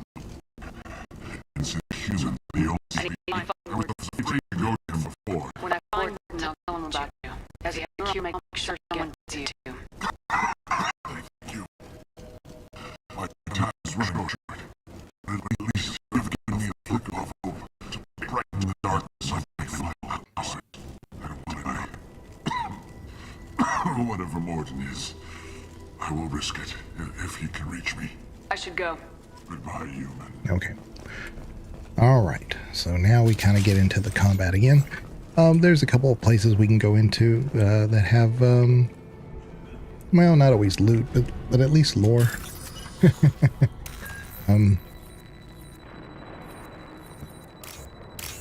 I really just don't like this hacking puzzle. I'm so glad it's not in Mass Effect 3. Because it would be one thing if it was like here and there. Or maybe the first part of the game. But, you know, it's a little immersion breaking when like you're on an alien world or something and I don't know, you're at a faction maybe you haven't met before and they somehow use the same hacking issue. You know? Just doesn't make sense. Audio is messing up. Sorry, Clinton. It may be, this time of night, I have occasional internet problems. I don't have any drop frames, but it's possible that I need to turn down my bitrate. Let me do that right now. I'm glad you mentioned that. Let me bring it down to maybe 14,000. See, on Twitch, the most you can do is about 8,000 kilobytes. I do most of the time around 20,000 because I'm streaming in 2K. But it's Mass Effect, so you don't really need that much. So I'm going to bring it down to 14,000. Maybe that'll fix it because it's usually on my end. At this time at night, my internet in this area bottlenecks. And I haven't dropped any frames, but if I did, I may need to consider actually shutting down the stream, you know? It's all good. But I'm glad you mentioned it, Clinton. Thank you very much.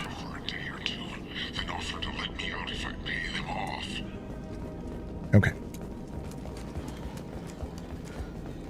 Earlier when I went on break, I had it on the Omega nightclub music. And if that's something that you like, I actually have the bars of Omega on my personal channel. It's an hour-long type thing, so that's something you like. Oh, wait a minute, we're going the wrong way. Then, you know, you can just have that on. But yeah, that's on my personal channel. I want to try something different this time. I'm going to go up here. Incoming.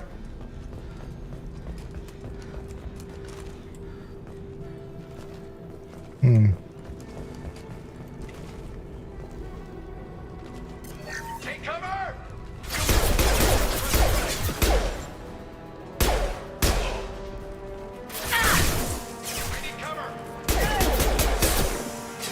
This is just safer this way. Got your back. You got it.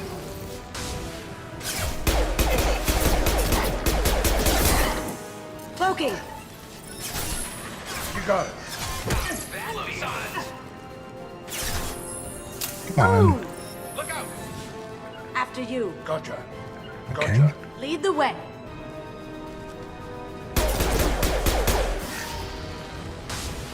Come on. After you. Loud and clear. I need cover!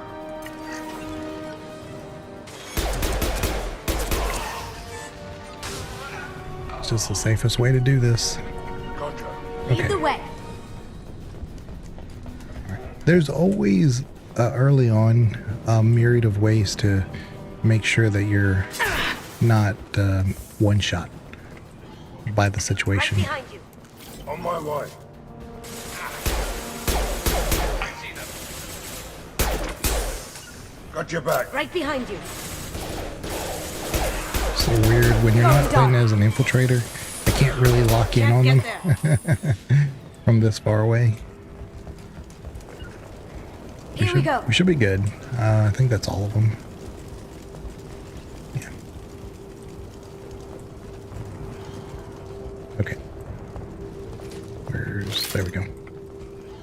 Get this thing. Now that's the way. This is valuable. But we want to go over here first. To these apartments.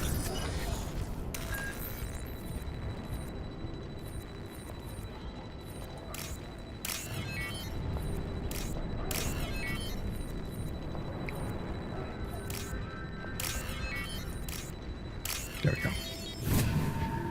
Yeah, I just like Mass Effect 3's way of doing that, where you just do the Omni tool and it figures it out for you. It just keeps the combat flowing and the story going. It's just better. God, you're human. We saw that door open. We thought those Turians had found us. All right. Ever since this plague started, the Blue Suns have been out to get us. They're killing as many people as the disease. Why are the Blue Suns hunting you? We didn't do anything. Pretty much every non-human in the district wants us dead. They think we caused the plague. Humans aren't getting sick, and that's all the evidence they need. God knows how many of us they've already killed. They should be looking at the Vorcha, not us.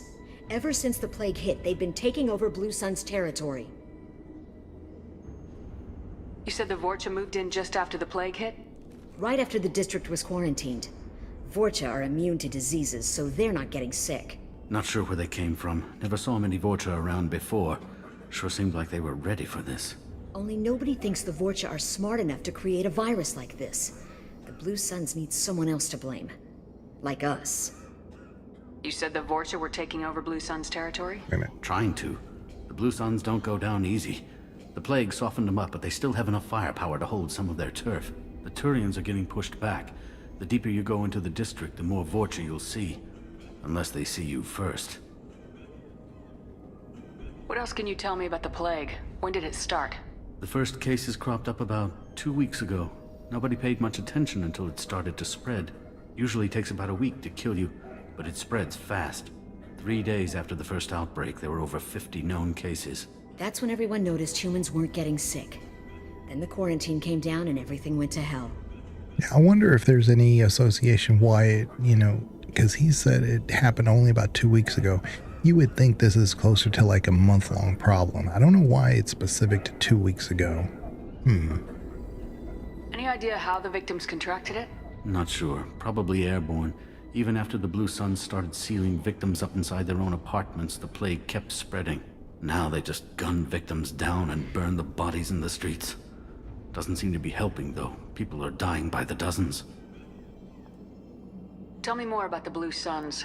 They're a mercenary gang, mostly Turian. Used to run this district. Kept things nice and stable for the most part. As long as you paid your monthly protection fees, everything was cool. Rates were pretty reasonable. For Omega, at least. Then this damn plague hit. Everyone started dying. The Vorcha started moving in. The Blue Suns lost control and the whole district turned into a war zone. I need to find Morden Solus. Oh yeah. So, I don't know if I should bring it up or on the other not. side of the district. Heard he's taking in refugees now. Trying to help plague victims. Offering protection from the Suns and the Vorcha. Sure. A doctor with military-grade mechs helping people for free. On Omega, grow up. But, spoiler, sorry. We're going to be doing this Vorcha quest anyway, this Morden quest. And the Vorcha are behind it, but they're really not, as they said, this is not like a space racist thing or anything. They're really not cunning enough to be able to be the mastermind behind this big thing. It actually is the collectors who are putting it all together. But why 2 weeks ago? Whether it has something directly to do with Shep coming back, I don't know. It just seems like the collectors should have their hands kind of everywhere, but never really doing anything impactful at those places because they're just, they're too spread out. But it would have been more lore significant, I think, if it had been going on for like 2 months or something. Where now, because everything we run across now is almost pretty much decimated. It's interesting, you run across a few Krogan, and the Krogan also have very fast regenerative powers. So they do get sick, but they also regenerate very fast. And the ones that you meet are pretty tough. So, anyway. Sounds like you don't think much of the doctor in his clinic. The Vorcha tried to muscle in. He gunned them down. Just like that. Pop, pop, pop. Didn't even use his mechs. Then the Blue Suns heard he was sheltering humans and they went to burn down the clinic. He killed them too. Then he went inside and got back to work. He's cold. Must be Solarian Special Forces or something. You can't stay trapped in this apartment. If you get to Morden's, you might at least survive until the quarantine ends. Are you nuts? We'd never make it.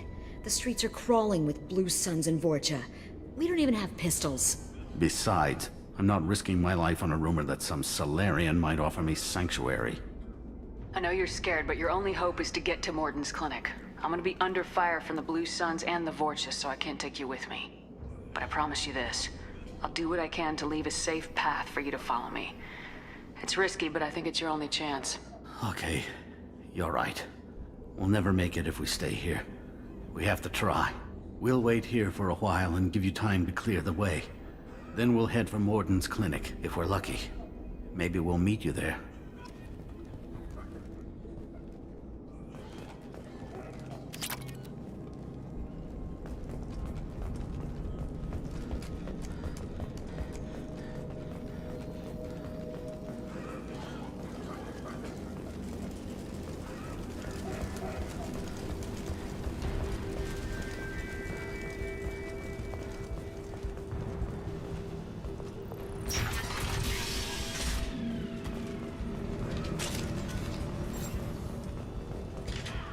Got your back. On my way.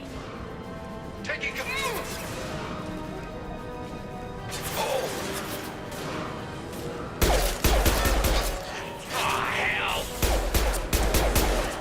Now you see me.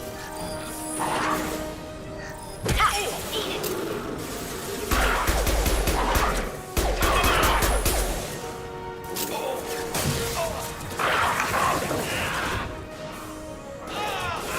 Haha. Firing an impact shot.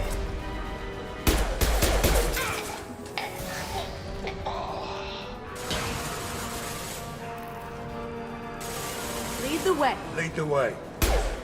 Going dark.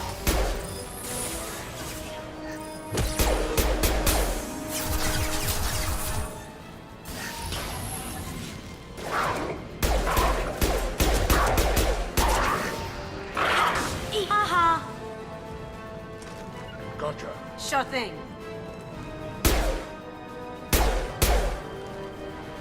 Lead the way. On my way.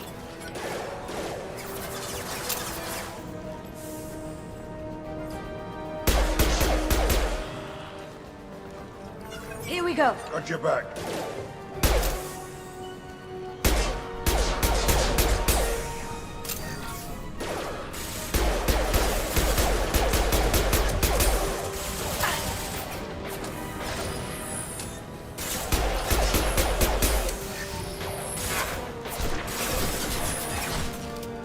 This'll put him down.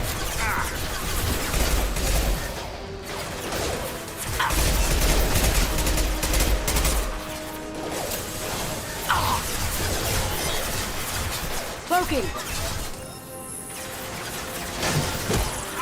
Gotcha.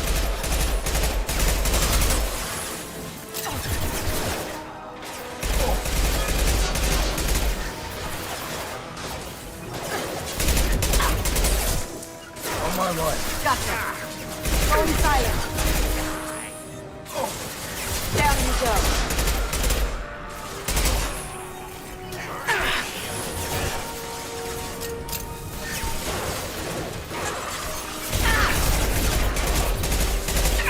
They're through my shield. Lead the way. You got it. Enemy charging.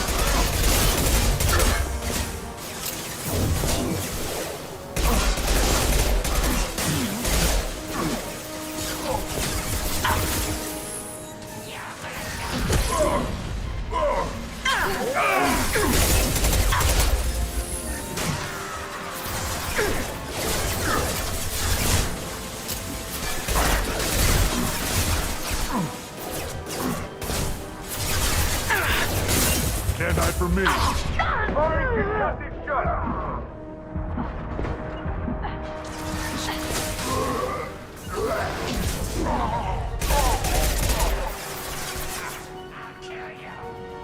Loud and clear. Moving to cover.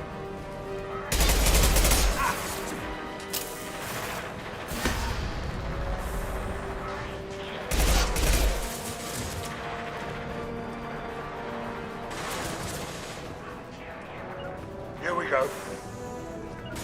Gotcha.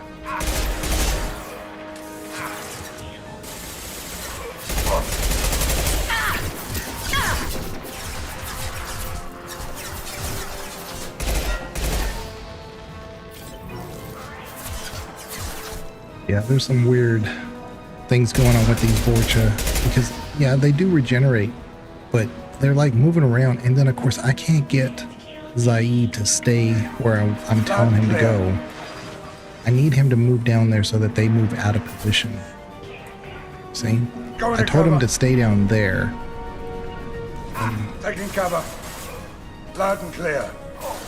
And that should force them into the position I need them to be in. Shield's down. And see, now he's dead. So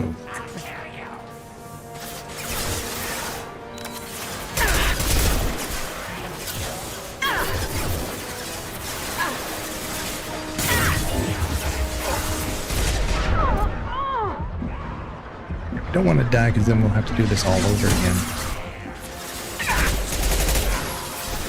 Alright.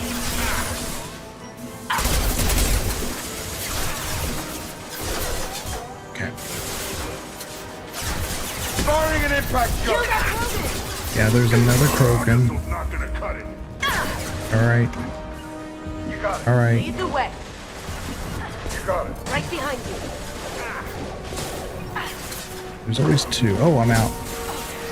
So I'm gonna have to go, which is fine. Oh crap. Ran right into his shotgun. Gotcha. Come on. Here comes the Krogan. This'll put him down.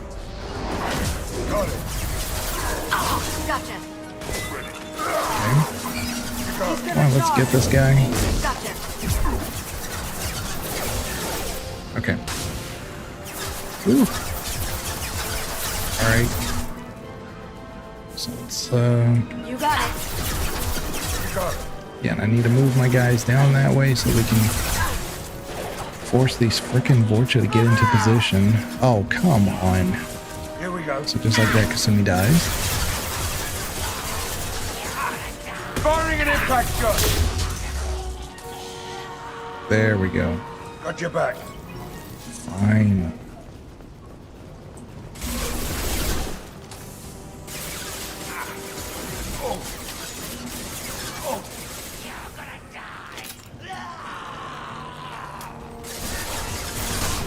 All right.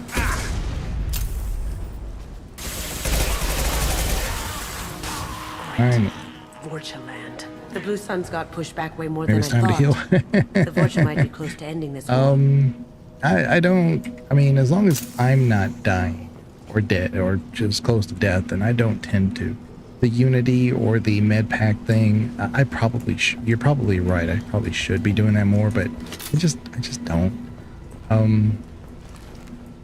Like I said, I love Mass Effect 3 and how it does things because when a companion goes down, you can just revive them. That's coming from the Mass Effect 3 multiplayer. You could do the same thing there. I think it's just so much better than the way 2 does it. It's like, oh, they're down, and I have to use like the Unity or the med pack to do it. I mean, you can, right? But 3 allows you to go down there and revive them without having to use either. So, hey, Buckbeak, how are you doing? Yeah, this is Insanity, so it's going to be always a little tougher. Hey, what did I say? We found this stuff. It's ours. Ah, forget it. Nothing but junk in here. This place is worse than the last one. What are you doing in this apartment? Did you kill that Turian? What, the guy on the floor? Nah, the plague took care of him. We're just here to take a full accounting of all his worldly possessions. Stealing from the dead. That's pretty low. What's the big deal? It's not like they're gonna miss anything. We're just showing a little entrepreneurial spirit. The plague doesn't affect humans, so we might as well cash in. Besides, well, that's good. If we good don't to take see you, this stuff, Buckbeak. the Vorcha or Blue Suns will. Better us than them, right? No more looting. Oh, what? You gonna shoot us? This plague won't last forever. When the Blue Suns come back, they won't like you looting in their territory. Yeah, well, maybe they won't find out. It's not like there's any witnesses alive to tell them. There's some dead Hope you're doing Turians good. trinkets and a We're handful doing of pretty credits good. worth that risk. We've been on We about just 5 wanted to make hours. a bit of quick cash. But when you put it like that, doesn't sound like such a good idea. Hardly found anything valuable anyway. Yeah, you're probably right. It's not worth it. I did something a little different on this playthrough. When I got done with the initial mission, you know, where you get Vitor and Tally, you meet Tally. A lot of times I always go straight to Omega because it's right there. It's literally right there, and you're kind of told in the journals and through the Elusive Man and everything else that, you know, you need to go get Mordin first. And I can't remember a time when I didn't do that. And so this time I went straight to the Citadel thinking, hey, you know what? I can kind of like do a lot of those things first and whatever. And I did. And so I've already kind of done all those things, including all the crew's little side missions, like the food provisions and the couplers and stuff. Those are all done. So really, it's just a matter of doing the companion stuff now. And of course, some side quests here and there. But as you can kind of tell, I mean, it's Insanity. So it's not that the insanity portion is bad. It's just that sometimes your companions don't do what you tell them. Like I told Zaid to go down there, but then after a while he pulls back in. He just ignores what I tell him. And those enemies don't always act right. Like they were going back and forth, kind of like Duck Hunt or something. I was like, what are you doing? Right? Why aren't they advancing? Why aren't they going whatever? They're just staying back, way back there. It's not normal. It doesn't matter. It's fine. We got it done. But Do you know a Solarian named Morden Solus? Yeah, I know him. Got a clinic right around the corner. the reason why it's a problem is for those Vorcha that they stay back is that they're in that zone where they're almost too far away. So when I'm at the ranged area up high, I would use my overload and the incinerate, and it wouldn't work because it was just too far away. So that was the problem, you see. So they wouldn't advance, and so I couldn't get that done, and then they would heal up. So yes, maybe I could get 1 or 2 shots in with the guns and Zaid and Kasumi doing her shadow strike, but then they heal because I can't, keep that pressure on. Anyway, it's okay. We got it done. The Blue Suns control this district, right? Well, they used to, before the plague wiped half of them out. Seems like it won't be long until the Vorcha finish them off. And Mass Effect 2 is not like, one where you just gradually get more XP. When it's divided into these chapters. So I could have accrued, I don't know, in theory, like say 200 XP or 250 XP. I won't get it until the chapter's over. So you see what I'm saying? So doing those other things in advance kind of at least got us equipment, Paragon, money, whatever. And so now we got all that done, and now we can just go straight into the story stuff. I don't know, I did it a little differently this time. Tell me everything you know about Morden Solus. That guy is crazy. He'll patch up a gunshot wound for free, then kick your ass and throw you out when you try to grab a few painkillers. Be honest, man. You kind of had that coming. No way he's just a doctor. No doctor puts down a Blue Sun squad like that. All I know is if you go to his clinic, don't cause any trouble. Yeah. Incinerate and Cryoblast are good, and can see why people would pick him as their favorites. Yes, no, his Technoblast is great. Right now, it started me off because I pulled in my Mass Effect 1 save to Mass Effect 2, and I'm still an engineer, but as my bonus action, which I can't change yet until I get Morden, is the Slam, which is a biotic power. Like, I'm not a biotic. Why that of all things? I couldn't figure that out. Maybe because we romanced Liara? Maybe? I don't know. Can you tell me about the plague? I don't know. I do know when you're an infiltrator, because I play infiltrator a lot. Dying off left and right, and they quarantined the district. Usually when you pull on your save, or you just play Mass Effect 2, it gives you the... Seemed like a good idea at the time. Guess we didn't really think it through. Armor? Ammo? I think it gives you the armor ammo. By default. So, what do you know about the Vorcha? The Blue Suns used to keep them down, but with all the Suns getting sick, the Vorcha are making a push to take over the district. I don't know who's gonna come out on top. We just want to stay the hell out of the way. Okay. We need to get going. Yeah, sure. We'll just stay here for a while. Get some rest. Don't worry, you made your point. We ain't gonna steal nothing. All right. And this was definitely a moment where I really wish I had the Avenger, the assault rifle. That would have made quick work too, because then I can use it as a suppressing fire while Zaid and or Kasumi can work the flank. So armor piercing. That's it. Armor piercing. Pretty sure that's what you get when you are infiltrator, which makes sense. Right?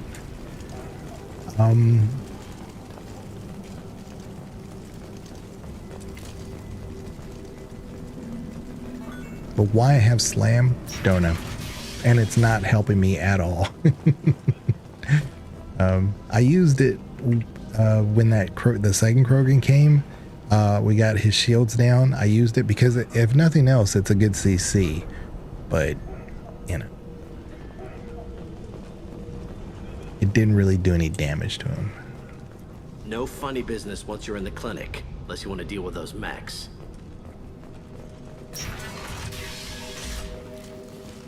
Morden's around here somewhere. Go talk to him. We need all the help we can get. All right, but at least we get a better pistol here in just a minute. Morden saved my life. I owe him everything. Professor, we're running low on Suboxone.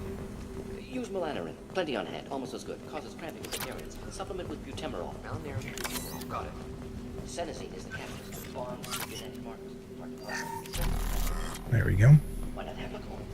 Too unstable. Inconsistent results. Demazine better option. No. Demazine toxic to humans. Not an option. Not an option.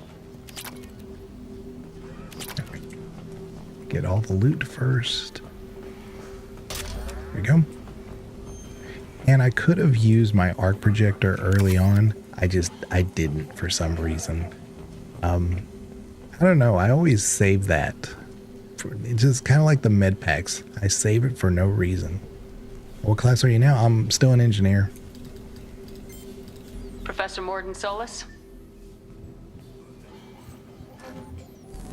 Don't recognize you from area. Too well armed to be refugees. No mercenary uniform. Quarantine still in effect. Here for something else? Vorcha? Crew to clean them out? Unlikely. Vorcha a symptom, not a cause. The plague? Investigating possible use as bioweapon? No. Too many guns, not enough data, equipment. Soldiers, not scientists. Yes. Hired guns? Maybe. Looking for some... Relax, Morden. I'm Commander Shepard, and I came here to find you. I'm on a critical mission, and I need your help. Mission? What mission? No. Too busy. Clinic understaffed. Plague spreading too fast. Who sent you? Ever heard of an organization called Cerberus? Crossed paths on occasion. Thought they only worked with humans. Why request Salarian aid? The Collectors are kidnapping entire human populations. We're gonna find out why and stop them. Collectors? Interesting. Plague hitting these slums is engineered. Collectors one of few groups with technology to design it. Our goals may be similar. But must stop plague first. Already have a cure. Need to distribute it at Environmental Control Center. Vorcha guarding it. Need to kill them. I'll get in and deal with the Vorcha. I think things just this got mission worse. is a Vorcha classic shut down example environmental systems. of why, Trying to kill like everyone. Need to Infiltrator, get power back on before district suffocates. Here, take plague cure. Also, bonus in good faith, weapon from dead Blue Sun's mercs. May come in handy against Vorcha. One more thing. Daniel, one of my assistants, went into Vorcha territory looking for victims. Hasn't come back.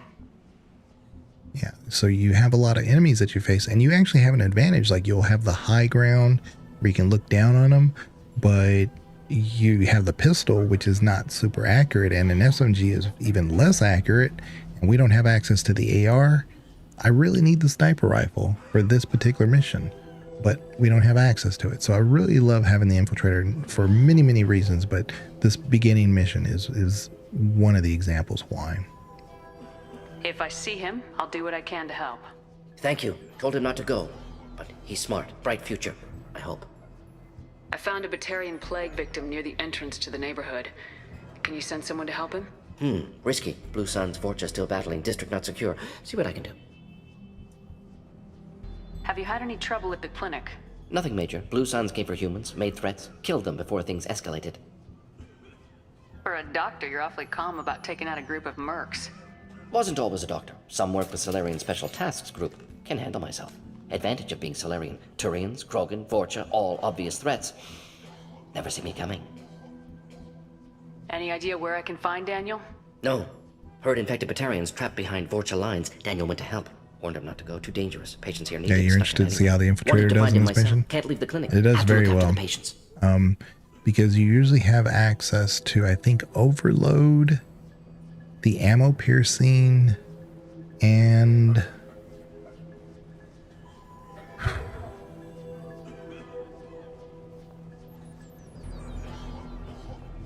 I can't remember the other. Is it hacking? I think it's hacking, maybe. Can't remember, but it's very versatile in this opening mission. What can you tell me about this plague? Advanced design. Suspected collectors before you mentioned them. Purpose seems experimental. Destroys respiratory systems with harmful genetic mutations. Because Makes the sense to area avoid where humans. it has the Unnecessary to force fans, mutation on human they genetic have structure for sake of well, they're not evidence. really snipers. They're just shooters from that are up high, and you cannot get to them unless you just hit them with headshots because they're barely picking out. They do have like canisters sometimes they're next to that you can explode, but if you get unlucky, then it'll explode and nothing happens to them. And they're hard to hit, so the infiltrator just makes it quick work.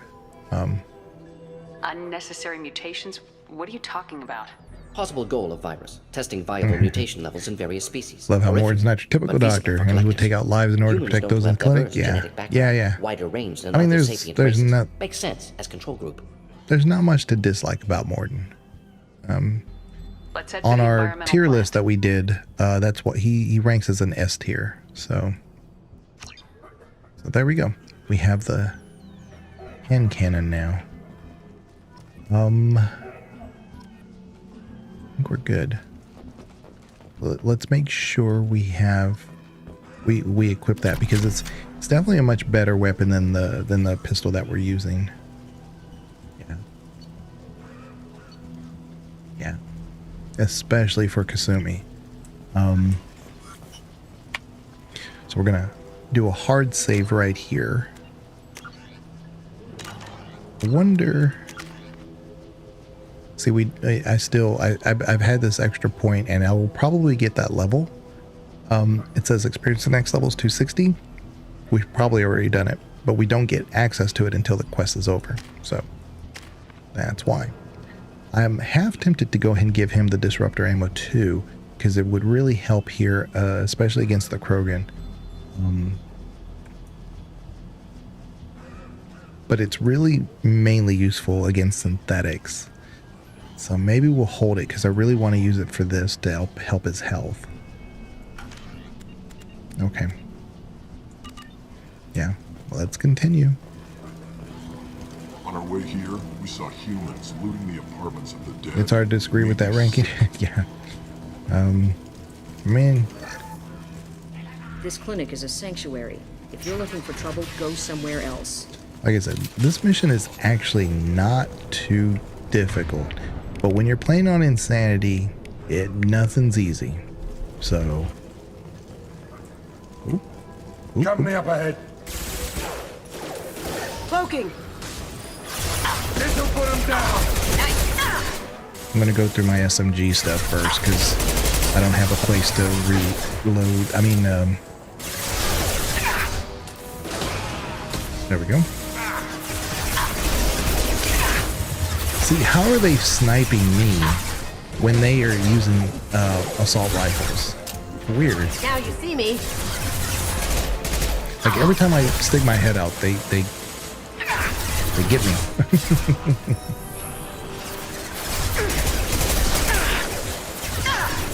See? Like my shields are almost gone. I mean, it's kind of crazy. Lead the way. Loud and clear.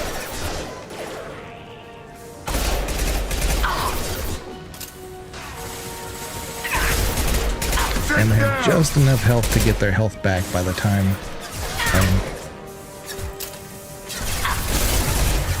ooh. Lead the way. Got your back. You got it.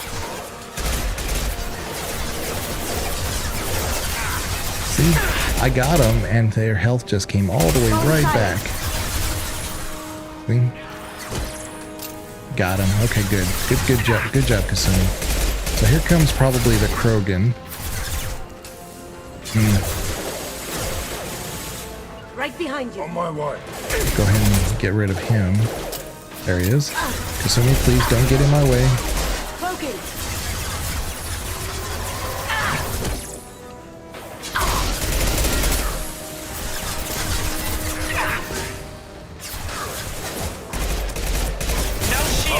Sure thing. Got your back. See, like I said, that's a great CC, but it's not much more than that. Going silent.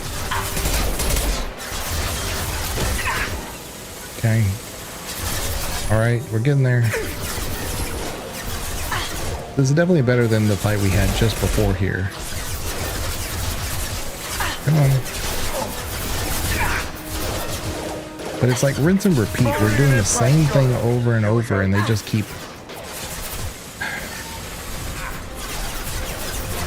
Kasumi, do you mind?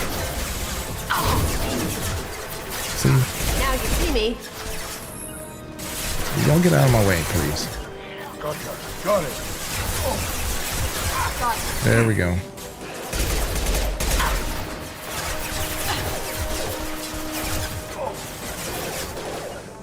Moving to cover. Actually, no, I want Kasumi right here. Moving to cover. Okay. Cloaking. There we go. Loud and clear. After you.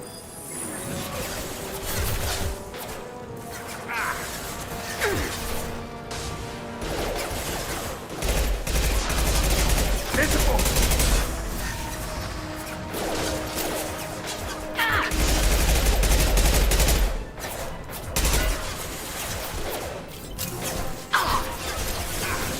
This is what I was saying. Is like, come on. Right behind you. Just need to get one so we can move on. And they don't advance. See, this is the only guy to have advanced. And so this one will allow me to... Oh. I was just praising the fact that finally I had one that moved up. And the other guys in the back started repositioned and they took me out. My goodness, I gotta start back here. Like I said, it's insanity. So I kind of expect it to be a grind. But man... it would, like I said, the one thing you don't really expect is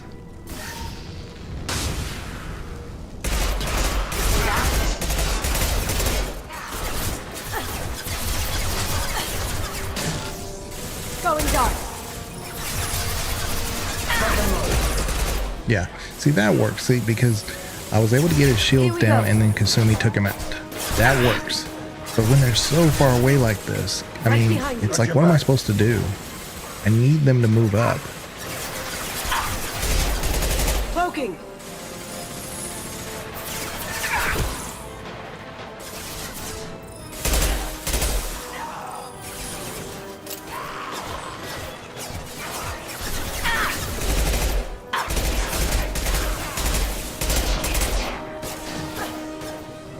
Okay, there we go.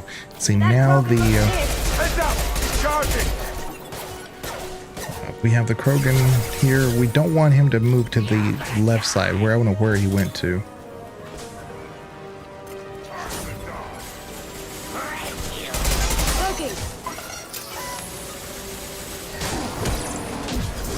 Okay.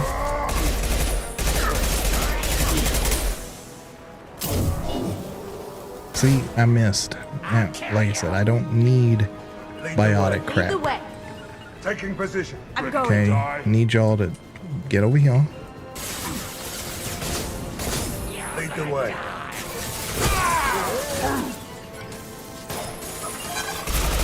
Okay, let's go use this thing.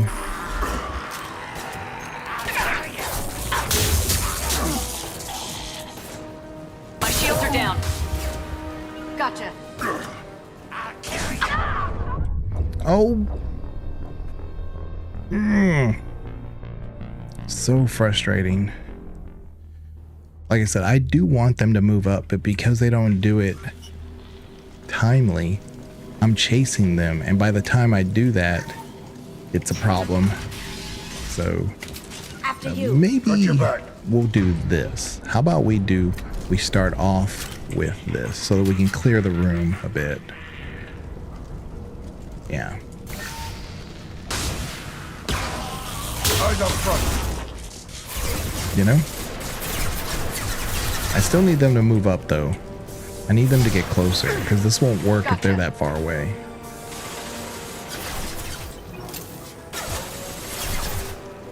You got it. You got it.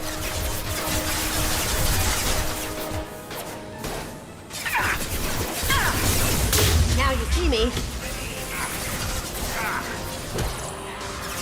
See, he already has his armor back. Okay. Okay, I think we're good now. I think we're good. I'm gonna go back to my pistol this time. Firing an impact shot. See? Oh, God.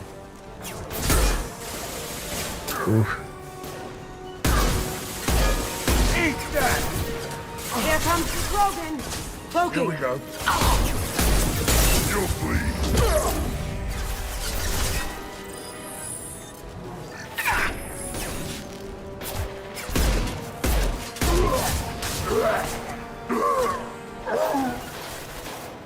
Okay, this time the Krogan's actually hurt. Sure thing. Sure thing. So, go! Zaid, get out of my way! There we go. Oh, there were 2 Krogan, that's why. Krogan charging! Firing an impact shot! That's why. See, last time they came out, a little bit slower. You know, they kind of staggered. But Lead the way. that's probably why there were 2 Krogan there.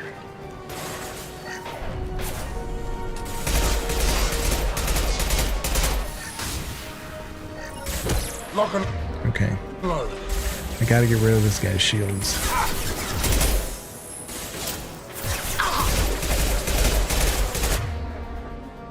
Okay. Come on. There we go. Finally. Alright.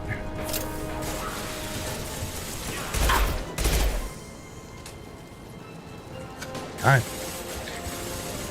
Like I said, it makes sense for them to be in cover, but this is ridiculous. Like every time I advance, they move back. Come on. Okay, so I got that hallway to show up finally.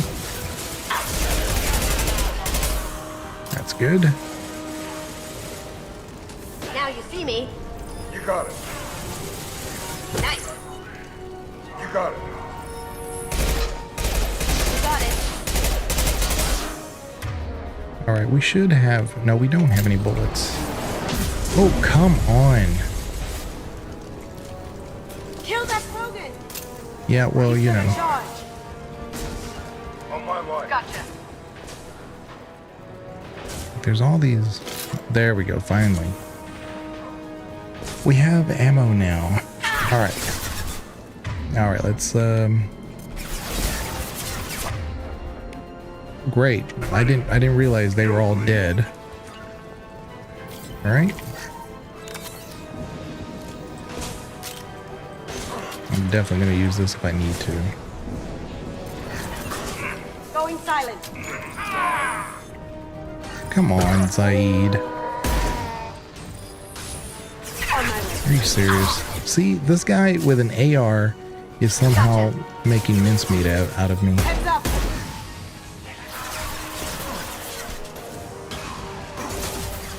How is this Krogan alive?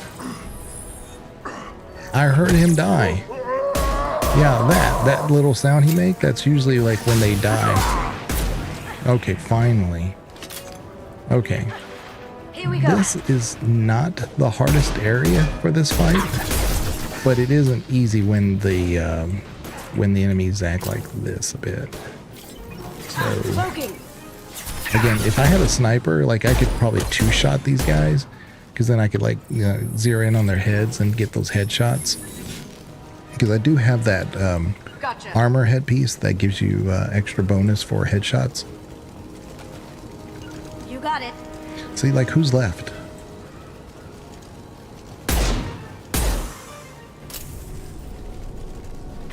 Doesn't even stagger him. What is this?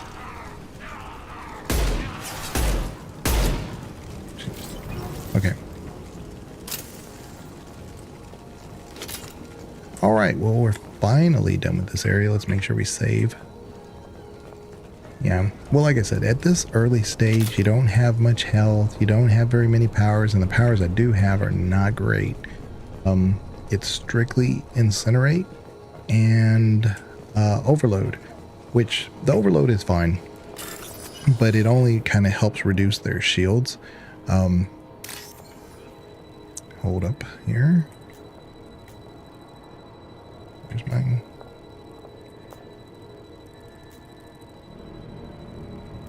Finally.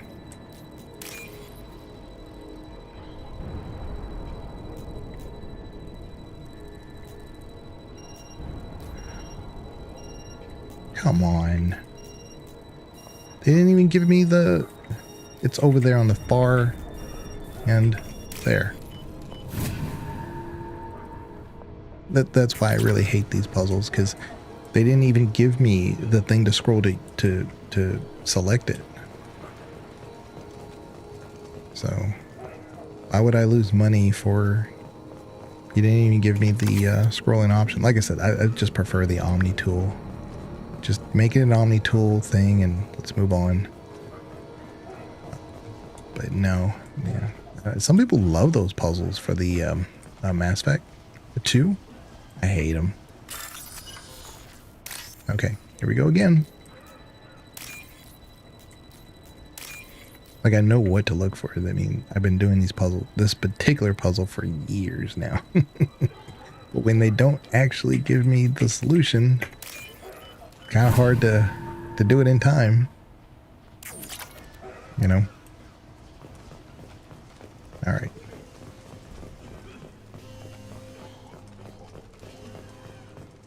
Yeah, the fan area is definitely the hardest area because, like I said, they not only come at you, I work for Morden at the clinic. I came here to help you. But they also shoot at you from above. That may take us a while to do. No, those vials contain the cure. Please, you have to believe me. Maybe we should cut off your fingers. That should loosen your... Look out! Don't move. One more step and we kill your friend. I know you're scared of the Vorcha, of the plague, but this man isn't to blame. If he was spreading the virus, why would he come into Vorcha territory? They're immune. She's right. Doesn't make any sense. If we release the prisoner, we can go. You have my word on it. Let him go. You got what you wanted, human. Are we free to go? We had a deal. Human nobility. I didn't know such a thing existed. Thank you. I thought they were gonna kill me. Did Morden send you to find me? The professor could use your help right now. He's got too many patients and not enough volunteers. Yeah, okay. I'll go right away. Thanks again. I owe you. Oh, well, and also before everything. I chose the squad power right here, the overload, I did 2 so that I could get incinerate. But I was really, really trying to get to 3 earlier. And that way I'd have that extra point. I would only have 1 in overload and only 1 in drone. But the next upgrade I would have tech mastery, which again should actually help us get more health, which that's mainly what I want. I want more health because on insanity, I mean, you know, it's hard to argue that that's a big difference maker. Like all this ammo here now. Like, I do love the Carnifex. Here they come.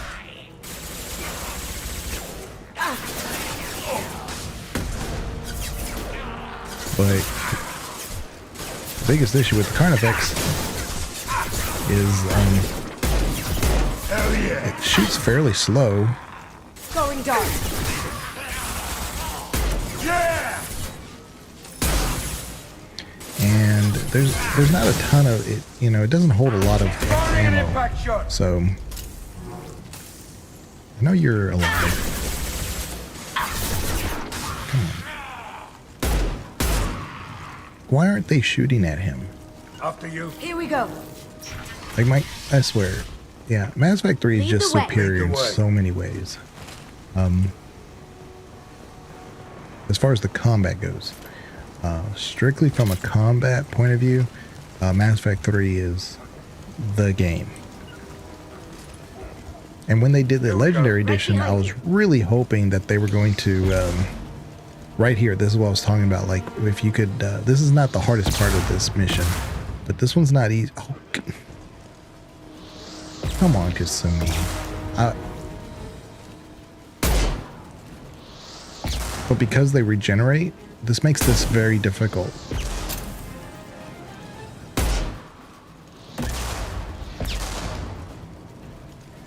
Because by the time you...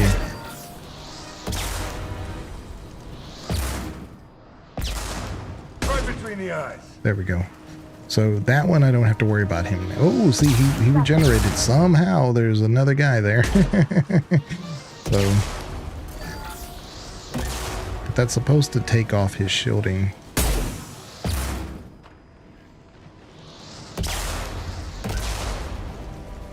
It's really hard to do this on a handgun. That's what I was saying. But to do this on a sniper rifle, much easier.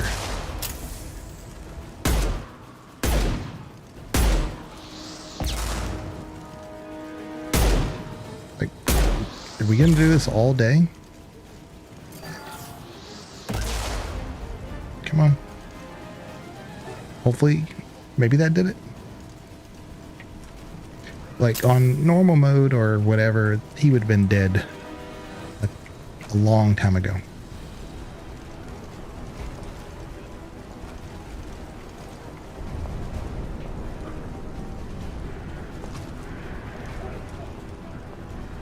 Like, where are they? Whoa!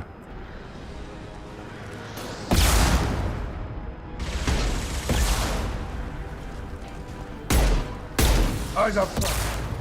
See, that didn't do anything to him. He wasn't anywhere near it. And now I have to do this somehow with an SMG. Alright. Get back. Like, I'm just better off. Oh my god. Yeah, the guys that are up high, but I can't get them because of the type of weapon I have, just sucks.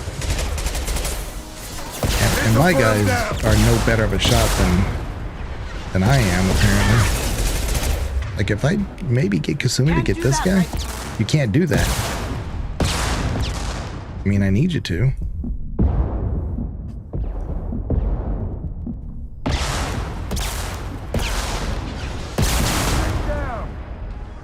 Okay.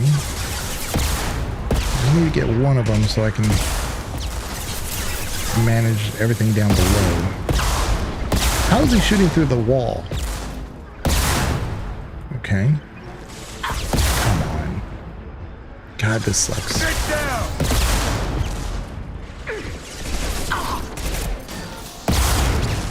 Okay, I'm gonna have to put my drone up there.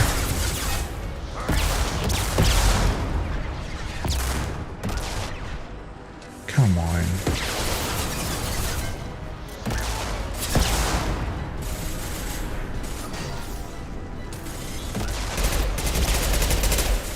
Right behind you.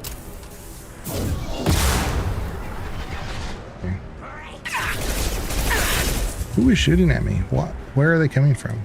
Lead the way. Oh, here's some ammo. Thank God. Now, the ammo does restock. Like, it re-shows up after a while, so that's good. My shields are dead. Who is shooting at me? Like, literally, who is shooting at me? Because I don't see them. You see what I'm saying? There's only one person that can hit me, and it's this guy that's up high. Oh, it's this guy right here. Let's get Kasumi on him. Now you see me. I had to hurt. Okay, good. Gotcha. Right behind you. Man.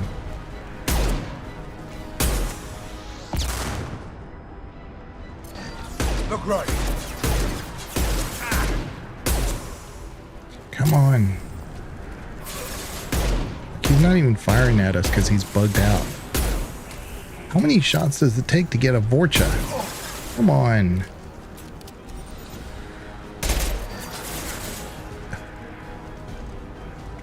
This is what makes the insanity hard. Not like everything else. It's just this.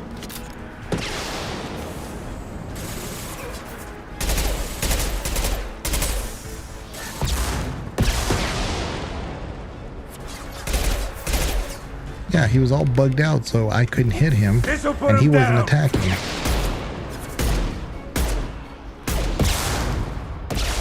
Finally, I think he's dead. Finally. Nope, nope, he's still alive.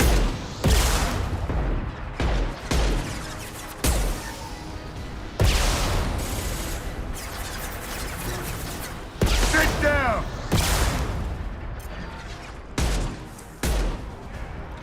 Please die this time. Please. Nope. He's still alive somehow.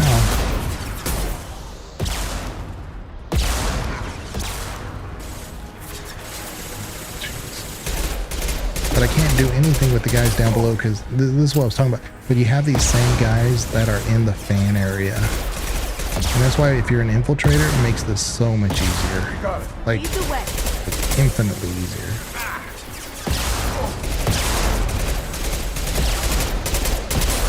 How am I supposed to get him? Like, how? If I don't have a sniper rifle, and I don't have...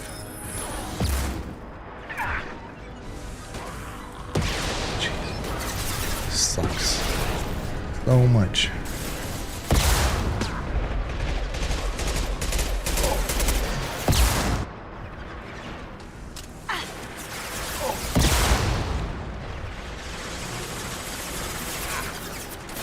Going dark. Just really bad design. And now he's shooting again out of nowhere? Come on. Because these guys aren't hard. They never advance, you know? But... Okay, so now he's shooting again.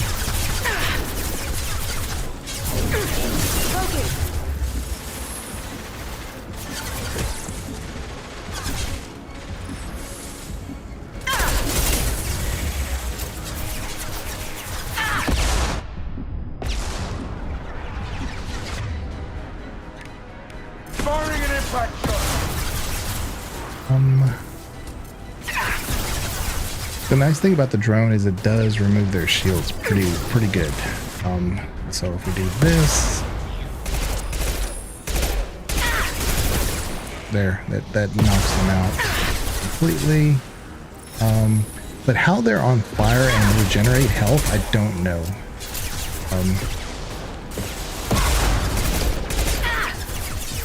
Okay, let's do that on him.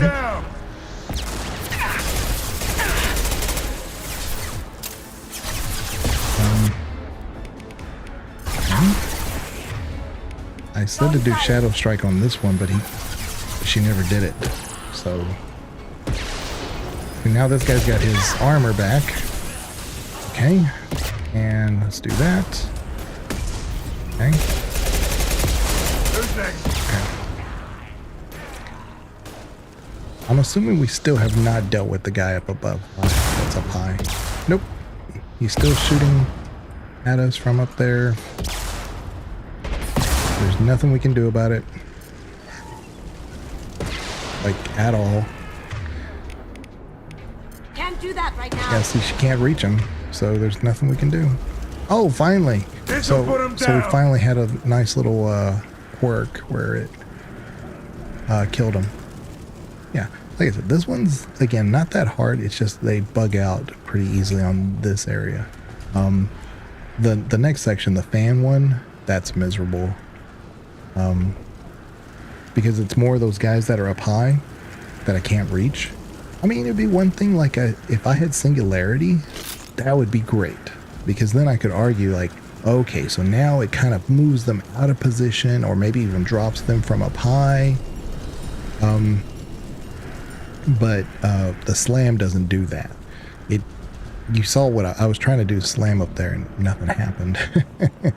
So, yeah. But like I said, if you're an infiltrator, you can just snipe them. It's not the fastest, but you know, it's doable. You got it. Kasumi, please stop getting in the way. Like, I don't know what her deal is. Why does she get in front of me like that? I was ready. Okay. Come on. No. That one I don't agree with. That one should not have happened. First of all, Kasumi should not have gotten in the way. Second of all, he did his like carnage thing, and then I want to save those because these are not difficult. That right there staggers me, and I totally get that,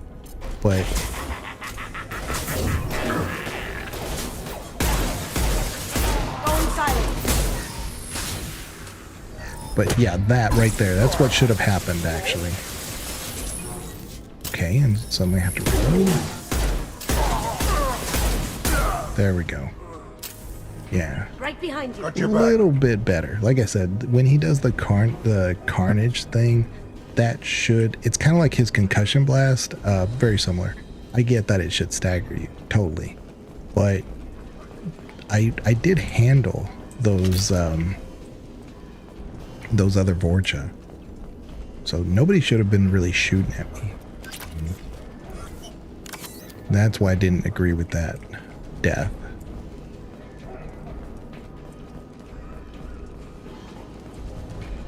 Alright, so we're in the final area. And I'll be honest with you, once we get done with this area, into the system, then turn on the fan. it gets a lot easier. It's just this initial area when you don't have much health, you don't have very many powers, and I don't even have, like I said, the right power that I need. The weapons we have, like I said, aren't the best. The Carnifex is okay. You don't come here. So if this becomes problematic one more time, especially with the sniper guys, I may tone down the difficulty. Because I mean, it's not hard to do. It's just the game's not letting me, do this the way it should. This is not that difficult. Okay, you know what? There may have been a bug with the. Yeah, see how like their stuff is going down now? They're actually getting hurt by stuff I'm doing to them. Maybe it was just that does happen. I've noticed with the Legendary Edition that if you experience where the enemies are just not. You see how like his health is going down now? That wasn't happening. Like it was taking everything to hurt them. Well, this is big difference. Okay. That gives me hope. But yeah, I was doing like 2 shocks, the drone, Kasumi Shadow Strike, and then me and Zaid shooting him before one of them died. I'm like, what?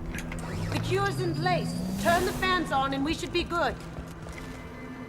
Cloaking. See? One down.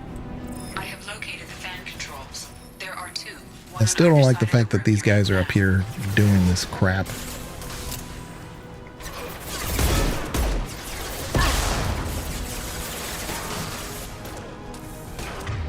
Okay, let's do this and that. Going down. Did I do that? Okay, Zaid for some reason is in my way. Okay, that did some damage. Zaid, please stop getting in my way. Lead the way. Okay, yeah, see how his health went all the way down? Okay, so this is much better. Maybe the guys up high were causing some kind of weird bug. If that's the case, before I do anything further, I'll see where it lets me save, and then I'm just going to reload before I advance. Stop this. Come on. Firing an impact shot.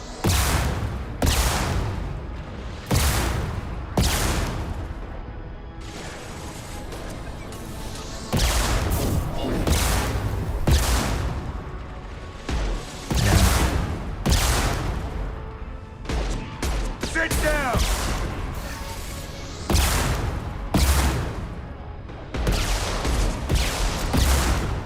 See, that actually hurt him and killed him when I, you know, I was actually able to target him. Come on, that didn't hit me. Here we go.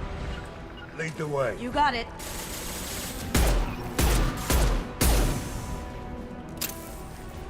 Okay, so he's dead. Let's... Oh, it doesn't let me save, which is really unfortunate.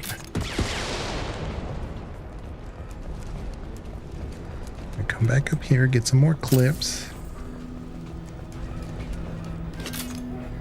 Maybe I can... See, it'd be nice if I could, like, get them to come up there so I could, you know, shoot them.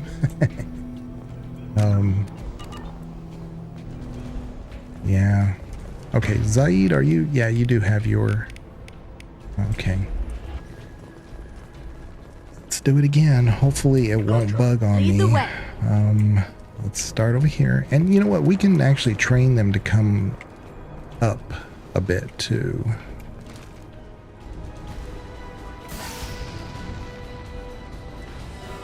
Yeah, you see how like it's hurting them? Cloaking.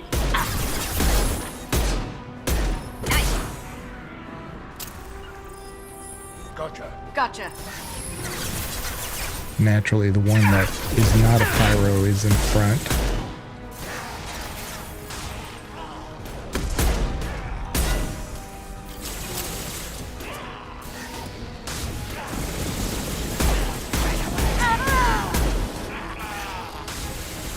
Come on. Give me a break. That did not just happen. Yeah, I staggered him. Firing concussive shot.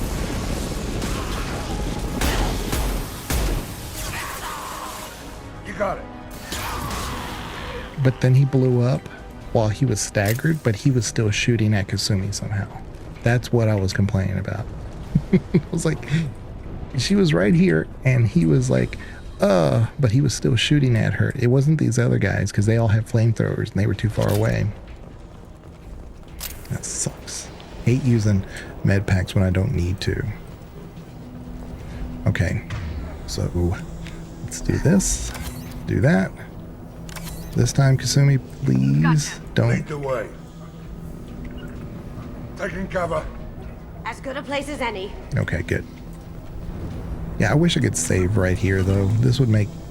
This one's on. Let's get the other one started. No, what are you doing? I told y'all to stay here. Taking cover. What are you doing? Going dark. No. Firing an impact shot. Here we go. Here we go. Now fall back. Need your eyes, check. Gotcha. Going dark. Okay, that should... No, don't go dark. Please don't go dark. You're just gonna die up there.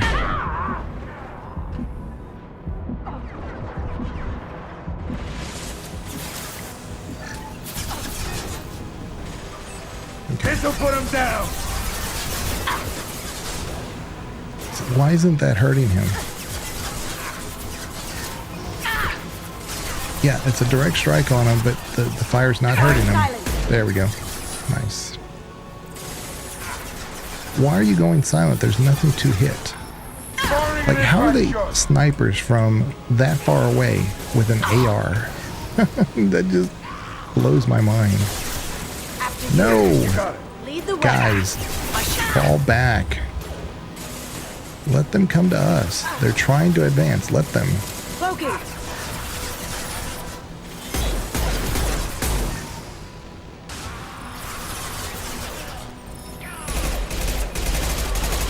It's not good. We're already out of ammo.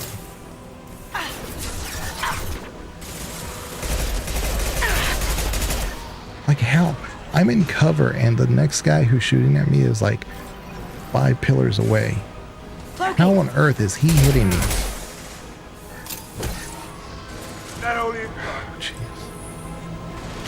I don't like their accuracy, to be honest.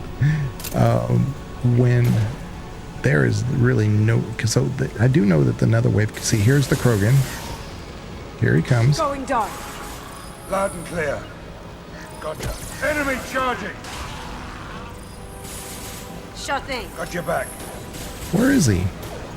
Is he coming or not?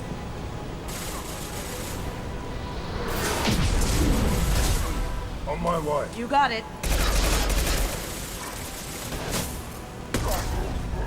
There we go.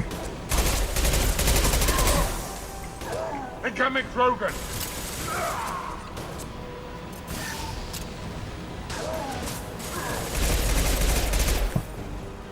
Right. So we got them down. Like I said, if I could like save right here on each side, totally would. Totally would. Because I mean, you know, we're doing it. Then I gotta face a group that's coming this way. You see how many of them? Look, 1, 2, 3, 4, right up there. I can't get up there, and all they, jeez. And if I could just snipe them, if I had a sniper rifle, I could just hit them right here, and there's nothing they could do about it. Right behind you. After you. But I cannot. And they'll take 4 pot shots at me.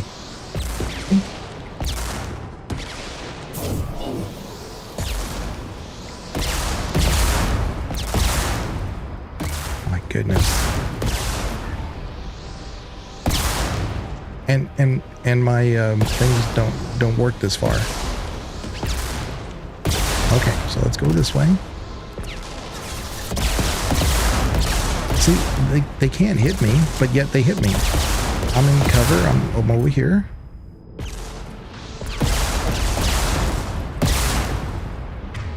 Okay, so there's this one.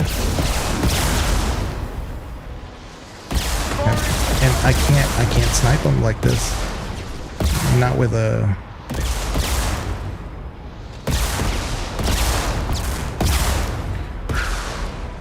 Like, how are we supposed to do this?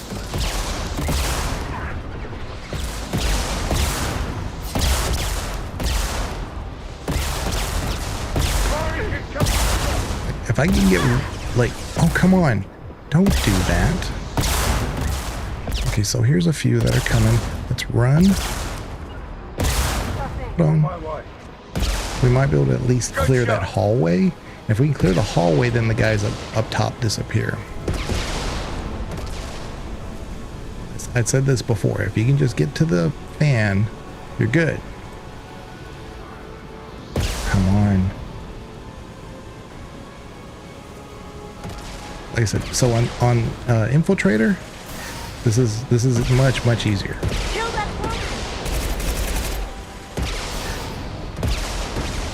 Why? Now you see me. Okay, good. Okay, come on. Lead the way. Where's that Krogan?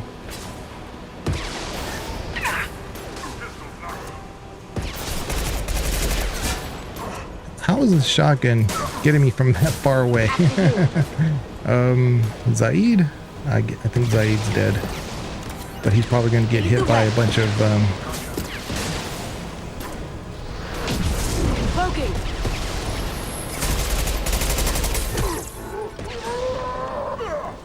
Okay, Zaid, could you, like, handle this, please?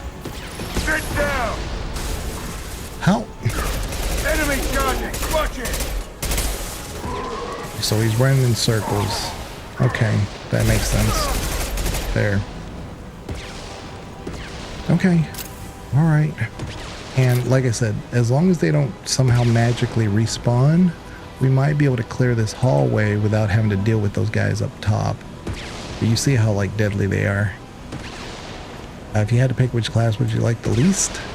Well, I play Vanguard the least, but Beak. Not because I probably like it the least, it's just I don't do full playthroughs as Vanguard. It's probably the better way to put it.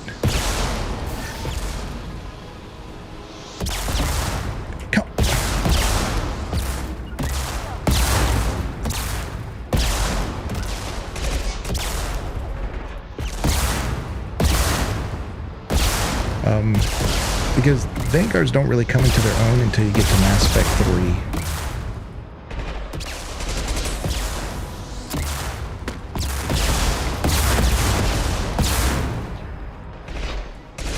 See, I'm not even hurting him.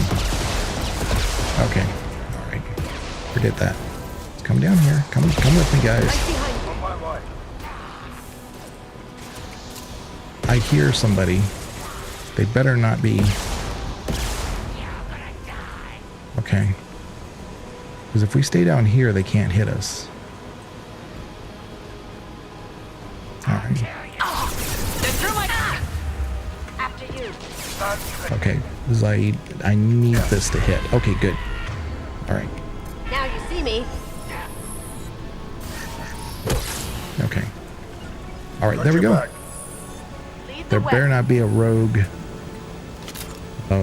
missile. So we only died once. And they better not require get those guys up top. We did it. Let's get back to Morton. We did it. We did it. So we only died once, and it was a lot of complaining on my part. But that's why those guys up top. Airborne viral levels dropping, patients improving, Vorcha retreating. Well done, Shepard. Thank you. And thank you from me as well. Those Batarians would have killed me. For a second there, I thought you were going to shoot them even after they let me go. Yeah, absolute insanity is part of a veteran or died like twice before figuring it out. It will like I said, it's one thing. Like if there was a workaround, like as an infiltrator, you snipe them. If you're an engineer, you should be able to like have some kind of something to get those guys on top, right? Now, granted, you don't need to, but you do need to clear the guys on top before that final wave. So you have to figure out a way to get them. And there's just no way with an SMG and your arc pistol is way too far away. If you have a grenade launcher, you have to hope that your area, your AoE is big enough to hit them because you're never going to direct hit them. You know? So they have infinite missiles. When you have your missile launcher, you don't have infinite missiles. So I made a promise to spare them if they let you go. I honor my promises. Merciful of you. Risky. Would have killed them myself. Professor, how can you say that?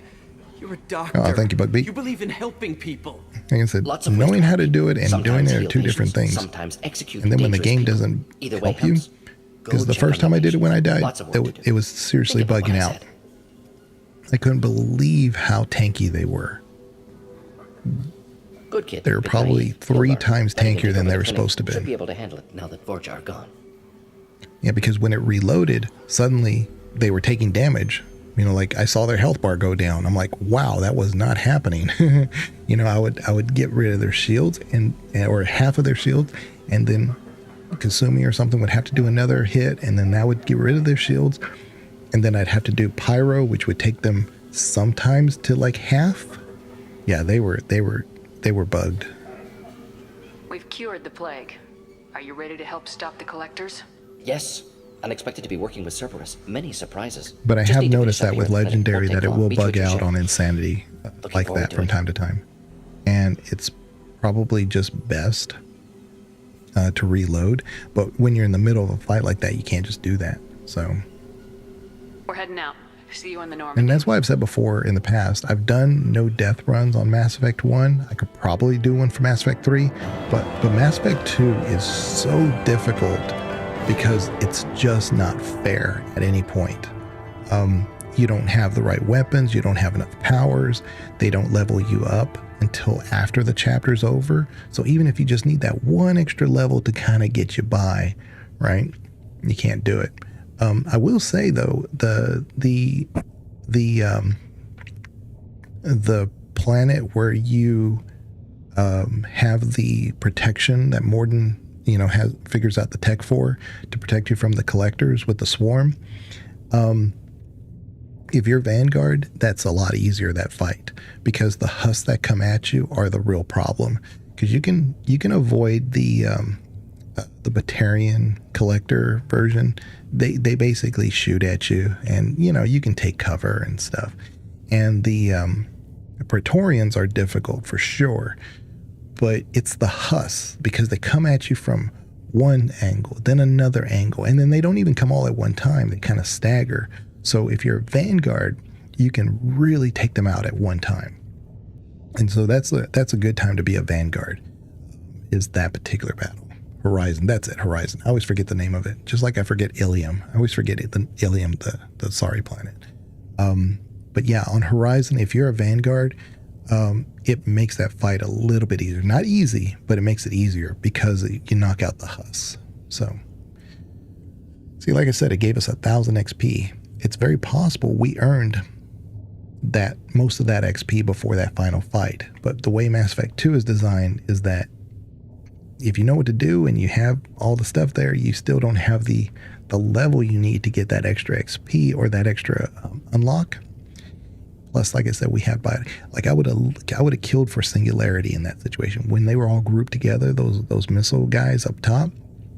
If I could have Singularity right there, would have taken them out. But yeah,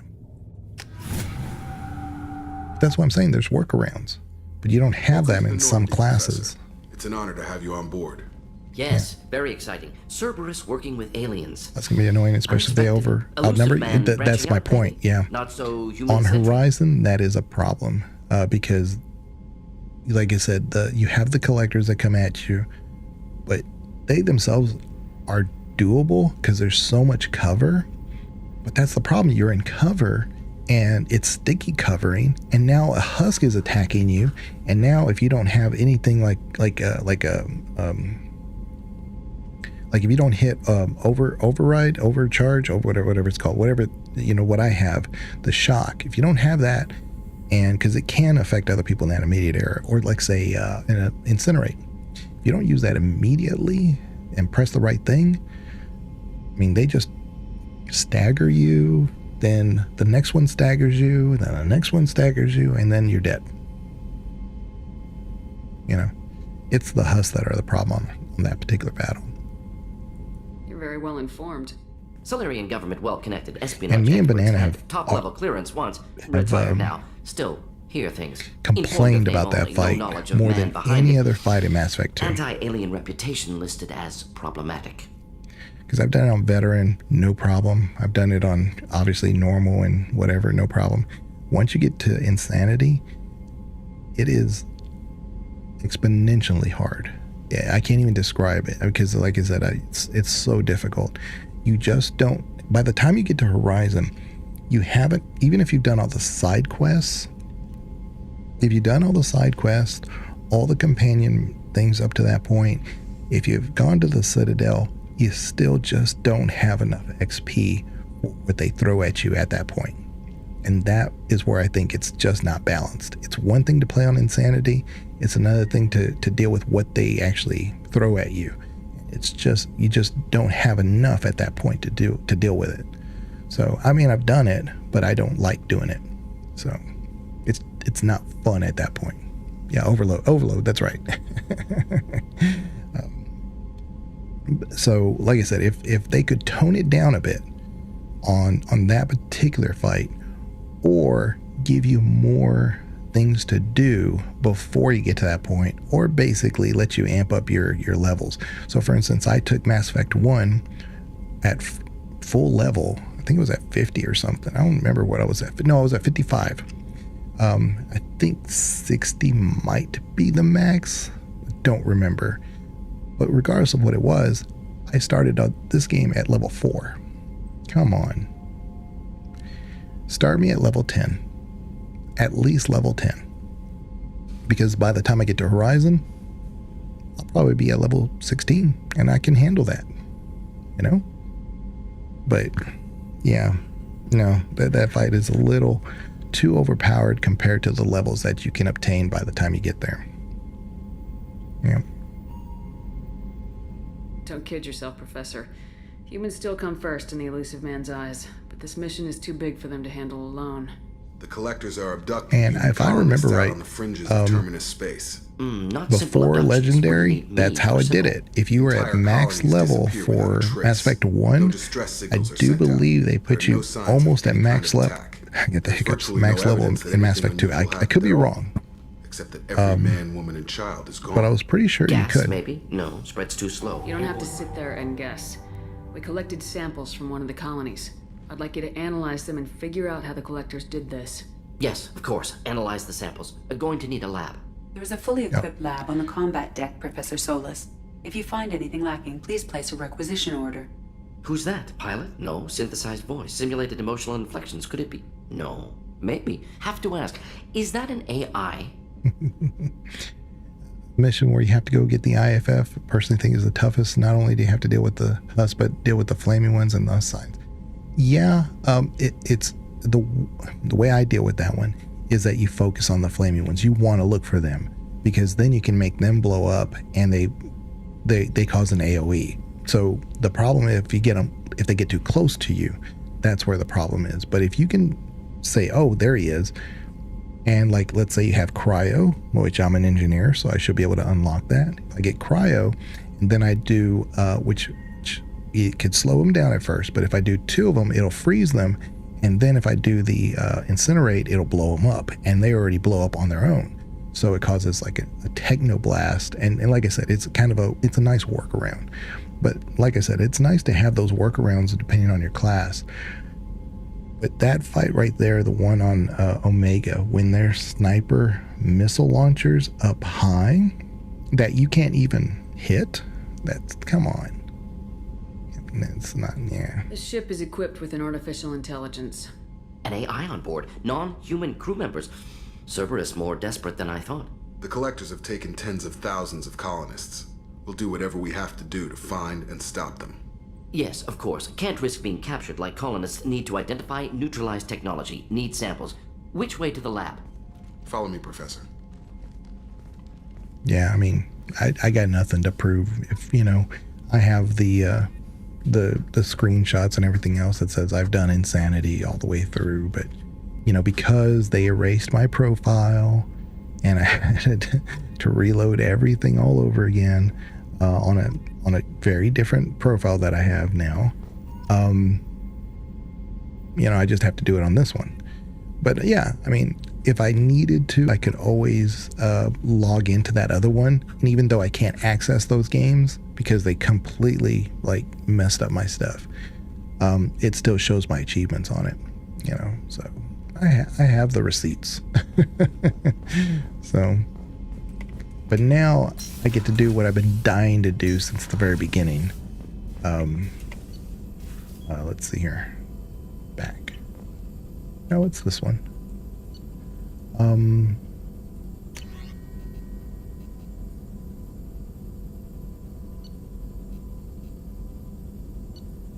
It should give me the option to, wait a minute, where is it? To change my, or maybe that's in the med bay now. No. Let's just do this one real quick. Grades. No.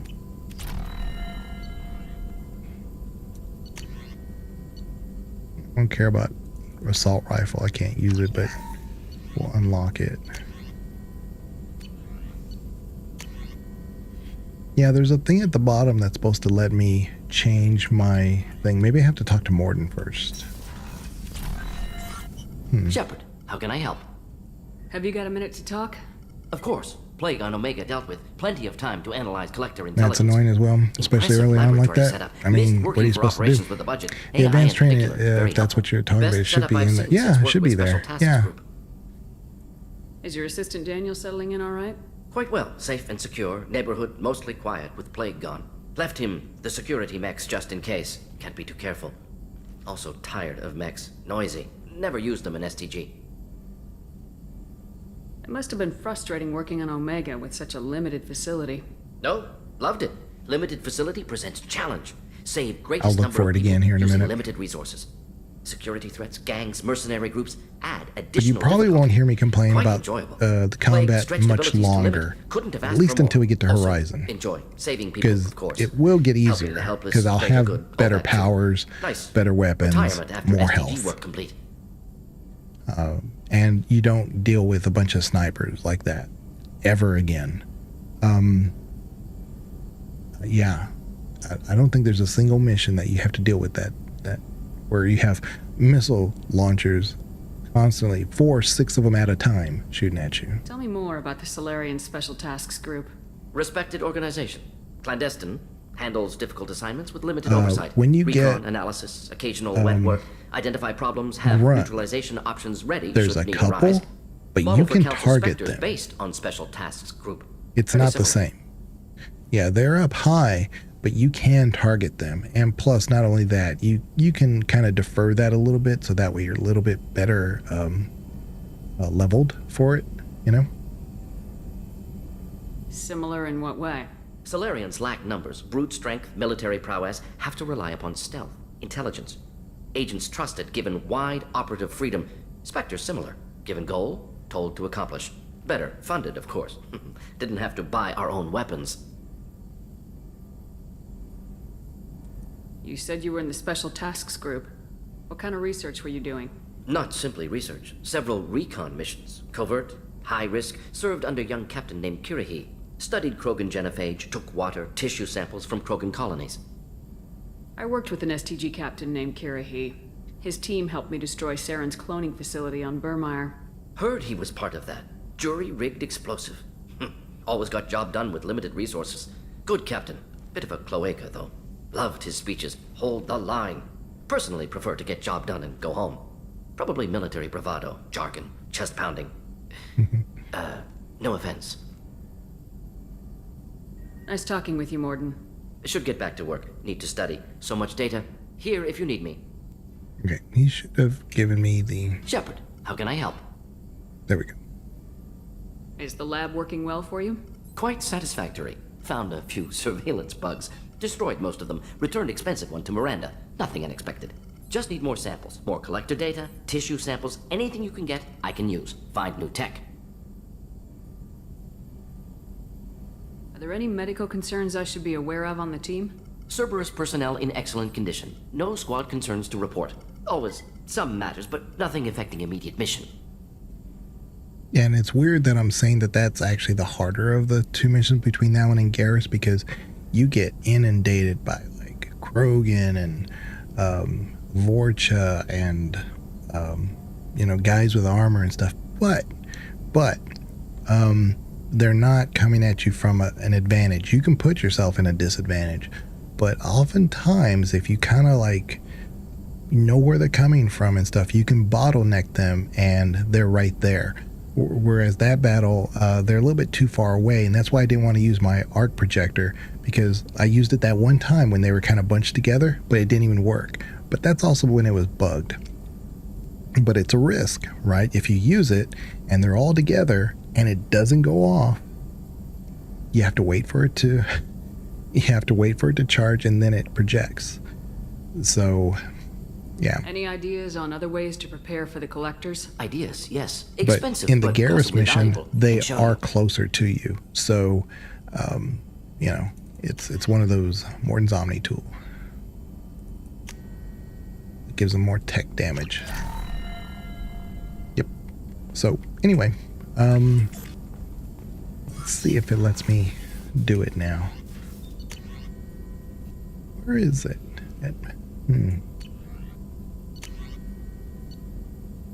We'll go ahead and do this too. Apparently we do need more metagel. I was not performing well there. Trauma module. Ooh, Unity heals your squad to full health. Definitely could use that. Because the few times I had it, I just assumed that they were at full health, but apparently not. Well, that's interesting. Maybe we should go to... Commander, you've received a new message at your private terminal. Healing your facial scars. Okay. I'm gonna go to the med bay upgrade. Oh. It says, hold on.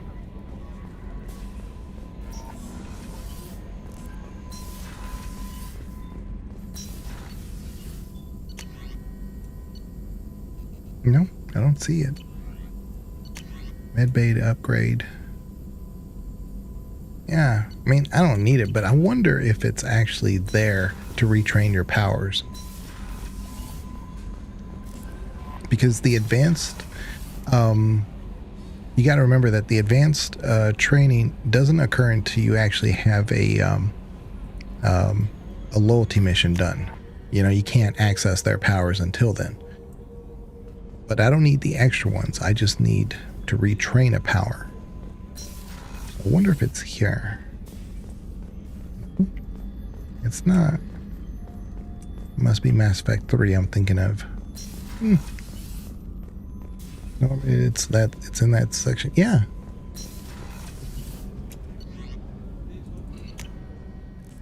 I don't know.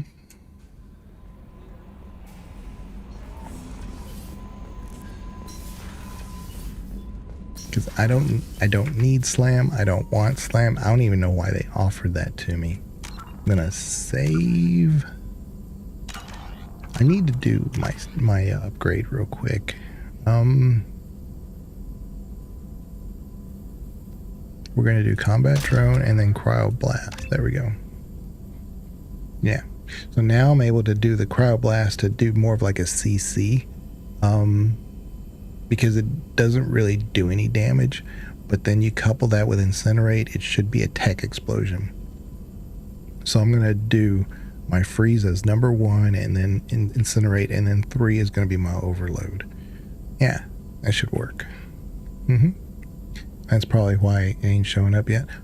Well, maybe, but then again, like I said, you are usually given options that aren't really loyalty based, like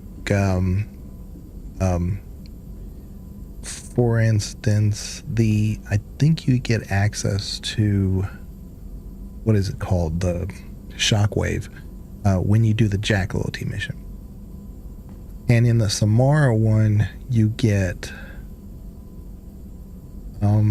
Reeve, which is great. That one I wouldn't mind either, because you get to steal shields and you do damage to them at the same time. Oh, it's great. But slam I could care less about. But I think you get singularity. And my point here is that not everything that they give you access to is something that you unlock through a loyalty mission. So there should be like a power or two, like the ammo thing, that aren't part of loyalty missions that allow you to retrain your stuff. So that's where I'm a little confused.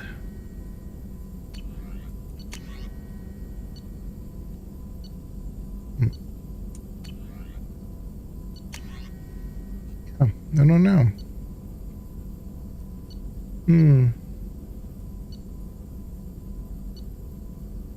We're definitely going to do that. We need more ammo for that.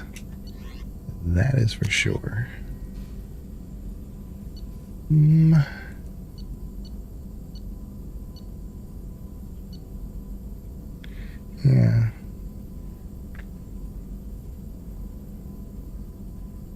Yeah, well, that sure, why not? Some people really do love the missile launcher. I don't ever use it. But it's nice to have it just in case. Yeah, I don't know. I'll have to look that up. It may be, we may be right. Maybe it doesn't unlock until you do at least one loyalty mission. That doesn't seem right. It seems like I've always had access to it early. It's fine. Okay, so we're gonna do a hard save right here. And like I said, at least we only died the one time, even though the game was bugging out on us. And I complained like hell, but we got it done. And we died once in the early mission, the very first mission, just because I was dumb. I didn't take cover. That was on me. So we really only died twice in this entire. No, I died the third time, didn't I? Yeah, I died when we were coming to the clinic. I thought the Krogan was dead, and he wasn't dead, and he shot the Carnage at me, and then the guys that were taking cover way in the back with their assault rifles sniped me. Those should be missing by a mile, but whatever. I died that time too. Yeah, I was taking a calculated risk because I knew the Krogan was there, and I said, they're too far away to hit me. No, apparently not. No, they're sharpshooters with those assault rifles. So anyway, let's see. We'll probably call it right here, and the next time we're on, we'll try to figure out the mystery of the advanced technology, you know. But we'll probably do the Garrus mission if there. Let me take a look here real quick. Let me look at the star map to see if there's anything at all we can do that is. Oh yeah, like the Normandy crash site. Yeah, we can do like the Normandy crash site. I bet you that's pretty much it. Yeah.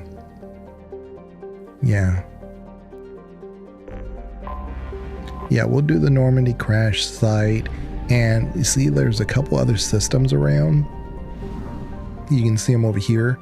Like the Aaron Larkin, the Batala, the Fathar, and the Karamori.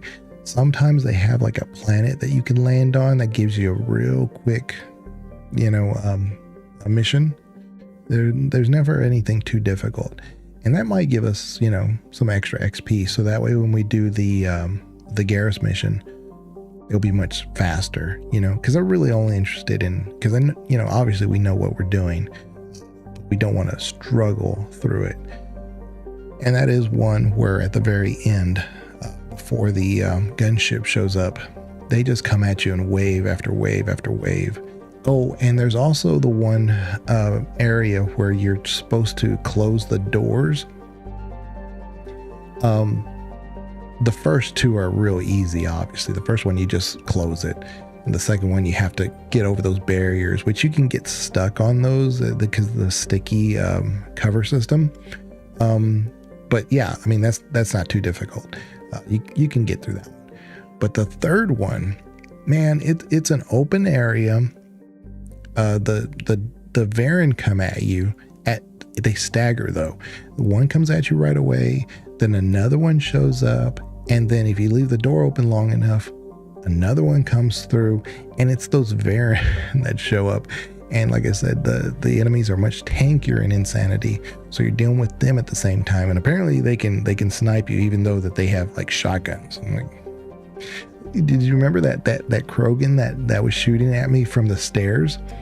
I mean, he was like so far away, but he had a shotgun and he somehow got me. I'm like, how are you shooting me? How? So I just have to be mindful that if you're in the open, they're gonna get you. And that's a problem, you know. That's a game breaking issue. The game was not designed like that from what I can remember. So anyway, that is part of the Garrus mission. That one's kind of difficult right there, but also right before the gunship shows up. But again, if we can get a couple of these missions done, if some of these places do have planets on them that I don't remember, then that might give me enough XP to kind of handle that much easier, especially since now that we have the cryoblast with Incinerate, it'll allow us to really see our way through that. Because if I turn around a corner, for instance, and there's a Varen coming at me, I can hit him with the cryo. I can move positions while Kasumi or Zaid is shooting at him, and then I can, if he's not dead by then, I can like do my Incinerate and it should blow him up. Things like that, you know. We now have that extra power to kind of manipulate the battlefield a bit better. Anyway, that's all I'm trying to say. But yeah, hopefully we'll do that next time, and we'll see you guys next time. I don't know when. Like I said, I'm not going to stream tomorrow. I do have an eye appointment, and Sunday is, of course, a day I usually edit and watch football and kind of relax a little bit. But hopefully we'll be on again soon. And on the 31st, I will be doing Dragon Age 4. That's a Thursday, but I took off Thursday and Friday. So I may be playing it for quite a long time. If it's a game that we're having a lot of fun with, and if it's not buggy, I'm going to be hard pressed to stop playing it if that's the case, because I really want to. I mean, when do I get a chance to really play a game like that came, you know, from these guys? Again, it may be a horrible game. Who knows, you know, but I never judge a game before it actually comes out and I can play it. I never have, I never will. I may have impressions, I may have like, I don't know. But Silent Hill 2 was heavily criticized before it came out. I don't know if you guys kept up with that, but they were like, why nobody asked for a Silent Hill 2 remake? If they drop the ball on this, I mean, it's just going to be horrible. There has been a good Silent Hill game in years, and this is just going to make us hate the franchise even more because it'll be Silent Hill 2, which is a beloved game. They're going to just mess it up. And so far, the graphics look like it's not going to be, graphically it looks good, but it doesn't seem to fit the mood, blah, blah, blah. Well, guess what? Silent Hill 2 Remake is a good game. It really is. It's a really good game. A lot of people are playing it because, number one, it's a trend, but number two, it's a good game. It's a really good game. It's longer than the original game. They've added a few different things, but nothing that's like so different. In fact, they probably made some things that were not great in the beginning, the first game, then they kind of expanded on those and made them better.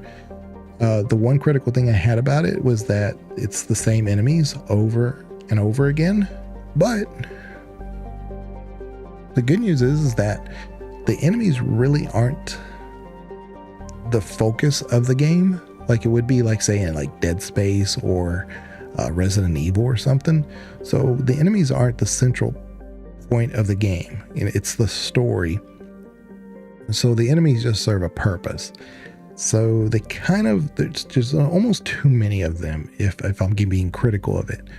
But like I said, sometimes, you can hate a game all day, but just let it come out first, I guess is what I'm saying, and then judge it. Because those same people that were talking, hate about Silent Hill 2, you don't hear them anymore complaining about how they were right. They don't go back and apologize and say, yeah, you know what, I may have been overly critical. They don't go back and do that. Why would they? They're bandwagoning hate, and they're putting stuff out there just for the likes and the views. They don't care about really good game journalism. They're just trying to get your view. And if they can bandwagon off of a group that has already made up their mind about things, they're just hearing what they want to hear. But like I said, we'll see about Dragon Age 4. It may be a bad game. We don't know. It may be a great game. But if it ends up being a better than average to a really good game, I may be playing it quite a bit. So we'll see. We'll see. But I will check you guys later. Y'all take care. Thank you for being here. Yeah, we're almost at 7 hours, but man, I think the last 2 hours was just me struggling through that. Through that fight. It seems like 2 hours I did that. All right, I will let you guys go. Y'all take care. Thank you very much.